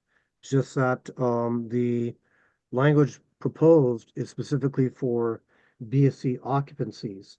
And the technical substantive items 1 through 6 in the proposal for BSC is exactly the same for DSA. It's just that the forwarding paragraph is a little different to specify the BSC occupancies, UC Cal State private school. What I'm talking about on formatting, and really the style guide that the model code organizations have used is that they try not to repeat similar language because of differences for one application or one occupancy or another. In prior Cal Green codes, this was very easily taken care of by writing it more generally and just adding the banner to the paragraph. So if you look at DSA's proposal, I believe that their proposal has been modified, and I don't want to speak for DSA, but it has been modified to speak for classrooms in general, which could include K through 12, UC, Cal State, and private universities. So just my consideration and input here is write only one section, write it generally with the technical requirements included, and have the banner cover both state agencies.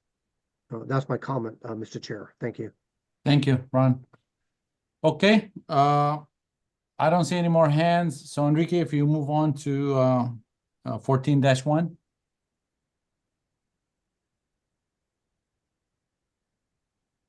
Oh, I do have a hand now. Scott. Yeah, I'm sorry. I just wanted to maybe comment. You know, Hank was making a good point. If you have, these are not tamper proof. A student could go up to one of these devices and blow on it and make it, you know, flash. So maybe, you know, flagging the facilities guy instead of, and you know, the other thing is just, you know, like Title 24 Part 6 does, you know, if we have demand control ventilation in a classroom, we already have a CO2 monitor. So this might be overlapping Part 6. All right, thank you. Do we know if it overlaps with Part 6?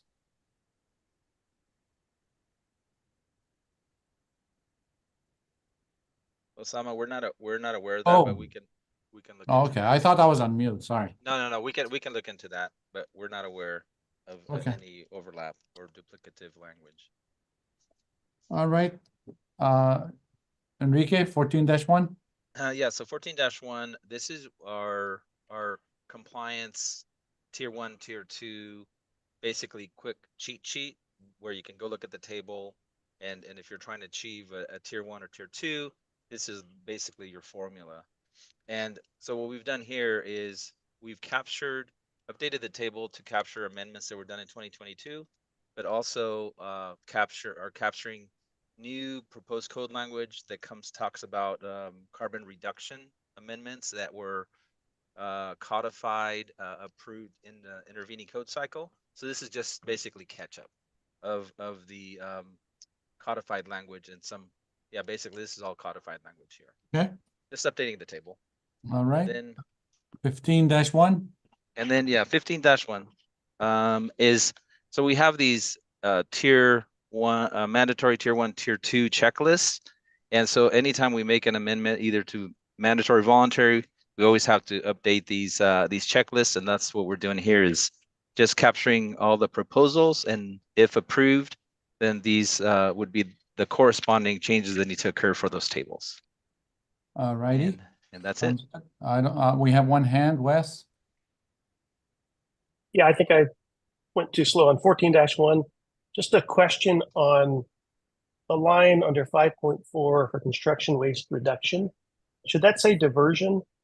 And then under tier 1 and tier 2, it says at least 65% reduction, at least 80% reduction. I think the word there is diversion. I'm not sure if it was. We can go and look. Yeah. We divert 65% from landfill, Right. And so we have to, yeah, I'll go look at the word reduction versus, um, versus the recycling, diversion basically, or diversion, recycling. Yeah. recycling, yeah. Reduction can connotate reuse, Yeah. which is a whole other thing. Yeah. But thank you for that, Wes, appreciate it. We'll look into it. All right, any more comments from the committee? Okay, do you want to take a 10-minute or 5-minute break, then come back at 3:30, or? That's what I was gonna suggest, Chair, just to give staff a break. Right, could let's 10 let's minutes take and come back at 3:30? 3:30 is good. Great, thank you, Mr. Great. Chair. Thank you. See you very soon.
All right, good afternoon. We're back on. It's 3:30.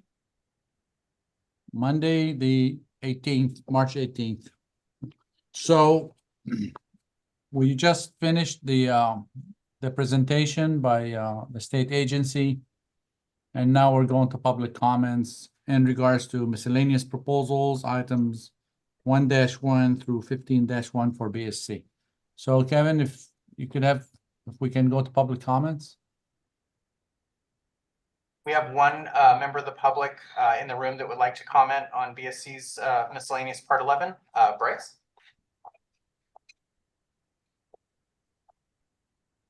Hey, Bryce Nesbitt again, commercial property inspector and electrical engineer from Berkeley, California. I'll comment on item 10 and then item 1. On item 10, if I were called in to diagnose what's going on with a CO exceedance, the first thing I would ask is show me the graph. I've got graphs of everything, including, well, this is carbon monoxide, not carbon dioxide, for any building that I work with. I think you should require graphing in all cases. For item 1, which is related to short and long-term bicycle parking, there's two big things missing. For vehicle parking, meaning cars, there are fire requirements. Parking garages have to meet very specific fire hardening requirements. These standards are silent on what a bike room needs to accommodate in terms of fire.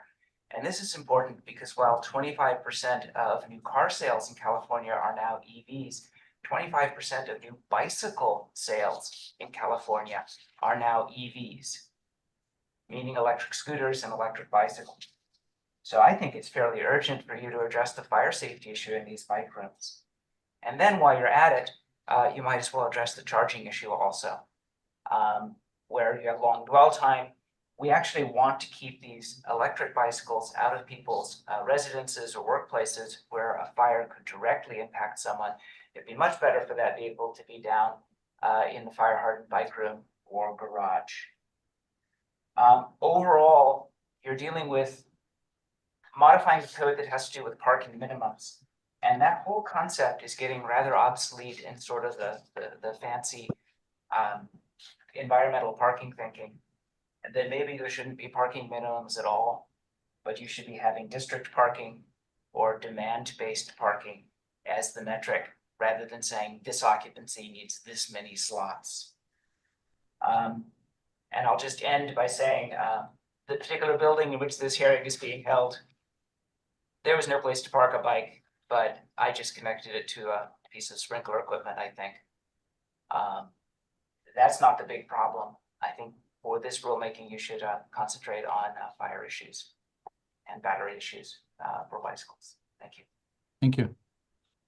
Bob Bramer. Bob Raymer, committee member. My concern here is while I agree with some of the concerns that have been raised, BSC is not proposing any new fire code references or charging references here. And so isn't this out of order? You know, not that these aren't real issues, but you know, we're dealing with the code changes in front of us. So I guess to Enrique or Kevin, is this out of order? Thank you, Bob. Enrique, for these bicycle parking provisions, with respect to the bike room, that's existing codified language. What's changing is the determining factor of how many bicycle parking. That's kind of what Bob's saying is whatever existing fire protections apply to bike rooms now carry into this provision, right?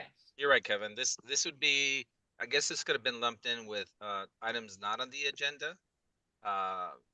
Yeah, because it's not something that BSC is proposing. Sorry, Enrique, are you covering up your mic or we can barely hear you? No, what I was saying, this might have been better suited for items not on the agenda because BSC is not proposing any amendments to those based on those comments that were addressed. But, you know, that's something that we can look into for future thank cycles. you. And the fire marshal just recently updated their bulletin on basically battery storage. battery operated bicycles. And so at least there's something going on there. They hadn't updated it in a while, and it was a good update. Thank you. And Bob, also, I think City of San Francisco followed an ordinance specific to Yeah, battery operated scooters and other devices. Yeah, for good reason. Yeah.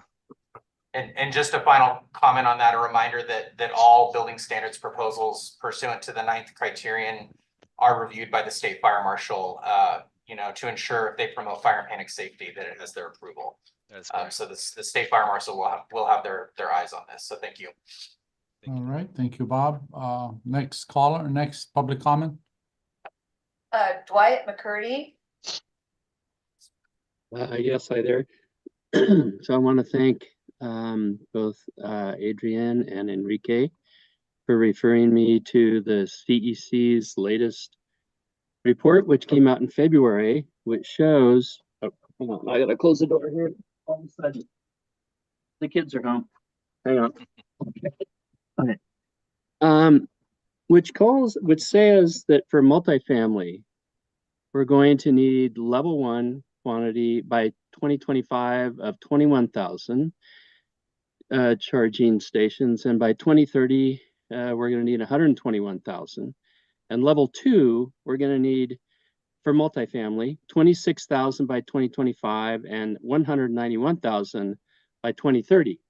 And so it's relevant to the code, and the EV capable category does not even come up in here. We actually need either charging stations or EV ready receptacles to get where we're going to go.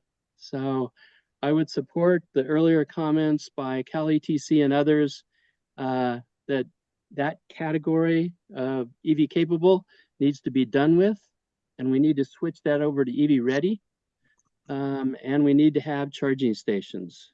So the California Energy Commission is clearly out in front here with a vision and a modeling of how we're going to get there.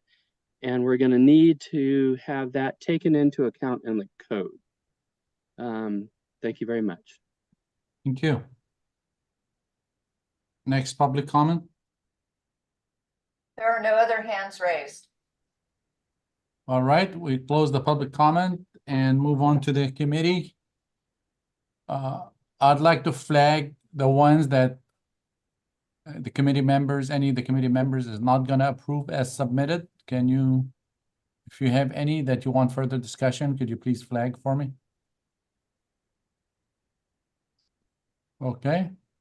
Yeah, I'll get you in a second, Hank. Hold on. Committee members, I don't have any flags. All right. Go ahead, Hank. Well, I would like to flag item 1-1 as well as item 10-1 just for further discussion. Item 1-1. Correct. The short-term bicycle parking. And 10-1. Yeah, related to carbon dioxide monitoring. Okay. All right. I don't see any other. So with that, can I have a motion to approve as submitted for items 1-2, 8-1, 9-1, 11-1, 14-1, 15-1? That's it, as submitted. Yeah, so moved, Mr. Chair. Do I have a second? Second, Mike Stone. Mike Stone, okay. So Bob Reimer, Bob Stone. All right, can you call the roll, please, Kevin? Yes, Mr. Chair.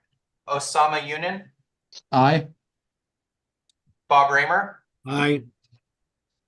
Alejandra Nieto, Aye.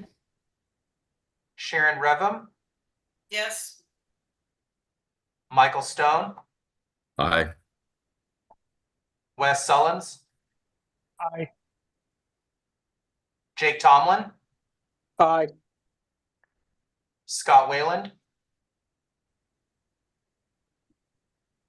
Scott muted. Sorry, aye. Oh, thank you. And Ron Takaguchi. Aye. Motion carried. Thank you. Hank, go ahead, item 1-1. Thank you, Mr. Chair. Yeah, I just wanted to reiterate and I guess my suggested path here for the committee's discussion and decision would be on item 1-1, just a clearer definition of foot traffic visitors. Again, trying to understand what that number is in a uniform way, I think would be helpful for those implementing this code to ensure that the spirit of the code is actually met.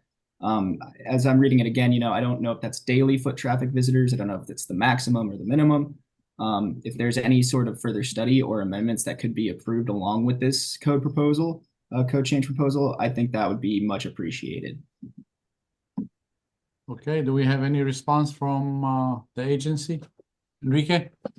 Yeah, Hank, do you have any suggested edits would really help us out here? Yeah, if you have a better term to identify that we're talking about basically visitors, whether it's somebody that's parking, getting out of their car to go into an establishment, or somebody that's walking by, no matter how they got there. Yeah. But if you have any suggestions, that would give us something to work with. Great. Thank you, Enrique, for that opportunity. I think, and just, spitballing here, maybe something along the lines of 20% of daily visitors,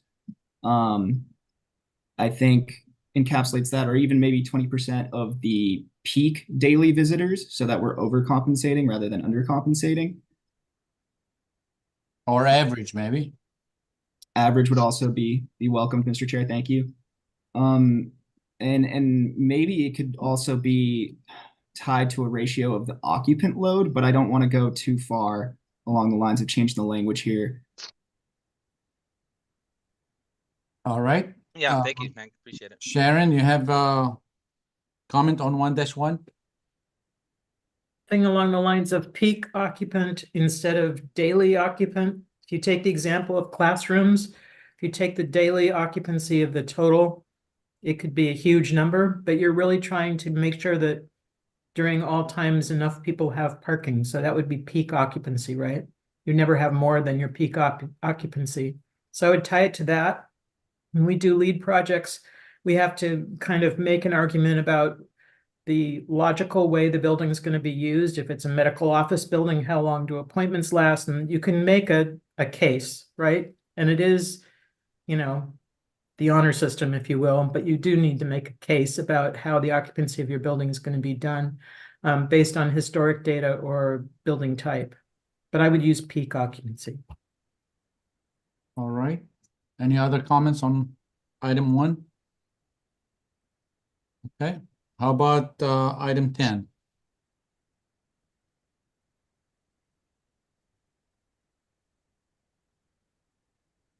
Okay, Sharon?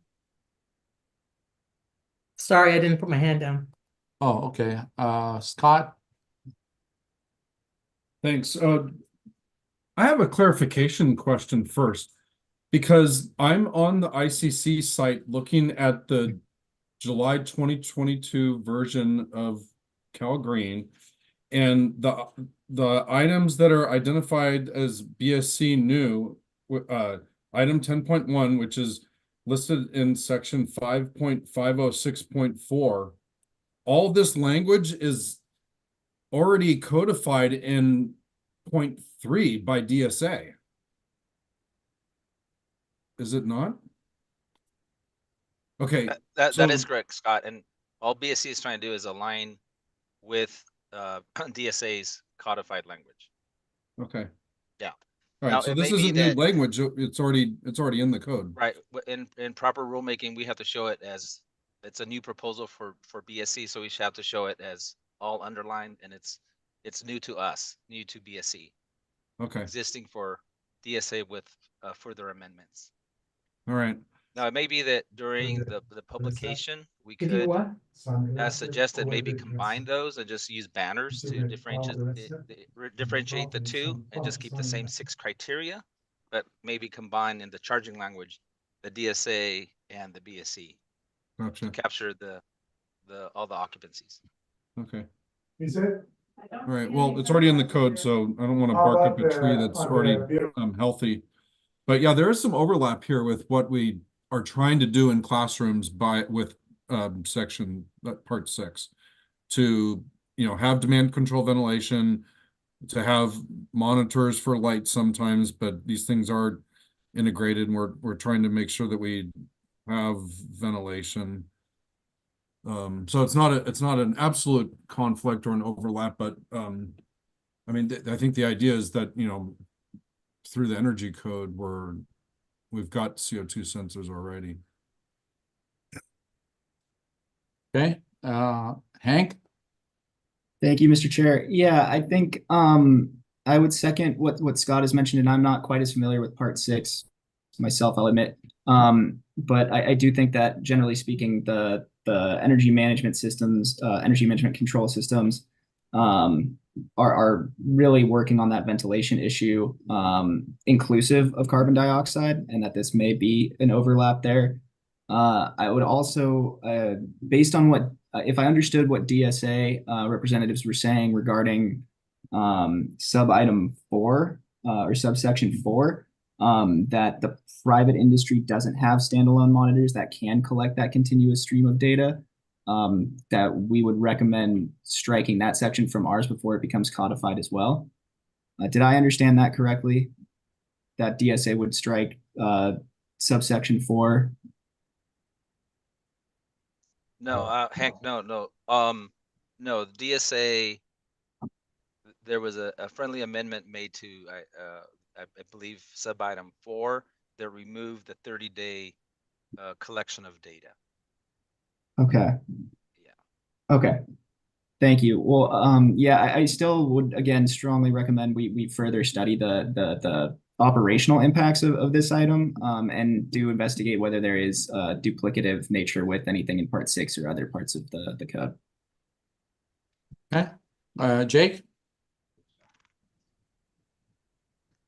Thank you, Jake Tomlin. I think as Ron and Enrique both noted, the 2 amendments should be addressed with banners versus separate conflicting provisions as currently written, specifically item 4.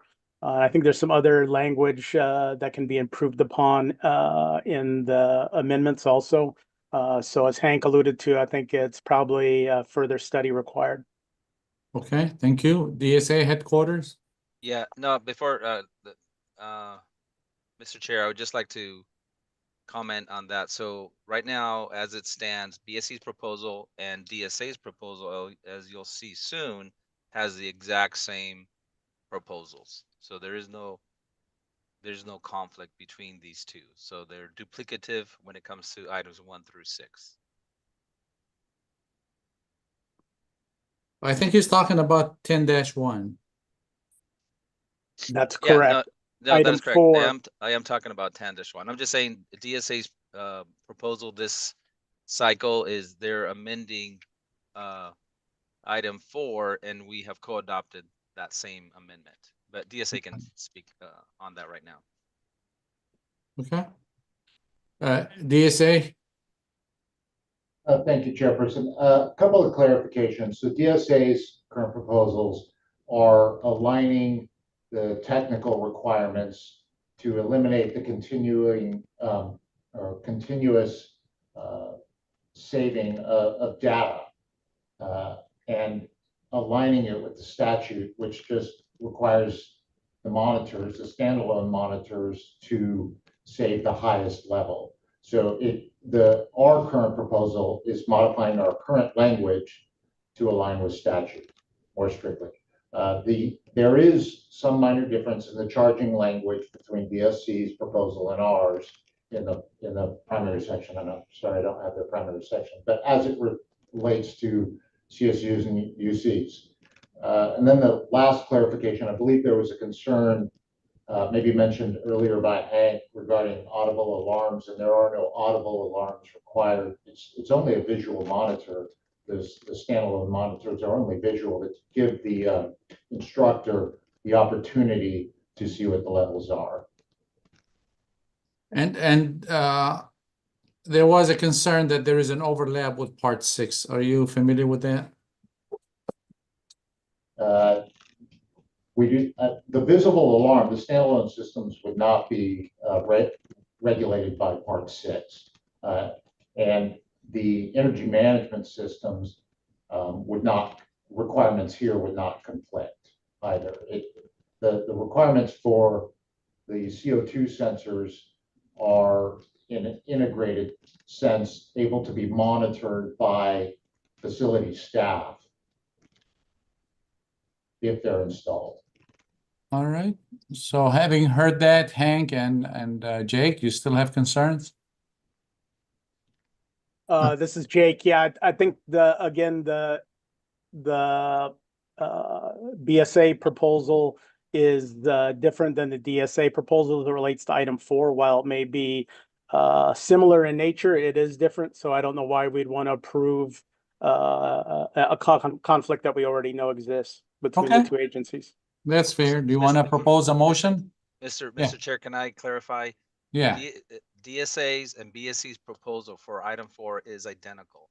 We have not seen DSA's proposal for this code cycle, but when you compare those, if you were to go look at their rulemaking, you're going to see that our sub item 4 is identical to their sub item 4. So our intent is to align with DSA, and if there's any word that's different, we would amend it to align with DSA. That's the intent. Hank, your hand is up. Thank you, Mr. Chair. Yeah, that makes total sense, Enrique. Just to respond to that, I see that the amendment in DSA's proposed changes, it aligns with what we're reviewing right now in BSC's. I just wanted to confirm if the committee did vote to move to seek further study, would that interfere with the legislation that mandated this requirement in the first place, or like does that knock us off our timeline? I guess is what that's something that we'd have to analyze. We want to make sure we're compliant with the Assembly bill, so we'd have to look at that and make sure that we're compliant with the bill for sure. So yeah, the timing, I don't know. We have a really quick turnaround.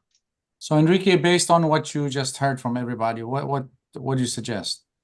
I mean, I would suggest approved as submitted.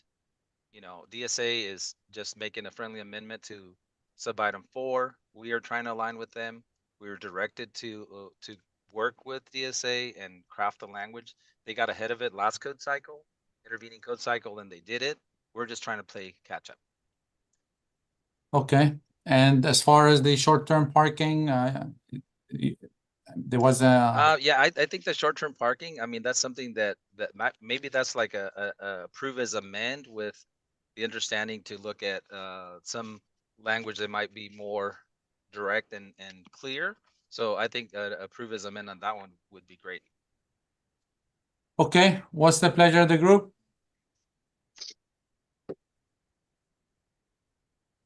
Do we have any suggestion for a motion?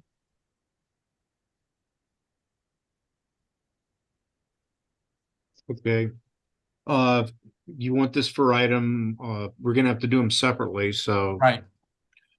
Okay, for item 1-1, I would make a motion for short-term further study, send this back to BSC to look into a better statement than simply foot traffic. Does that meet needs? Okay. Okay, and what criteria, Bob? Criteria is 4 and 6. All right, do I have a second for that? I'll second that, Mr. Chair. Ron Takiguchi. Okay, Ron.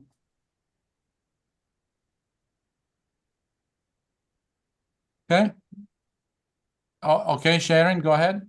So sorry, I don't know what the Robert's order is, but my understanding is there is no such thing as short-term further study. It's just further study. And if it doesn't make it through the 2-week window that Enrique has, then it would be not adopted. And I think it's good enough to adopt the way it is, although it could be better. Enrique, you want to respond to that? I mean, maybe, yeah, I mean, if we're going to go back and look at this and approved as amended would probably be the easiest path for us to respond to that and propose new code language, you know, some tweaking, versus an approved as submitted. We could then reject the approved as submitted and then go make this friendly amendment. So I think the proper action here would be approve as amended with some editorial changes to address foot traffic. That would be the best way for us. So could you, sorry to interrupt, but Enrique, could you clarify what happens if you guys don't get to it in time and we've said approve as amended? What happens to it then? Then we have to justify why we didn't accept it or why we didn't make a change. We have to do that for every comment that any motion from the code advisory committee that is not approved as submitted, we have to respond in the ISO or moving forward to 45-day. But so from a practical point of view, does it mean that it gets rejected because you didn't have time to look at it, or does it? No, no, we're gonna definitely look at this. I think this is a good change, and so we're definitely gonna look into coming up with a better terminology and maybe run it by a couple of folks, maybe Hank or somebody that's. Well, doesn't further study accomplish that as well? Absolutely. I mean, we've already given you lots of options to kind of look at and, you know, do your thing. Yeah, that's another way. Okay, so we have a further study, criteria 4 and 6. Bob Bramer and Ron Takaguchi. Can we take the roll, please? Yes, Mr. Chair. Osama Yunin, Aye. Bob Bramer, Aye. Alejandro Nieto, Aye. Sharon Revum, Aye, with reservations. Michael Stone, Aye. Wes Sullins. You there, Wes?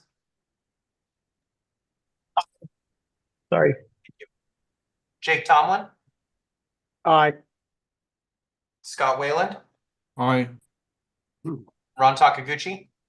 Aye. Motion's unanimous. Okay, how about a motion for 10-1?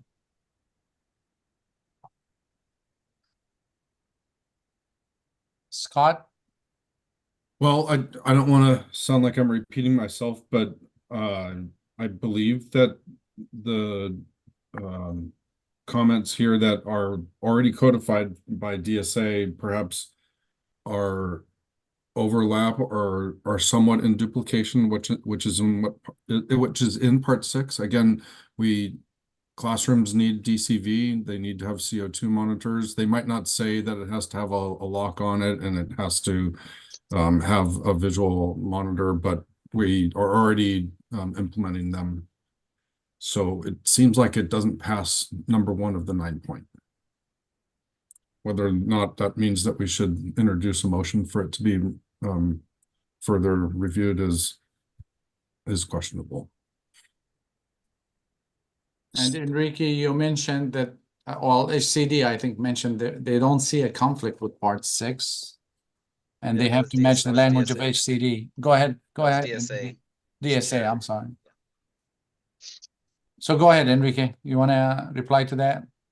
You know, I mean, we can go and just double check that there's no. Okay. How do we do the double check? Is that further study? And Enrique, I'm sorry, something's going on with your microphone. Staff's saying that they can't hear you very well. So Okay, can you hear me now? Yeah. Okay, great. Sorry about that.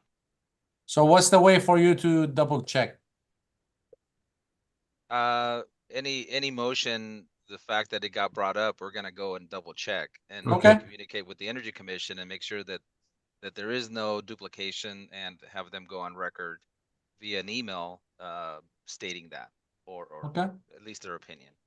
Okay, Scott, are you good with submitted with the request that BSC get on the phone to CEC? Yeah, absolutely. Okay. Especially in the context that this is advise and consent. Okay, I'll second Scott's motion. Okay, can you tell me the motion again? To approve submitted with a recommendation for BSC to call PIAM over at the Energy Commission. Okay. Yeah, verify that we're not conflicting point number 1 in the 9-point criteria and that it doesn't overlap with the CO2 monitoring provisions that are in section 120 120C, I'm sorry, 120D3. Right on. All right, so we have Scott and second by Robert Tramer. Can we take the roll call? Yes, Mr. Chair. Osama Yunin, Aye.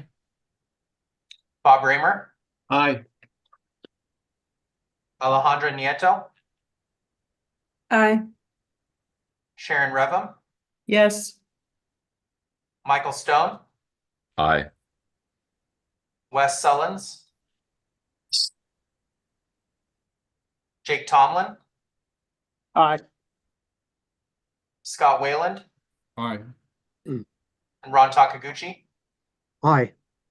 Vote is unanimous. Thank you. So just to summarize, Kevin, everything as submitted except for 1-1. It was short-term further study. Bob Raymer, second by Ron Takaguchi, criteria 4 and 6. Is that what you have? That's what we have, Mr. Chair. Okay. Thank you so much. All Okay, right. do we need to take a overall motion? Okay. Yes. Mr. Chairman, I would move that we approve all of the actions of the Code Advisory Committee with regards to the BSC submittal on Part 11, Title 24. All right. Do we have a second? I'll second Second. that, Ron Takaguchi or Mike Stone. Either one. All right. Can we Okay. take can we take the roll on that? Go into roll call vote for the global vote on all BSC Part 11 recommendations. Osama Yunin, Aye. Bob Raymer, Aye. Alejandra Nieto, Aye. Sharon Revum, Yes. Michael Stone, Aye. Wes Sullins, Yes. Jake Tomlin, Aye. Scott Wayland, Aye. and Ron Takaguchi. Aye. Right. Motion passes. Okay, with that concludes BSC. Enrique, thank you very much. Kevin, team, BSC team, thank you very much. Thank you, Mr. Chair, and Green Code Advisory Committee members. We really truly appreciate you being here and taking the time for something so important for California and us moving forward to a greener California. Thank you so much. Thank you. Okay, let's Of course, move also on. public participants. Let me not forget all their Absolutely. stakeholders that we've been working for, with for multiple workshops. So appreciate you all being here. Thank you so much. Absolutely, thank you. All right, let's move on to item 7 on the agenda, which is division of the state architect. Good afternoon, Chairperson Newman and committee members. My name is Eric Drever. I'm Principal Architect of Division of State Architect. We met earlier today in previous code advisory meetings. I'm joined here today with me by Paul Johnson, our Senior Electrical Engineer. DSA Structural Safety Sustainability Unit is prepared to present to you today our proposal for the amendments of the 2022 California Green Building Standards Code for K-12 public schools and community colleges for the 2025 triennial code cycle. DSA amendments are limited to 2 grouped items this cycle, and both have been discussed at some length today. The first is a pre-rinse spray valve, which we are co-adopting, and the second relates to carbon dioxide monitoring, which was just discussed. DSA does request the approval of the amended building standards for public K-12 schools and community colleges proposed for the Green Building Standards Code. Paul and I are prepared to present to you our proposed amendments. However, we will proceed at your direction. All right, thank you very much for your presentation. Ron? You're on mute. Thank you very much, Mr. Chair. Very quick question. In item 2 for indoor air quality, the language, revised language reads classrooms and other similar rooms used for group instruction. Would that, for example, include assembly rooms, auditoriums? So, for example? yeah, so they would, those rooms would all probably be covered, by part 6, where they would have to install a carbon dioxide sensor in the HVAC system for, for new construction. So yes, it would cover that. Okay, I'm not so sure about K through 12. It might be more applicable to, university and college type occupancies, but that we know of, and maybe Jake, you could chime in on this. Are there laboratories that use or have CO2 cylinders in K through 12, or not K to 12, but high schools and universities, colleges? In university applications, they do have carbon dioxide, but I'm unaware of any K through 12 schools that have those type of materials. Okay, and perhaps, thank you, Jake, and perhaps it was something I should have brought up during BSC's proposal, but I think in those cases, Jake, that I'm familiar with, the requirements for CO2 cylinders is very much different from regular CO2 air monitoring, so it would have its own system, correct? Yeah, I think again, as Enrique explained and kind of referenced in the studies, it's really about indoor air quality, improving the students' learning ability versus some type of leak that needs to be detected from a life safety standpoint. Right. Okay. Thanks very much, Jake. That's all my questions, Mr. Chair. All right, any further committee discussion? Seeing none, can we go to public comments, please?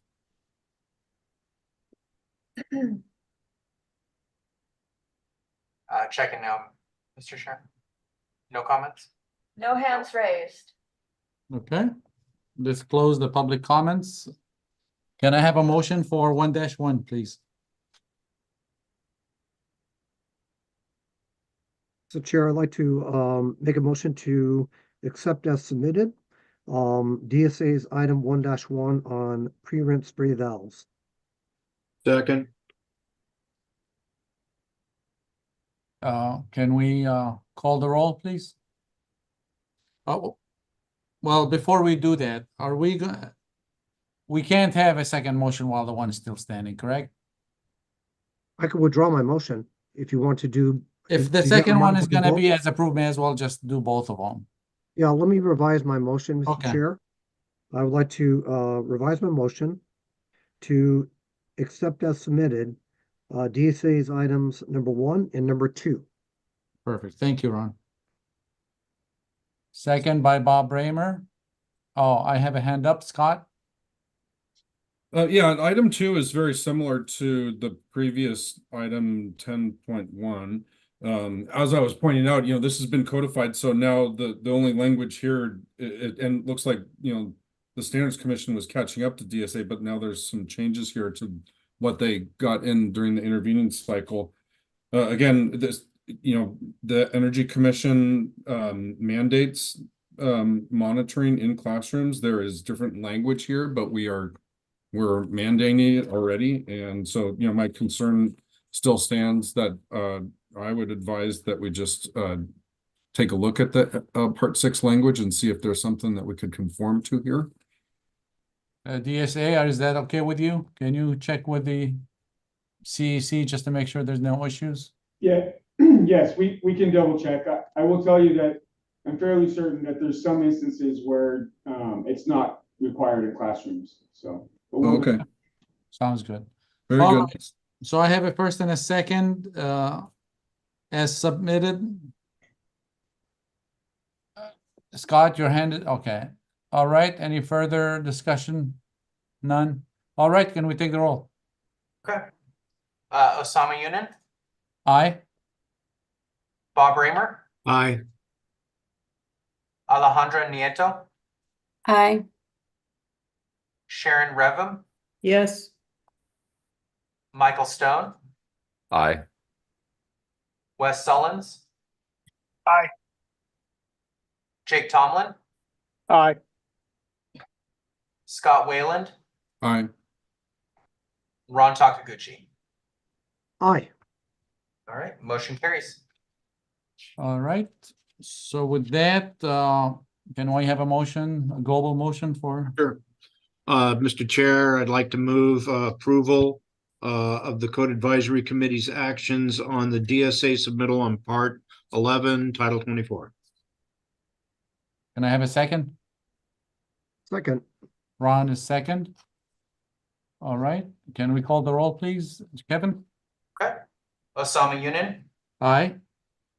Bob Reimer, Aye. Alejandra Nieto, Aye. Sharon Revum, Yes. Michael Stone, Aye. Wes Sullins, Yes. Jake Tomlin, Aye. Scott Wayland, Aye. and Ron Takaguchi. Aye. All right, motion carries. Okay, with that, thank you, DSA. Appreciate your presentation and your efforts. Thank you very much. Thank you. All right. Okay, so that concludes item 7, and we move on to item 8. Is the agency HCD? Hi, good afternoon. Tyler Mayo. I'm here with Mitchell Baker. Okay, great. Thank you. Bob, your hand is up. Yeah, I was going to recommend how we go through some of HCD's items, but if you want Tyler to go ahead and make the presentation. Well, let's go through how we're gonna do this, because it's the end of the day, we're not gonna finish all of it. We may as well. Okay, I was thinking about doing the non EV items. The EV items are 2, 3, and 4, and 7. And so if we were focusing on 1, 5, 6, 8, and 9, we could probably complete that in the next 40 minutes if you want. It's up to you guys. I think that's a great idea. Then we start clean tomorrow with all the EVs. stuff. It's gonna take a long time. I mean, is that okay with Tyler? Yeah, if it's good with Mitchell, then I think we can tackle it that way. Okay, Ron, you have your hand up? Oh, yeah, thank you, Mr. Chair. Just a quick question for HCD, and that is the proposals that are presented, are those with the intervening cycle approvals that are reflected here? Correct, yes. This proposal would include language that has been codified during the previous intervening cycle. Okay, and thank you for that clarification. So what that means is that intervening cycle amendments, which have been approved, but not shown for any changes, are not underlined, correct? Correct. That is correct. Okay.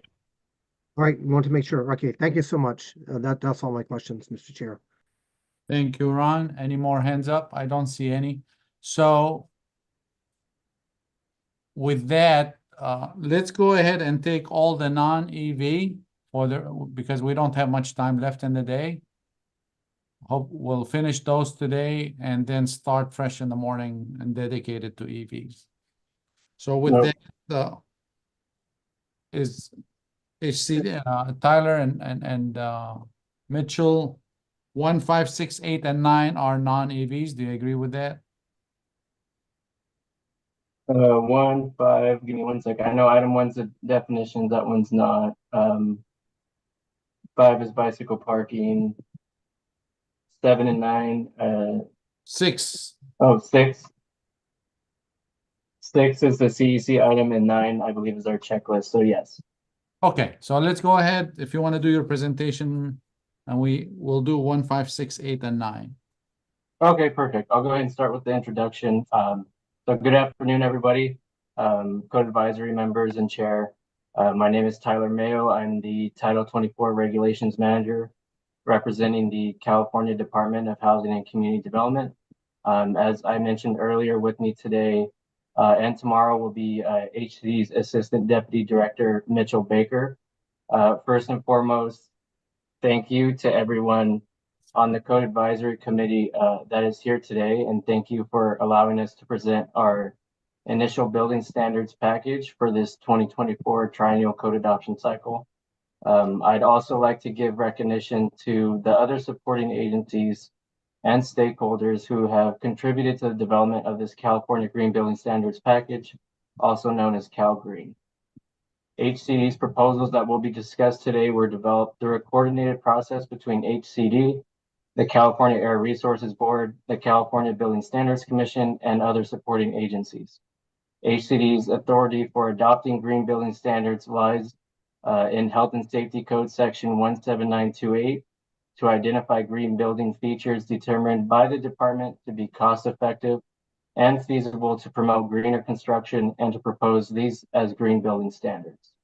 Health and Safety Code Section 1894110A2 also provided HCD direction and authority to propose mandatory standards for the installation of future electric vehicle charging infrastructure for parking spaces and multifamily dwellings, and submit the proposed mandatory building standards to the Building Standards Commission. As part of the preliminary steps taken to develop the proposals before the CAC today, HCD participated in multiple California Electric Vehicle Work Group meetings with the California Building Standards Commission and the Division of the State Architect. These meetings were held on October 19th, November 28th of 2023, and January 11th of 2024. The following meetings created opportunities for stakeholders to provide recommendations and comments to further develop Cal Green provisions related to increased opportunity fees for electric vehicle charging.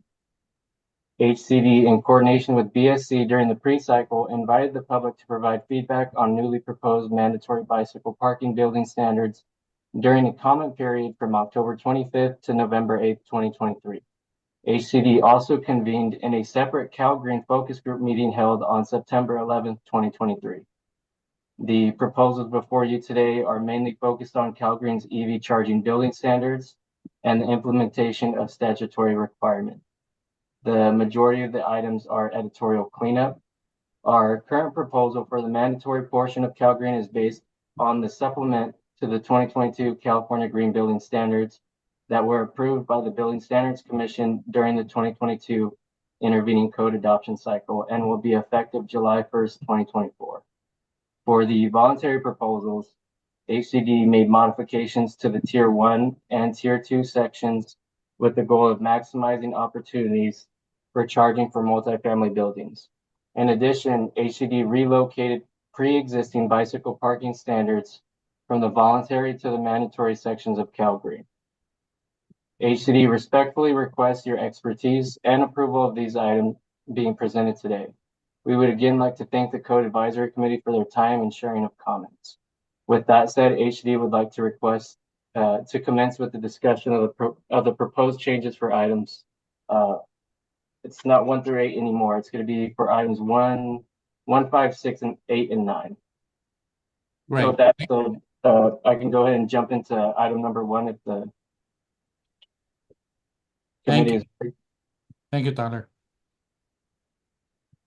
So for item 1, chapter 2, this is the definition section of Cal Green. What HCD is doing, we're proposing in response to Assembly Bill 2863, which requires HCD to research, develop, and propose for adoption mandatory building standards for short-term and long-term bicycle parking, serving multifamily dwellings, hotels, and motels. To provide clarity for the code user, HCD is proposing for adoption 2 new definitions.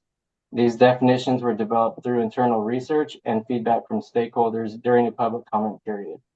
The new definitions are as follows, and this would be CAM item 1-1. It's residential long-term bicycle parking, and CAM 1-2 residential short-term bicycle parking.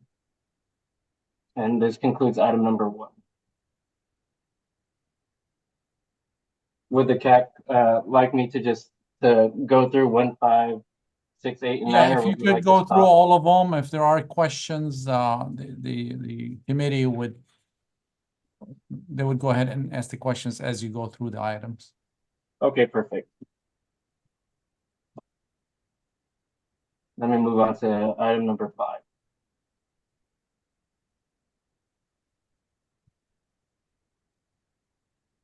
Yeah, go ahead.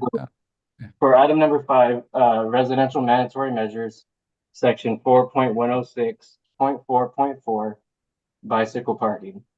As previously mentioned, as mandated by AB 2863, this proposal incorporates new mandatory requirements for bicycle parking in newly constructed multifamily buildings, hotels, and motels, which is intended to meet HCD's statutory obligation.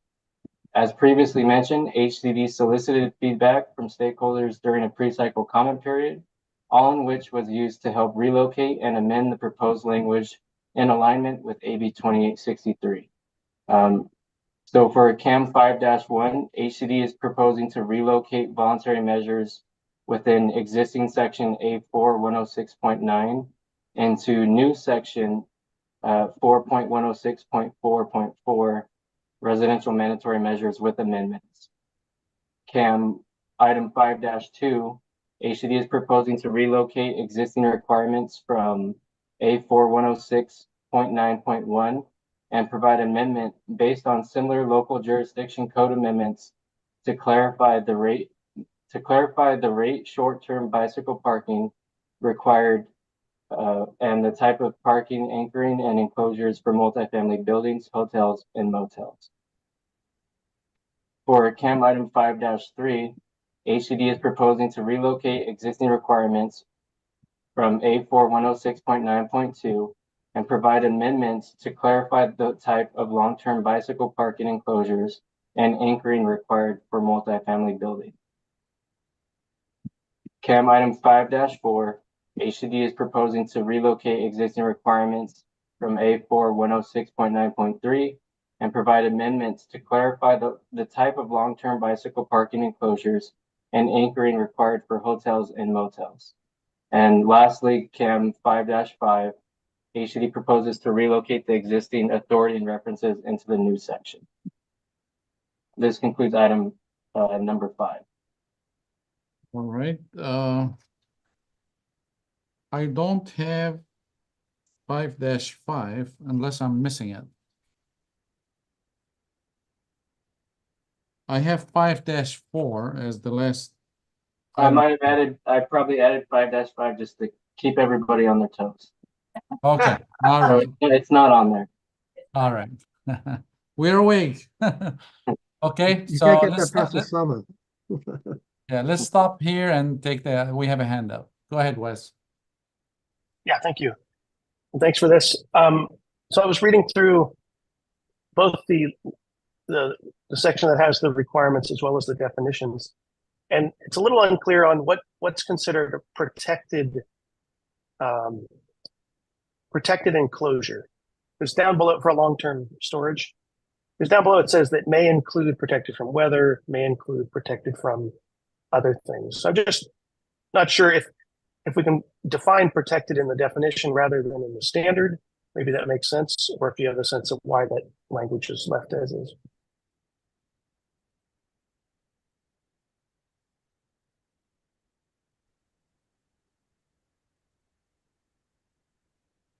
All right, Tyler. That makes sense.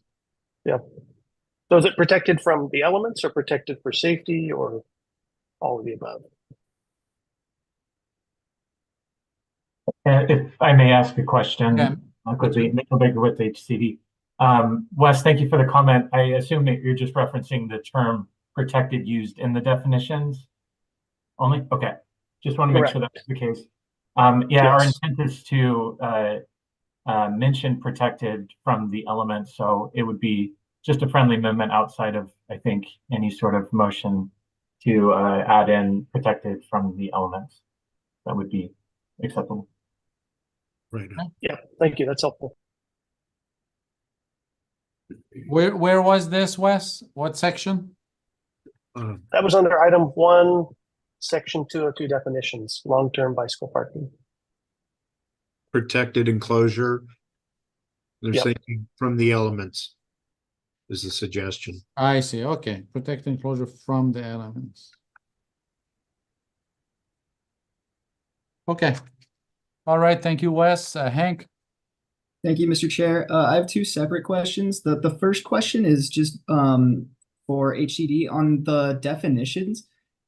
Where did you guys arrive on 12 hours being sort of a cutoff period? I've never really seen a time allotment, or actually I have seen a time allotment to define short-term versus long-term, but I've seen that more on the scale of like 2 to 4 hours.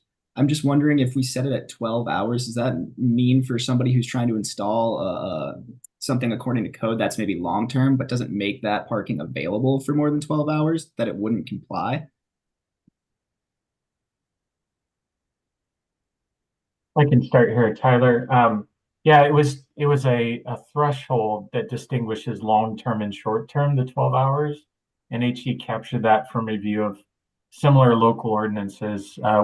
We previously had requirements of the voluntary measures, and as a result of those being codified in a voluntary status, many local jurisdictions had adopted and modified the standards. And so HCD, through our research, pulled some of this language, including that 12-hour mark. And so we just adopted it based upon local amendments. I appreciate that background, Mitchell. Thank you for the clarification. And the second question might not even stand. It's kind of in relation to, I think, what was a public comment under the BSC items. And Bob had mentioned that it might be out of order, but I don't know, because we're pulling things from the voluntary section up and we're defining it. If there's any way to incorporate potential language around charging for these devices, especially as it relates to recent legislation, I think it's SB 712, that mandates, a lot of these storage and charging facilities. Is there any room, I guess I would ask HCD and anybody else, with the understanding of the procedure here, if there's room to incorporate charging specifications within this proposed code change? Yeah, and again, Mitchell Baker with HCD, I'll respond to that. Our proposal today is predicated on the direction and authority provided in the existing legislation, which did not include any prescriptions for e-bike charging. And at this stage, since it's not being proposed, HCD would be unable to add that in to our current proposal. Okay, thank you, Mitchell. And I assume then maybe we'll come around to that next cycle. Yeah, we'll be watching for new legislation that may ask for e-bike charging. Thank you. All right. Any other questions? Hearing none. Let's move on to 6-1. For item 6, chapter 4, residential mandatory measures, section 4.4.5, free rent spray valves. This is CAM 6-1. HCD is proposing to adopt this section with amendment. This item was coordinated with BSC, CEC, and DSA.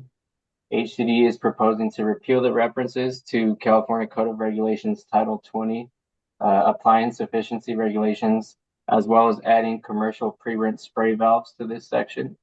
Additionally, HCD is proposing to add a reference to the California Plumbing Code, section 420.3. This change is being made since the 2024 Uniform Plumbing Code adopted standards for pre-rent spray valves, and California adopts the same standards by reference. Therefore, the reference to Title 20 is no longer needed. The proposed changes provide proper reference based on the recent model plumbing code update. And this would conclude item number 6. All right, thank you. I don't see any hands, so let's move on to 8, please. Okay. For item number 8, Appendix A4, residential voluntary measures, section A4.106.9, CAM item 8-1. HCD proposes to repeal the existing voluntary measures in section A4.106.9 and relocate the requirements with amendments into the new mandatory section 4.106.4.4, which was previously discussed in item 5 to meet HCD's obligations under Assembly Bill 2863. And this concludes item number 8. Okay. I don't see any hands up, so let's move on to the final item of the day, which is 9-1. All right, perfect. Appendix A4, residential voluntary measures, section A4.602, residential occupancy application checklist, technical requirements, CAM item 9-1. This is a detailed checklist that goes through the various divisions of Cal Green for HCD. For item 9, HCD is proposing to harmonize the bicycle parking items in the checklist with the proposed amendments in this package.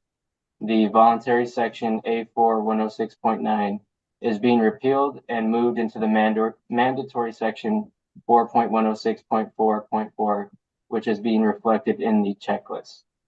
This would conclude item number 9. Any questions from the committee on item 9? Okay, Sharon? Understand that this update of the checklist is both the intervening code updates that we made last time around and the things, however they land in this round. Is that correct?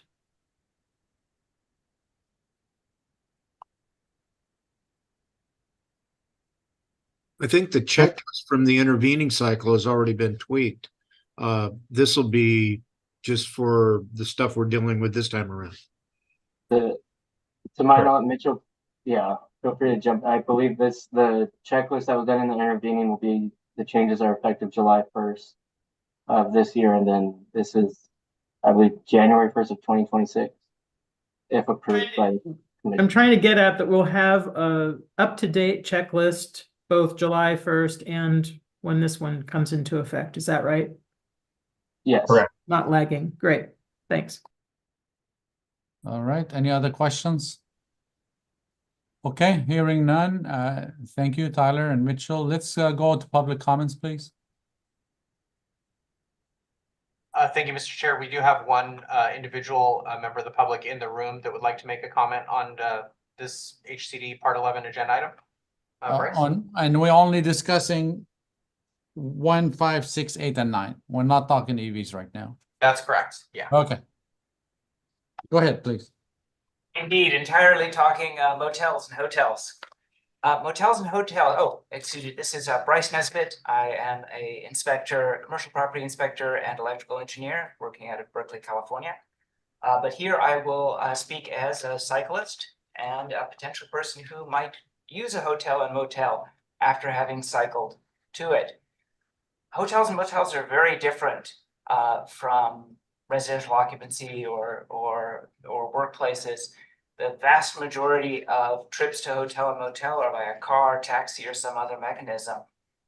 If I'm going to cycle to a hotel or motel, I don't want to use that bike room that you're mandating. I don't want to be separated from my only means of leaving the hotel. I'm going to bring that bike into the hotel room. And I would much rather have a guarantee that I can do that than have a bike room in the code that I don't want to use for security reasons. I urge you to approve this whole thing, but strike the bicycle storage provisions from hotels or motels. That's my comment. All right, thank you. Any other public comments? There are no hands raised in Zoom. Okay. Any written documents we need to summarize on these items? One moment, Mr. Chair.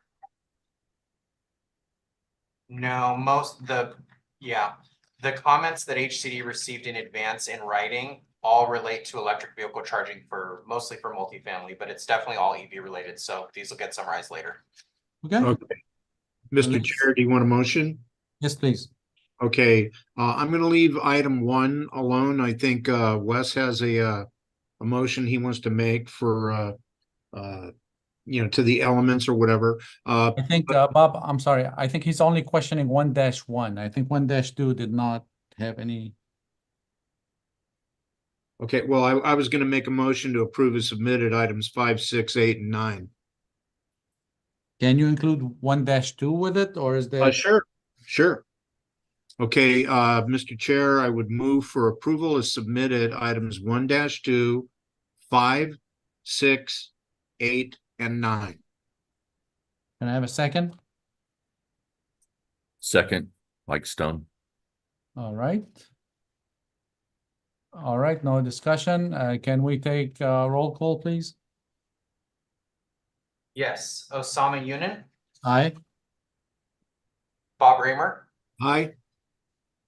Alejandra Nieto, Aye. Sharon Revum, Yes. Michael Stone, Aye. Wes Sullins, Aye. Jake Tomlin, Aye. Scott Wayland, Aye.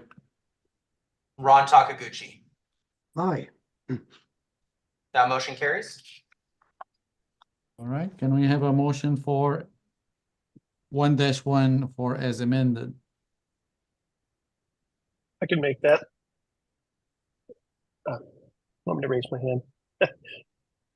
I would make a motion to approve as amended 1-1 and add the words weather protected enclosure to the long-term bicycle storage definition.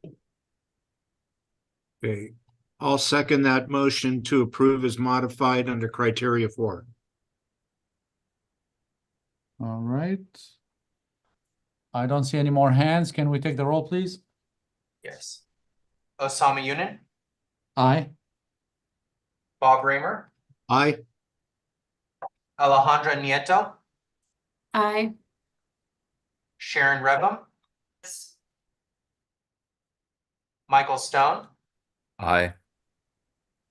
Wes Sullins, Aye. Jake Tomlin, Aye. thank you, Scott Wayland, Aye. and Ron Takaguchi. Aye. Motion carries. Okay, with that, let's adjourn for today and pick up EVs first thing in the morning. Okay, great. Reminder that tomorrow's start time is 9 a.m. Yeah. Okay, doke. All right, good night, Thank you so everybody. much, Mark. We'll see everyone at 9 a.m. tomorrow. Thank you. Thank you. Thanks. Bye. Good night, everyone. Night.